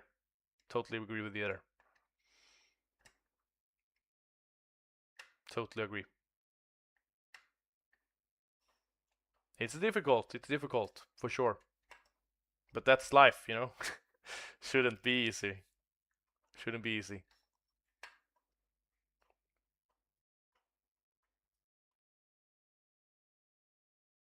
Yeah, you don't have a kid stars the moon. You just have to be there for them to be present. Yes, that was what I meant. It's not about like, oh, let's make dad successful so I can buy them stuff or whatever. Like it's not about that. It's more about, like I said, the pursuing of the dream and happiness that I always want them to have. Right? How's the stream going? I'm at home at the PC now. Nice. Yeah, it's going well, I guess. It's the second time I actually stream on Twitch. So it's of course a bit new for me. I don't know any like settings or how to do stuff. I don't even know how many people I have watching so far. I don't even know how to check check it. But yeah, been people at least communicating. I think I got like 2 new followers. One was you, of course. So 1 new follower at least. Yeah. So, but I got a few hours of content, I guess. I got 5 kids. My oldest was with a different woman when I was much younger, and I was not the best father to that child. My ex didn't make it easy for me, and I should have tried harder. Yeah, I get it, and I think the most important thing is that you recognize it yourself. Like, we can't change the past, right? Like, the past is what it is, but we can always improve the future, the day after tomorrow, and also seeing the, how can I say it, like, if you know what the problem or the mistake you have taken, then you have higher chance of fixing it. If you don't recognize your own problems and mistakes, you will never be able to fix it. That is at least what I believe. So you have done 50% of the job by just acknowledging the problem or mistake. Now you only have to fix it, and that's not something you maybe do over a day, but you can work towards it. When I'm not working, I'm home with my kids or doing activities with them, sports, zoo, etc., learning from mistakes I made in the past. Yeah, perfect. Like I said, you're working, you're improving, you're doing better. I like that.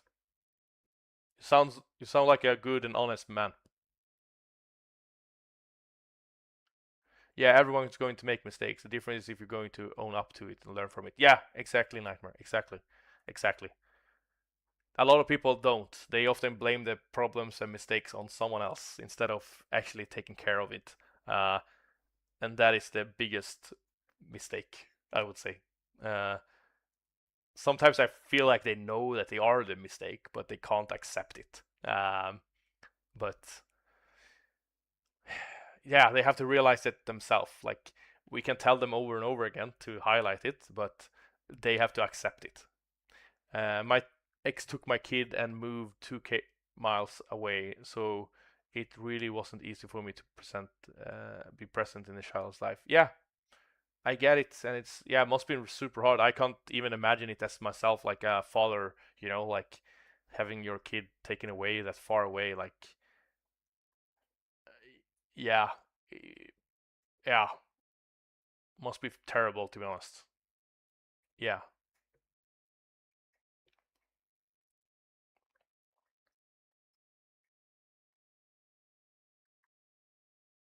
Bella, sluta. Bella. Hey. And my dog is licking her paws. Yeah, my father was that way. He made mistakes, but it took him like 35 years to finally own up to it and change. Yeah. It's good that he changed though, but the damage is already happened. But yeah, it's always up to the person if they want to forgive someone for something or not. But I think it's like nice at least that they see the problem, try to fix it, and own up to it. My mom had just died on Mother's Day. Then my ex told me she was leaving, and I was like defeated and impressed. Yeah, I would be definitely as well, man. Like 100%. That couldn't be easy at all. Like, I can't even imagine the pain and suffering you did go through there, man. So yeah.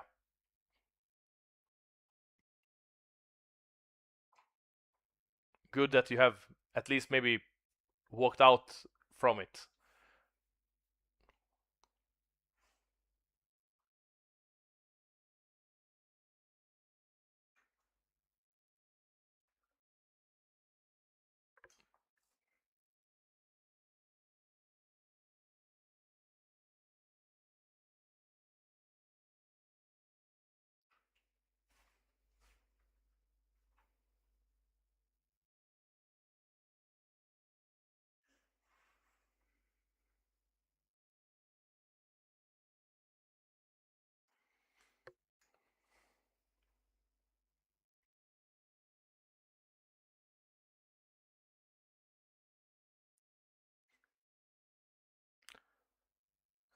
I try to be present in my child's life, and she's an adult now, but she still lives to my.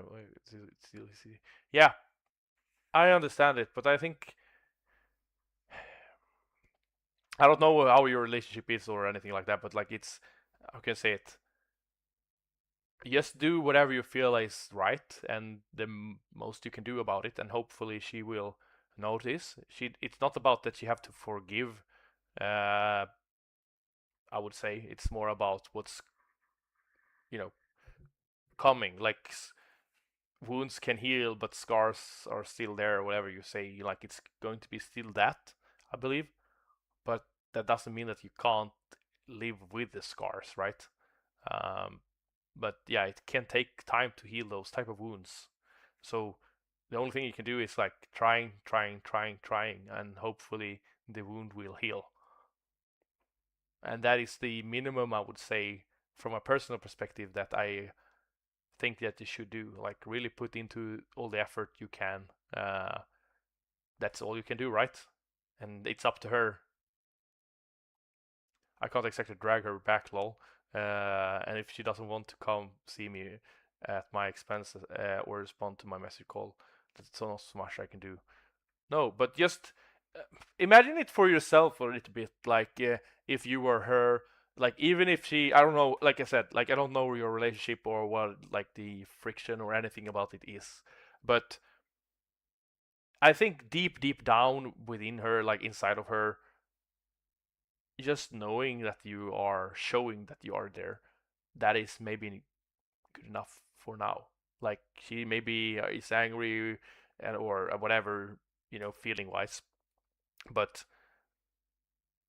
just being there and let her get the time. Like, do whatever you can, but it's up to her if she wants to do anything and forgive you. But as long as you're always showing that you are there, you're supporting, send her a message every birthday, like happy birthday, ask her, even if she doesn't respond, like just show you are showing up every day, and the day when she are comfortable or want to take that step, you are there, you are going to be there for her. Like you let her know, because if you close that connection, maybe she never going to take that step, because the step feels so large to take. But if she always know, okay, well, my dad have texted me for X amount of years, he is just one text away. But if you never texted her, she have no clue. It was worse with my dad. He bounced when I was like 3 and never made an effort in my life. Got like one Christmas present for me my entire life. Yeah, it's a very sad story there as well. But like I said, you maybe felt like that, oh, he bounced when I was 3 and I only got one Christmas present. Maybe he was thinking about you all the time. Like he really wished for you. You don't know 100%, right? But knowing at least that he maybe reached out every birthday, every Christmas, whatever, even if you didn't would decide to go with him, or you hated him, or whatever it can be, that would at least have deep down felt like, okay, some things didn't add up, or like did go the way we believed it was, and I wished it was better. But he seems to be there for me when I need him or want him, feeling, right? So I think that is the best thing you can do with your daughter. You shouldn't force her to like be with you, but rather show her like, hey, I am here, I remember you, and I want you to be here. I want to like have a better future with you if you are open for it. Like, I am here, type of thing. Like, show up. That's the thing that you should do. And it sounds like you already do it as well. So yeah, but just from my perspective at least.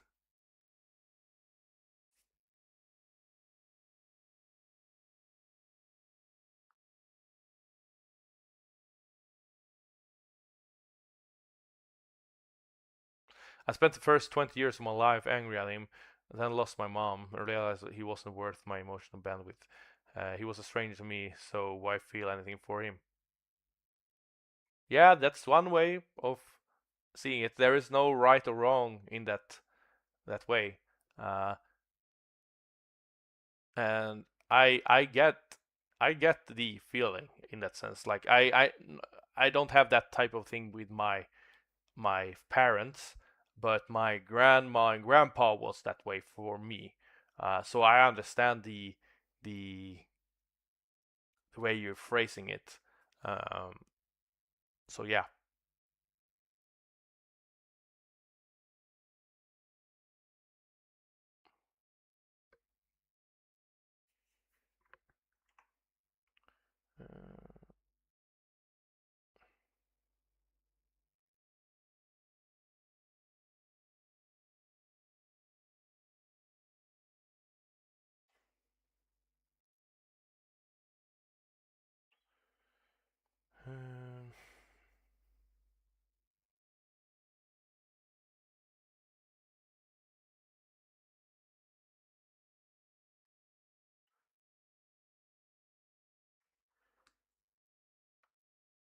Oh yeah, I've been meaning to ask about the new video for the case. This one?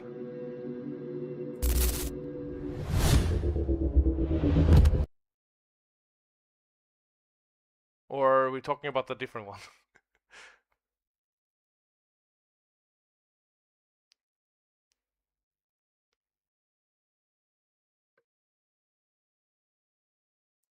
Anyway, I derailed your stream enough. Have a good one. Good luck with company. No worries. Like, I'm always open and happy to talk. Otherwise, I wouldn't have, talked with you. So don't worry about that at all. Like, I honestly, I appreciate it, and I'm very happy that you shared it as well. Like, yeah, it means a lot. And I hope the best for you as well, man. And yeah, no worries on that at all. Is there a way to get to add to the timer overlay?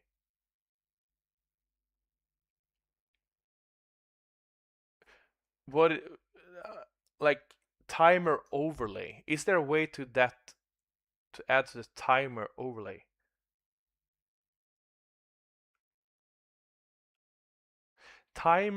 Sorry, I'm not following Nightmare. I'm not fully following. Is there a way to get that to add to the timer overlay?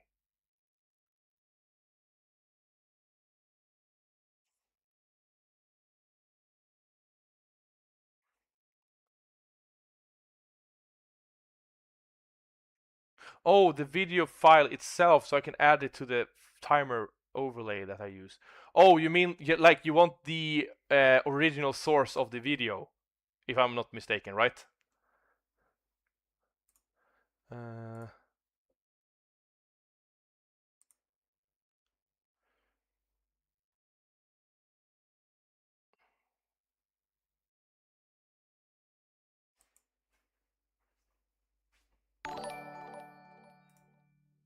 Oh, thank you so much for a subscription, man. Thank you so much. Really appreciate it.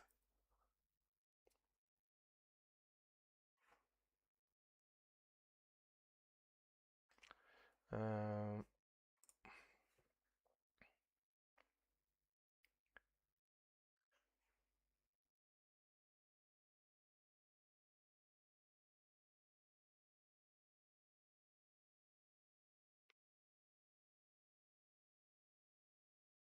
no, I want to share it. I was trying to understand. No, that is not a problem at all. Let me just find where it is. I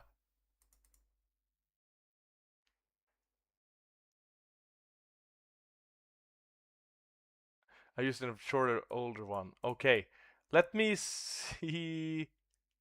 Is it this one, maybe?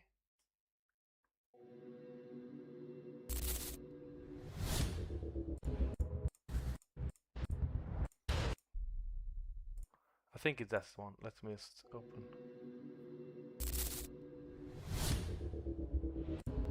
Okay, yeah, I found it.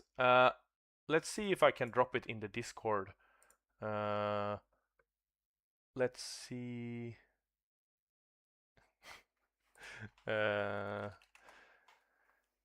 Nightmare. What happened with my stream? Okay.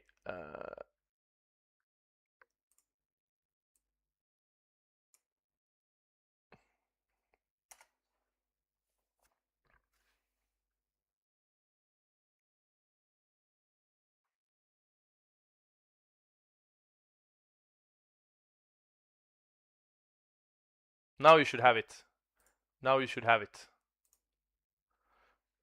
on the Discord. So no problem at all.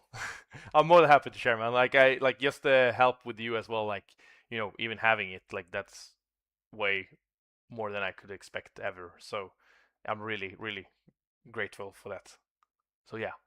And like I said before, if you want to remove it or whatever, like yeah, I like I said, I'm very happy that you just are willing to do this for me. So yeah.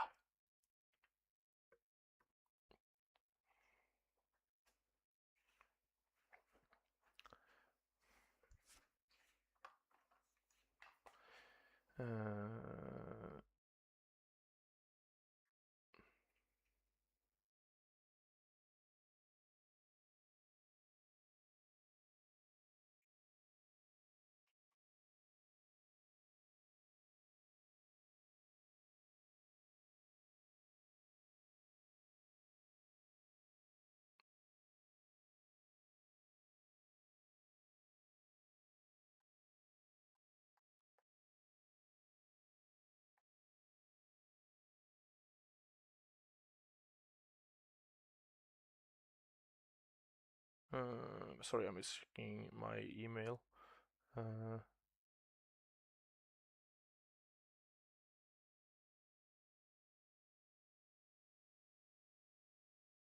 Okay, cool. Nice. Awesome. Well, I will actually start to round up. I haven't eaten lunch yet, and it's basically dinner time. So I've been working all nonstop and been streaming now for 4 hours. I don't know how long would you normally stream Nightmare? Like, I feel like 4 hours is long. It's long to stream. But some streamers, they do like 15, 20 hour streams for some magic.